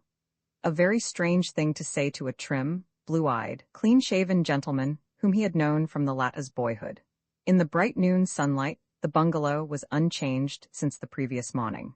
Willett's clothing bore no disarrangement beyond certain smudges and wan places at the knees, and only a faint acrid odor reminded Mr. Wadd of what he had smelt on his son that day he was taken to the hospital. The doctor's flashlight was missing, but his valise was safely there, as empty as when he had brought it. Before indulging in any explanations, and obviously with great moral effort, Willett staggered dizzily down to the cellar and tried the fateful platform before the tubs. It was unyielding. Crossing to where he had left his yet unused tool satchel the day before, he obtained a chisel and began to pry up the stubborn planks one by one. Underneath, the smooth concrete was still visible, but of any opening or perforation there was no longer a trace. Nothing yawned this time to sicken the mystified father who had followed the doctor downstairs, only the smooth concrete underneath the planks. No noisome well, no world of subterranean horrors, no secret library, no Kerwin papers, no nightmare pits of stench and howling, no laboratory or shelves or chiseled formulae, no. Dr. Willett turned pale and clutched at the younger man. "Yesterday," he asked softly, "did you see it here? And smell it?" And when Mr. Wadd, himself transfixed with dread and wonder, found strength to nod an affirmative, the physician gave a sound half a sigh and half a gasp, and nodded in turn. "Then I will tell you," he said. So for an hour, in the sunniest room they could find upstairs, the physician whispered his frightful tale to the wondering father. There was nothing to relate beyond the looming up of that form when the greenish-black vapor from the kylix parted, and Willett was too tired to ask himself what had really occurred. There were futile, bewildered head-shakings from both men, and once Mr. Wadd ventured a hushed suggestion, "Do you suppose it would be of any use to dig?" The doctor was silent, for it seemed hardly fitting for any human brain to answer when powers of unknown spheres had so vitally encroached on this side of the great abyss. Again Mr. Wadd asked, "But where did it go?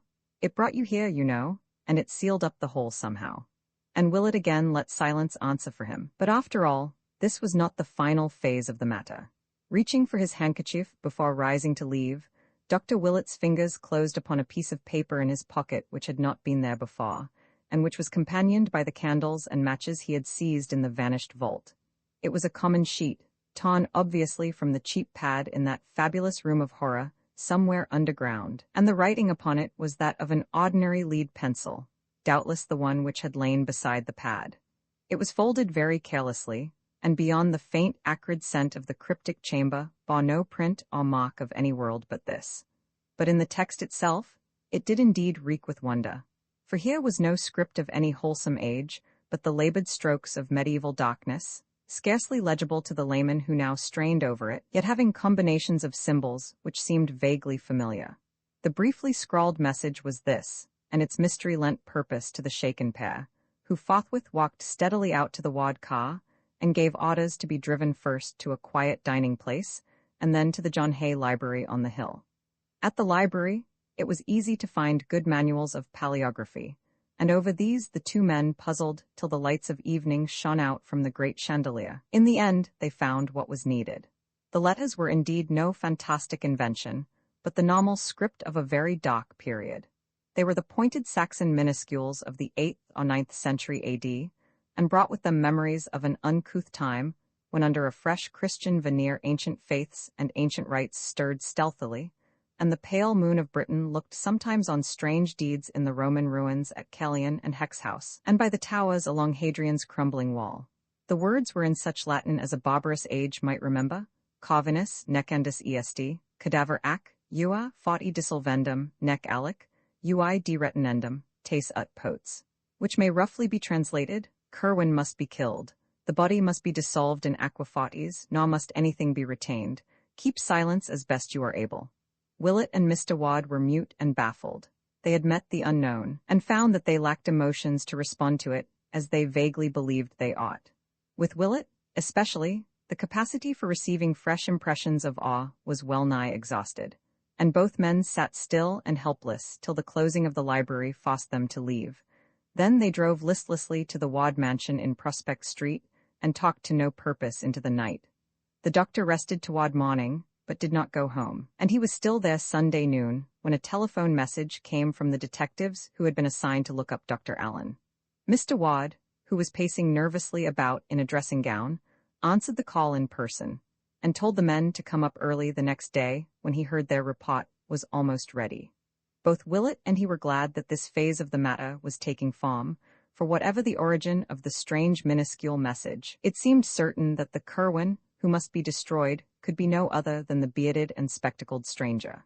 Charles had feared this man, and had said in the frantic note that he must be killed and dissolved in acid. Allen, moreover, had been receiving letters from the strange wizards in Europe under the name of Kerwin, and palpably regarded himself as an avatar of the bygone necromancer. And now from a fresh and unknown source had come a message saying that Kerwin must be killed and dissolved in acid. The linkage was too unmistakable to be factitious, and besides, was not Allen planning to murder young Wad upon the advice of the creature called Hutchinson? Of course, the letter they had seen had never reached the bearded stranger, but from its text they could see that Allen had already formed plans for dealing with the youth if he grew too squeamish. Without doubt, Allen must be apprehended, and even if the most drastic directions were not carried out, he must be placed where he could inflict no harm upon Charles Wad. That afternoon, hoping against hope to extract some gleam of information anent the inmost mysteries from the only available one capable of giving it, the father and the doctor went down the bay and called on young Charles at the hospital. Simply and gravely Willett told him all he had found, and noticed how pale he turned as each description made certain the truth of the discovery. The physician employed as much dramatic effect as he could, and watched for a wincing on Charles' part when he approached the matter of the covered pits and the nameless hybrids within. But Wad did not wince. Willett paused, and his voice grew indignant as he spoke of how the things were starving. He taxed the youth with shocking inhumanity, and shivered when only a sardonic laugh came in reply. For Charles, having dropped as useless his pretense that the crypt did not exist, seemed to see some ghastly jest in this affair, and chuckled hoarsely at something which amused him. Then he whispered, in accents doubly terrible because of the cracked voice he used, "Damn 'em, they do eat, but they don't need to. That's the rare pot, a month, you say, without food? Lud, sir, you be modest. D'you know, that was the joke on poor old Whipple with his virtuous bluster. Kill everything off, would he? Why, damn, he was half deaf with the noise from outside, and never saw or heard aught from the wells. He never dreamed they were there at all? Devil take ye, those cursed things have been howling down there ever since Kerwin was done for 157 years gone. But no more than this could Willett get from the youth. Horrified, yet almost convinced against his will, he went on with his tale in the hope that some incident might startle his auditor out of the mad composure he maintained. Looking at the youth's face, the doctor could not but feel a kind of terror at the changes which recent months had wrought. Truly, the boy had drawn down nameless horrors from the skies. When the room with the formulae and the greenish dust was mentioned, Charles showed his first sign of animation. A quizzical look overspread his face as he heard what Willett had read on the pad, and he ventured the mild statement that those notes were old ones, of no possible significance to anyone not deeply initiated in the history of magic. But, he added, had you but known the words to bring up that which I had out in the cup, you had not been here to tell me this. 'Twas number 118, and I conceive you would have shook had you looked it up in my list in t'other room. 'Twas never raised by me, but I meant to have it up that day. You came to invite me hither. Then Willett told of the formula he had spoken and of the greenish-black smoke which had arisen, and as he did so, he saw true fear dawn for the first time on Charles Wad's face. It came, and you be here alive. As Wad croaked the words, his voice seemed almost to burst free of its trammels and sink to cavernous abysses of uncanny resonance. Willett, gifted with a flash of inspiration, believed he saw the situation, and wove into his reply a caution from a letter he remembered. No, 118 you say? But don't forget that stones are all changed now in 9 grounds out of 10. You are never sure till you question. And then, without warning, he drew forth the minuscule message and flashed it before the patient's eyes. He could have wished no stronger result, for Charles Wad fainted forthwith. All this conversation, of course, had been conducted with the greatest secrecy, lest the resident alienists accuse the father and the physician of encouraging a madman in his delusions. Unaided, too, Dr. Willett and Mr. Wad picked up the stricken youth and placed him on the couch.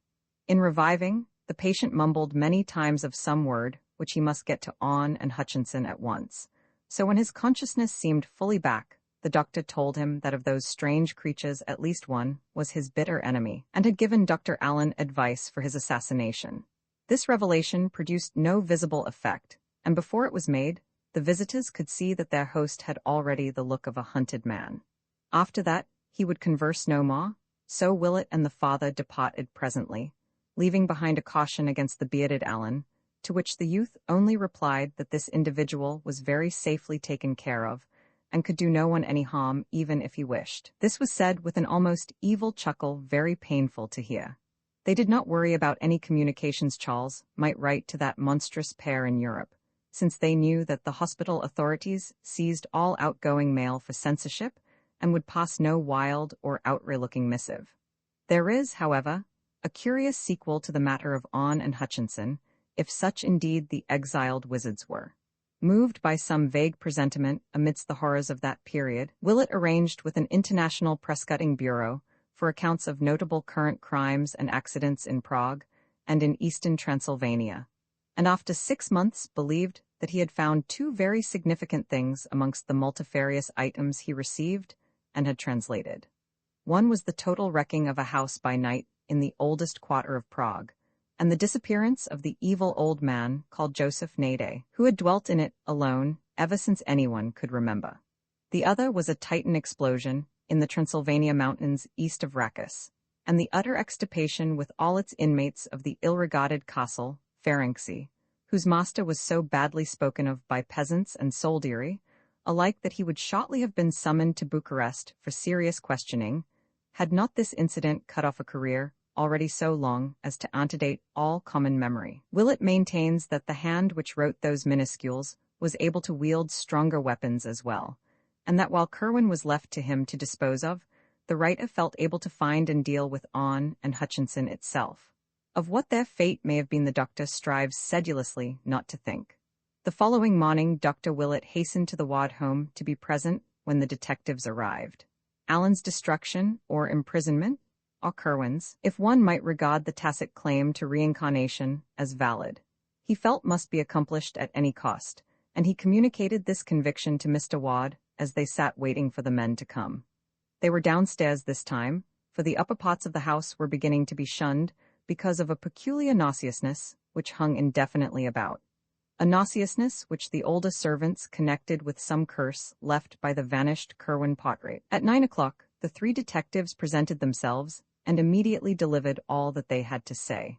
They had not, regrettably enough, located the brava Tony Gomes as they had wished, nor had they found the least trace of Dr. Allen's sauce or present whereabouts, but they had managed to unearth a considerable number of local impressions and facts concerning the reticent stranger. Allen had struck Pawtuxet people as a vaguely unnatural being, and there was an universal belief that his thick Van Dyke beard was either dyed or false, a belief conclusively upheld by the finding of such a false beard, together with a heavy pair of dark glasses, in his room at the fateful bungalow.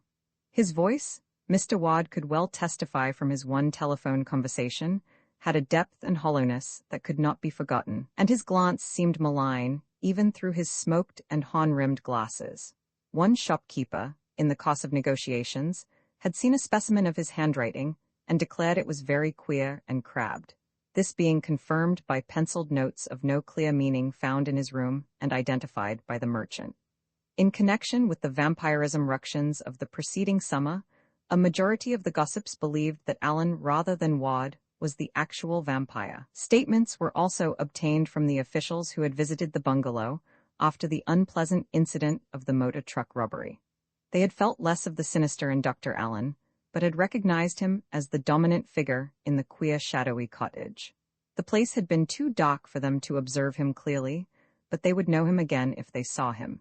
His beard had looked odd, and they thought he had some slight scar above his dark spectacled right eye. As for the search of Allen's room, it yielded nothing definite save the beard and glasses, and several penciled notes in a crabbed writing, which Willett at once saw was identical with that shared by the old Curwen manuscripts, and by the voluminous recent notes of young Wad found in the vanished catacombs of horror. Dr. Willett and Mr. Wad caught something of a profound, subtle, and insidious cosmic fear from this data as it was gradually unfolded, and almost trembled in following up the vague, mad thought which had simultaneously reached their minds.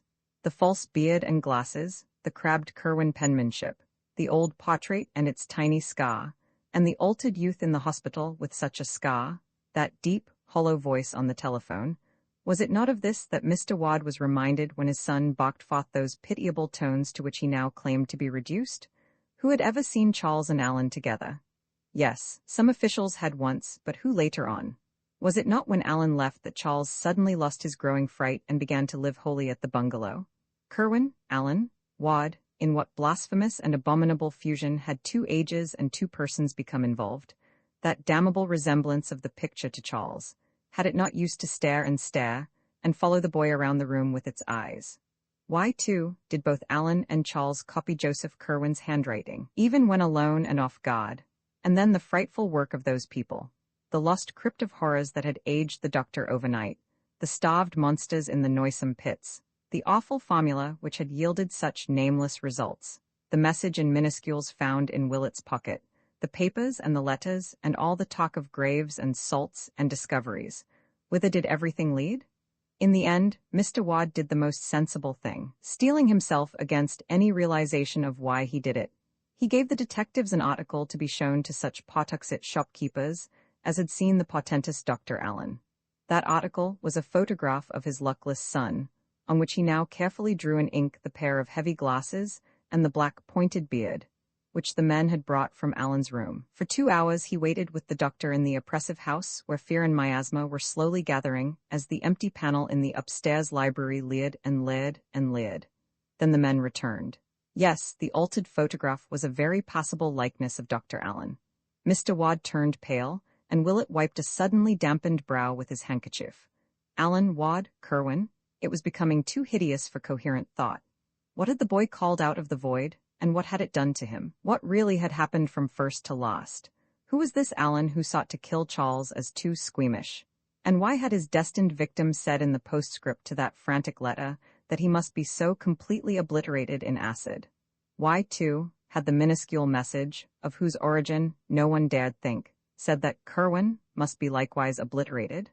What was the change, and when had the final stage occurred? That day when his frantic note was received. He had been nervous all the morning, then there was an alteration. He had slipped out unseen and swaggered boldly in past the men hired to guard him. That was the time when he was out. But no, had he not cried out in terror as he entered his study, this very room? What had he found there? Oh wait, what had found him? That simulacrum which brushed boldly in without having been seen to go. Was that an alien shadow and a horror forcing itself upon a trembling figure which had never gone out at all? Had not the butler spoken of queer noises? Willett rang for the man and asked him some low-toned questions. It had, surely enough, been a bad business. There had been noises, a cry, a gasp, a choking, and a sort of clattering or creaking or thumping, or all of these. And Mr. Charles was not the same when he stalked out without a word. The butler shivered as he spoke, and sniffed at the heavy air that blew down from some open window upstairs. Terror had settled definitely upon the house, and only the businesslike detectives failed to imbibe a full measure of it. Even they were restless, for this case had held vague elements in the background which pleased them not at all. Dr. Willett was thinking deeply and rapidly, and his thoughts were terrible ones. Now and then he would almost break into muttering as he ran over in his head a new, appalling, and increasingly conclusive chain of nightmare happenings. Then Mr. Wad made a sign that the conference was over, and everyone save him and the doctor left the room. It was noon now, but shadows as of coming night seemed to engulf the phantom-haunted mansion. Willett began talking very seriously to his host, and urged that he leave a great deal of the future investigation to him. There would be, he predicted, certain obnoxious elements which a friend could bear better than a relative. As family physician, he must have a free hand, and the first thing he required was a period alone and undisturbed in the abandoned library upstairs, where the ancient overmantel had gathered about itself an aura of noisome, horror more intense than when Joseph Curwen's features themselves glanced slyly down from the painted panel. Mr. Wadd, dazed by the flood of grotesque morbidities and unthinkably maddening suggestions that poured in upon him from every side, could only acquiesce. And half an hour later, the doctor was locked in the shunned room with the paneling from Olney cot. The father, listening outside, heard fumbling sounds of moving and rummaging as the moments passed, and finally a wrench and a creak, as if a tight cupboard door were being opened. Then there was a muffled cry, a kind of snorting choke, and a hasty slamming of whatever had been opened. Almost at once the key rattled, and Willett appeared in the hall, haggard and ghastly, and demanding wood for the real fireplace on the south wall of the room. The furnace was not enough, he said, and the electric log had little practical use. Longing yet not daring to ask questions, Mr. Wadd gave the requisite orders, and a man brought some stout pine logs, shuddering as he entered the tainted air of the library to place them in the grate. Willett meanwhile had gone up to the dismantled laboratory and brought down a few odds and ends not included in the moving of the July before. They were in a covered basket, and Mr. Wadd never saw what they were.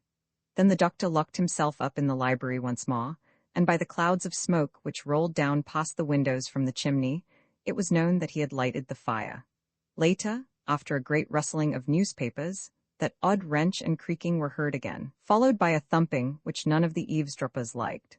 Thereafter 2 suppressed cries of Willett's were heard, and hot upon these came a swishing rustle of indefinable hatefulness.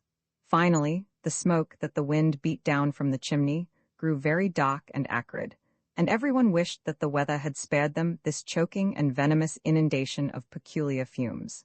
Mr. Wadd's head reeled, and the servants all clustered together in a knot to watch the horrible black smoke swoop down. After an age of waiting the vapors seemed to lighten, and half-formless sounds of scraping, sweeping, and other minor operations were heard behind the bolted door. And at last, after the slamming of some cupboard within, Willett made his appearance, sad, pale, and haggard, and bearing the cloth-draped basket he had taken from the upstairs laboratory. He had left the window open, and into that once accursed room was pouring a wealth of pure, wholesome air to mix with a queer new smell of disinfectants. The ancient overmantel still lingered, but it seemed robbed of malignity now, and rose as calm and stately in its white paneling as if it had never borne the picture of Joseph Curwen. Night was coming on, yet this time its shadows held no latent fright, but only a gentle melancholy. Of what he had done the doctor would never speak. To Mr. Wadd he said, "I can answer no questions, but I will say that there are different kinds of magic. I have made a great purgation. Those in this house will sleep the better for it." That Dr. Willett's purgation had been an ordeal almost as nerve-wracking in its way as his hideous wandering in the vanished crypt is shown by the fact that the elderly physician gave out completely as soon as he reached home that evening. For 3 days, he rested constantly in his room, though servants later muttered something about having heard him after midnight on Wednesday, when the outer door softly opened and closed with phenomenal softness.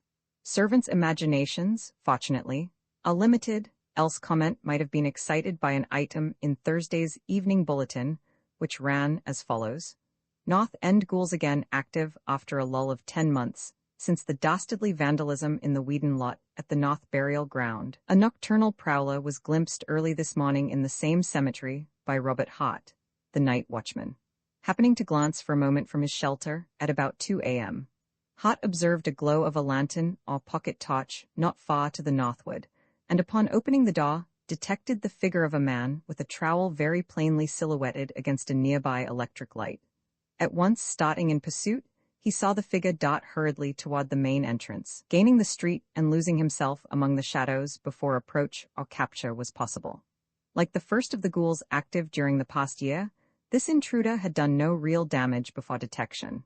A vacant part of the Wadd lot showed signs of a little superficial digging, but nothing even nearly the size of a grave had been attempted, and no previous grave had been disturbed. Hart, who cannot describe the prowler except as a small man, probably having a full beard, inclines to the view that all 3 of the digging incidents have a common source, but police from the second station think otherwise on account of the savage nature of the second incident, where an ancient coffin was removed and its headstone violently shattered.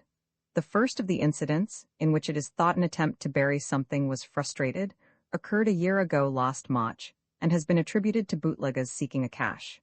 It is possible says Sergeant Riley, that this third affair is of similar nature. Officers at the second station are taking especial pains to capture the gang of miscreants responsible for these repeated outrages.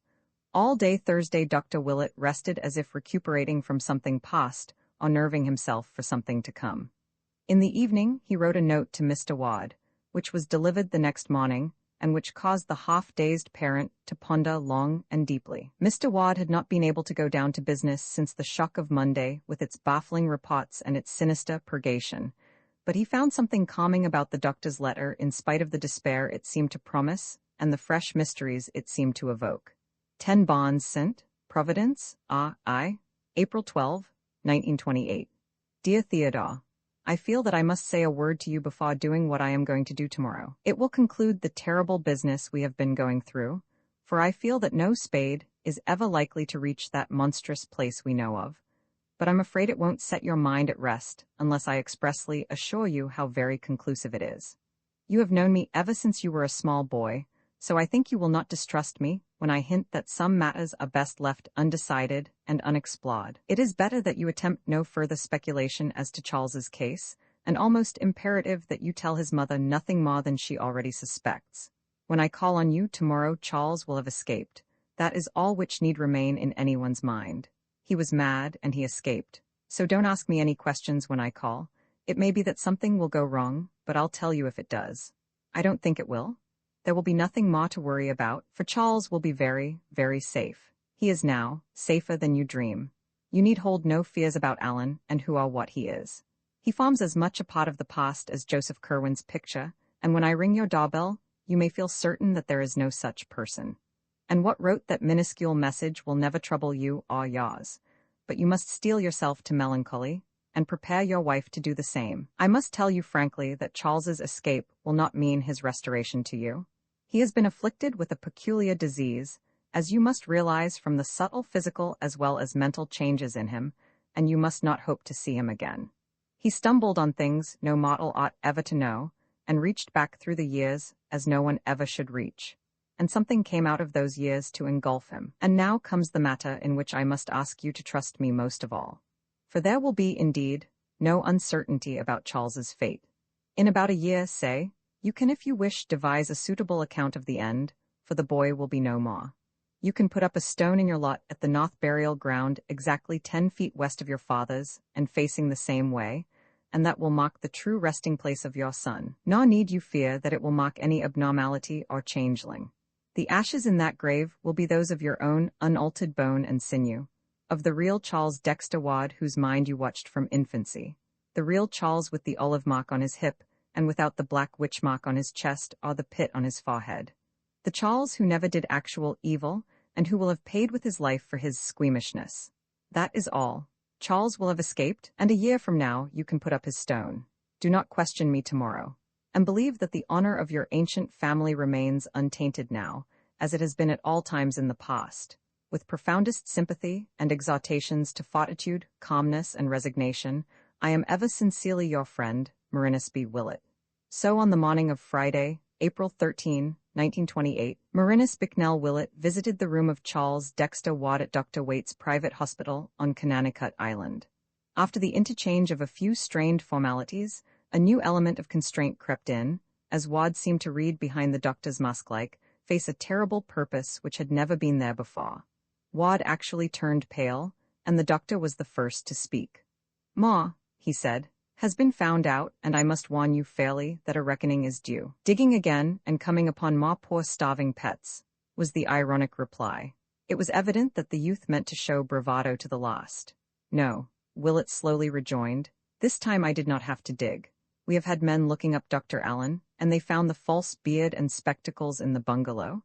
"Excellent," commented the disquieted host in an effort to be wittily insulting, "and I trust they proved more becoming than the beard and glasses you now have on." "They would become you very well," came the even and studied response, as indeed they seemed to have done. As Willett said this, it almost seemed as though a cloud passed over the sun, though there was no change in the shadows on the floor. Then Ward ventured, "And is this what asks so hotly for a reckoning? Suppose a man does find it now and then useful to be twofold." "No," said Willett gravely, "again you are wrong. It is no business of mine if any man seeks duality, provided he has any right to exist at all, and provided he does not destroy what called him out of space. Wad now started violently. Well, sir, what have you found, and what do you want with me? The doctor let a little time elapse before replying, as if choosing his words for an effective answer. I have found, he finally intoned, something in a cupboard behind an ancient overmantel where a picture once was, and I have burned it and buried the ashes where the grave of Charles Dexter Wad ought to be. The madman choked and sprang from the chair in which he had been sitting. Damn ye, who did ye tell? And who'll believe it was he after these full 2 months with me alive? What do you mean to do? Willett, though a small man, actually took on a kind of judicial majesty as he calmed the patient with a gesture. I have told no one. This is no common case. It is a madness out of time and a horror from beyond the spheres which no police or lawyers or courts or alienists could ever fathom or grapple with. You cannot deceive me, Joseph Curwen, for I know that your accursed magic is true. I know how you wove the spell that brooded outside the years and fastened on your double and descendant. I know how you drew him into the past and got him to raise you up from your detestable grave. I know how he kept you hidden in his laboratory, while you studied modern things and roved abroad as a vampire by night, and how you later showed yourself in beard and glasses, that no one might wonder at your godless likeness to him. I know what you resolved to do when he balked at your monstrous rifling of the world's tombs, and at what you planned afterward, and I know how you did it. You left off your beard and glasses and fooled the guards around the house. They thought it was he who went in, and they thought it was he who came out when you had strangled and hidden him. But you hadn't reckoned on the different contacts of 2 minds. You were a fool, Curwen, to fancy that a mere visual identity would be enough. Why didn't you think of the speech and the voice and the handwriting? It hasn't worked, you see, after all. You know better than I who or what wrote that message in minuscules, but I will warn you it was not written in vain. There are abominations and blasphemies which must be stamped out, and I believe that the writer of those words will attend to On and Hutchinson. One of those creatures wrote you once, "Do not call up any that you cannot put down." Curwen, a man can't tamper with nature beyond certain limits, and every horror you have woven will rise up to wipe you out. But here the doctor was cut short by a convulsive cry from the creature before him. Hopelessly at bay, weaponless, and knowing that any show of physical violence would bring a score of attendants to the doctor's rescue, Joseph Curwen had recourse to his one ancient ally, and began a series of cabalistic motions with his forefingers as his deep, hollow voice, now unconcealed by feigned hoarseness, bellowed out the opening words of a terrible formula. Per Adonai Elohim, Adonai Jehovah, Adonai Sabaoth, Metratnan. But Willett was too quick for him, even as the dogs in the yard outside began to howl, and even as a chill wind sprang suddenly up from the bay, the doctor commenced the solemn and measured intonation of that which he had meant all along to recite. An eye for an eye, magic for magic. Let the outcome show how well the lesson of the abyss had been learned. So in a clear voice Marinus Bicknell Willett began the second of that pair of formulae, whose first had raised the writer of those minuscules. The cryptic invocation, whose heading was the dragon's tail, sign of the descending node. Ogthrod Aif Jebel, E Yog-Sothoth Ngong A Zhro. At the very first word from Willett's mouth, the previously commenced formula of the patient stopped short. Unable to speak, the monster made wild motions with his arms until they too were arrested. When the awful name of Yog-Sothoth was uttered, the hideous change began. It was not merely a dissolution, but rather a transformation or recapitulation, and Willett shut his eyes lest he faint before the rest of the incantation could be pronounced. But he did not faint, and that man of unholy centuries and forbidden secrets never troubled the world again. The madness out of time had subsided, and the case of Charles Dexter Wad was closed. Opening his eyes before staggering out of that room of horror, Dr. Willett saw that what he had kept in memory had not been kept amiss. There had, as he had predicted, been no need for acids. For like his accursed picture a year before, Joseph Curwen now lay scattered on the floor as a thin coating of fine bluish-gray dust.